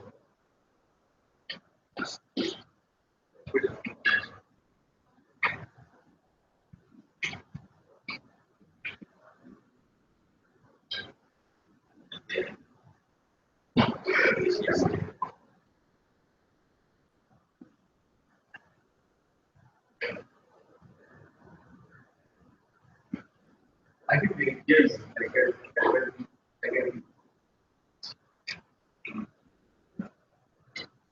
if you really want to know, like to survive.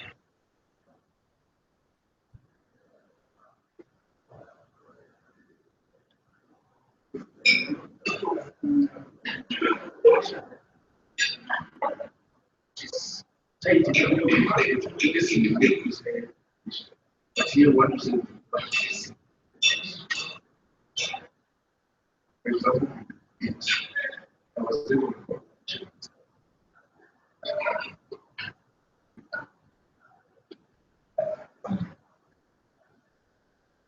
that's great. You should how did you flex?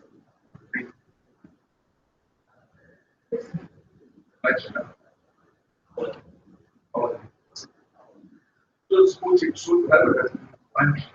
I think I changed it.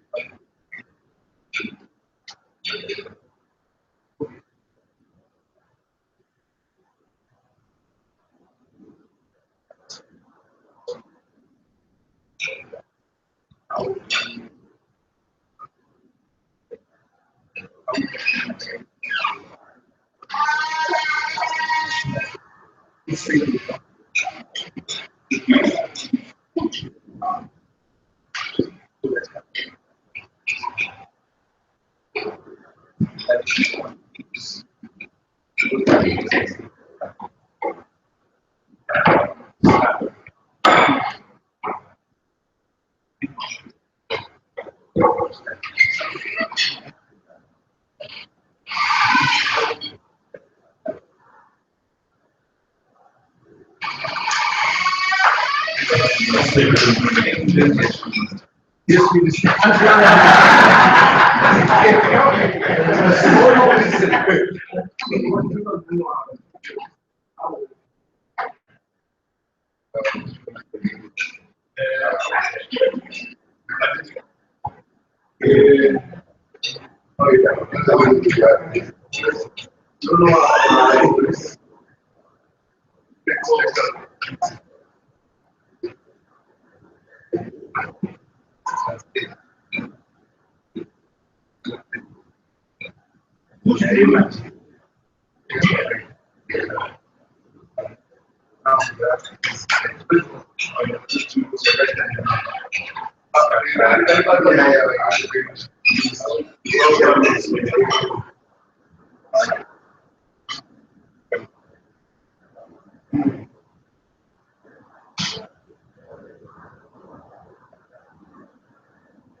Mune vanhu venyu vakazara mune vakawanda.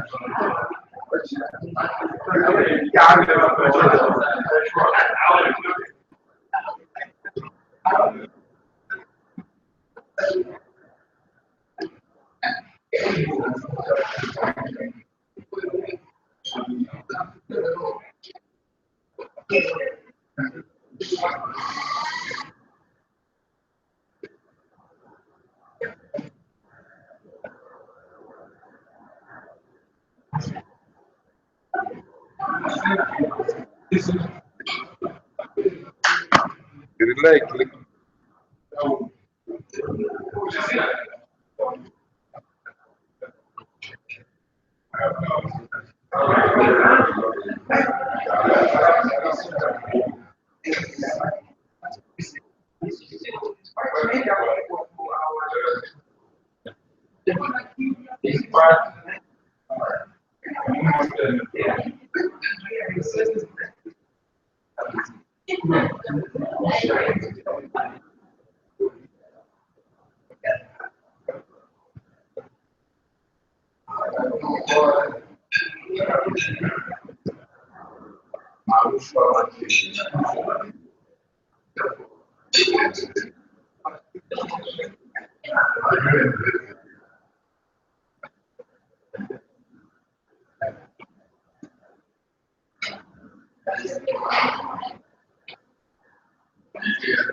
on so many. It's just not there.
I love those people. Oh, yeah.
See you. Okay, see you.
Bakutumye madhizeta.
Vanosina ungeulika vanonetsa pausina kuswera vanonetsa unozama kuti batana nezvima vanzi koma kuita nezvi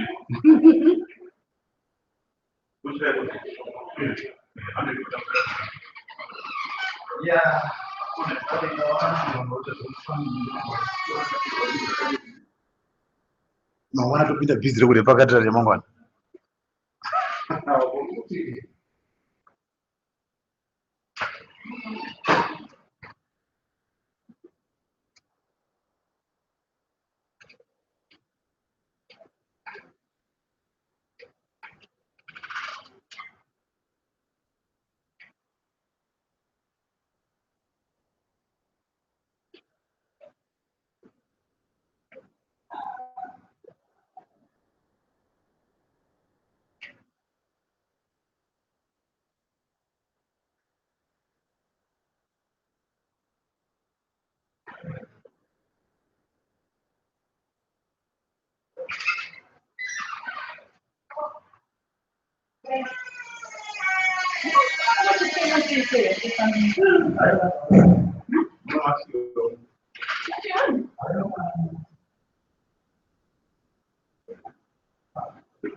So, yeah. Okay, no problem.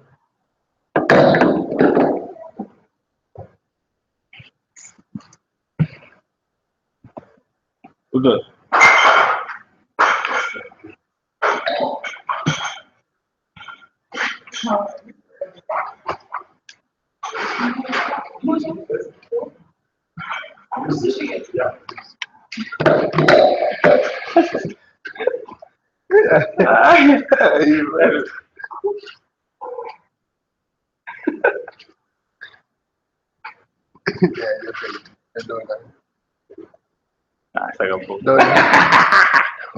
Inozeta sei indo chaiyo indo chaiyo aiwa ndine sono twatiri dziri tongoka pozera picha But you yeah, because we actually doing the same. small Roma. I try to get Roman. Roman. Like from a distance. No, they got them. Oh.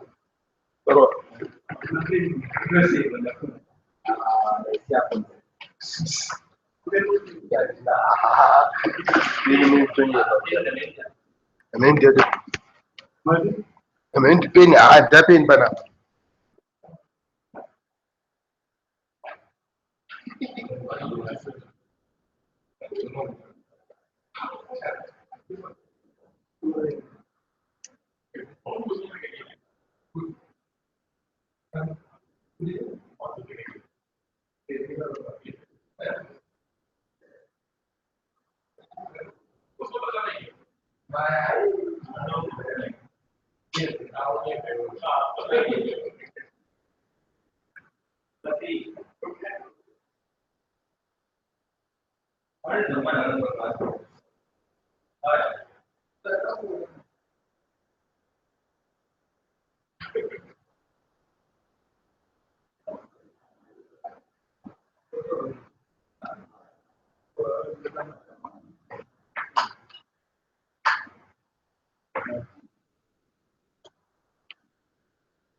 It also means the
But you need them.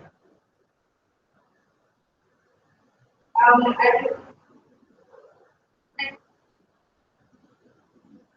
that EU must you know, you need them. Okay.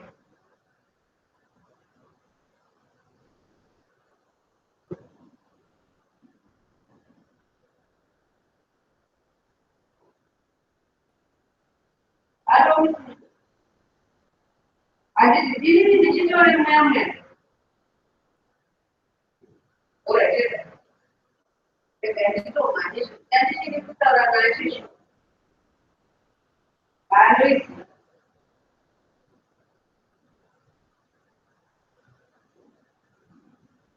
Alright. Oh. Oh. Alright. Talk about. Não podemos imaginar.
No,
Antidichando, ya que aunque te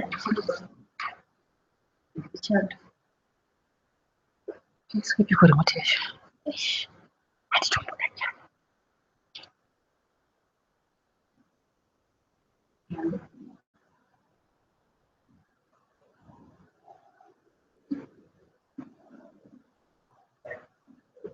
Rekompyuta iri pamakono.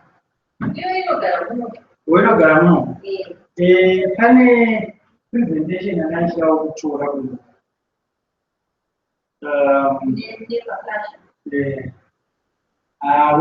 Flash rangu manje password.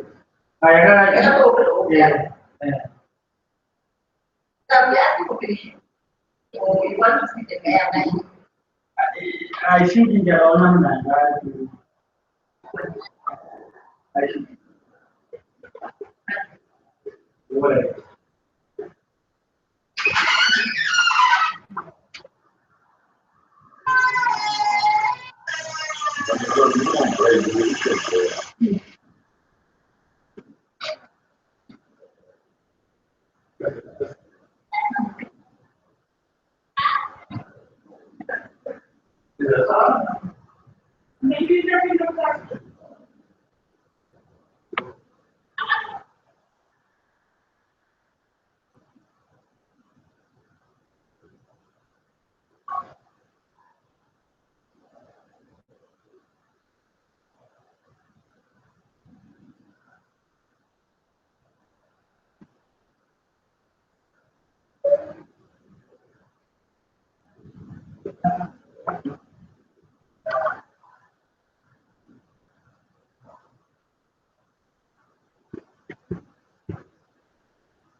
The red one. Can I do? Yes, Yeah, don't incorporate. Unaiamini Sanyanga kuna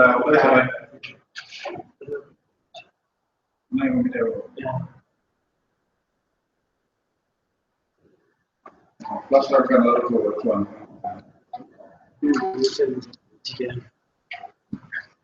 What's this?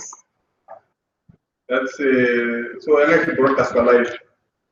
Oh. To YouTube. When you're live on YouTube. Yes, that's the mic. In order to run a color. Oh, this kind of still. When the people meet up on the visit. All right.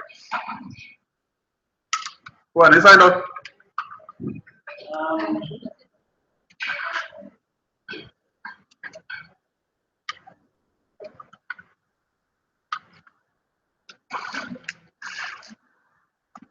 kusura the folder. Into ema-slides. Yeah, that's the most. One day, look at all what I go. When they are meeting, they are very much. This is not stuff to go. I'm going to see how we found. But this tongue and this market. Mukomsi. Manaliz, Manaljad. I'm going to say.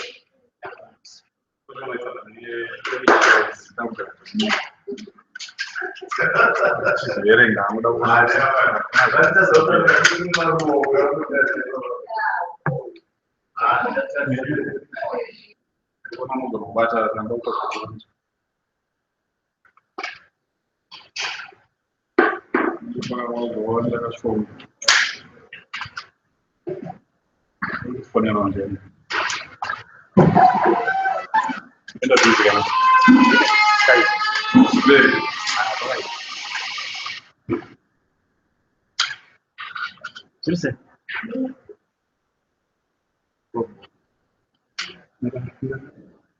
you don't have load.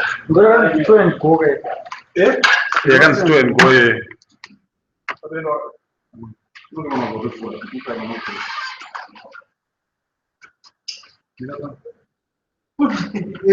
Sha, don't say like I want it. Those guys do that over. That's all in my box. One weekend,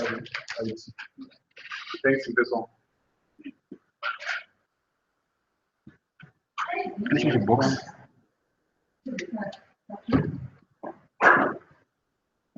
Well, thank you very much. Il est bon là.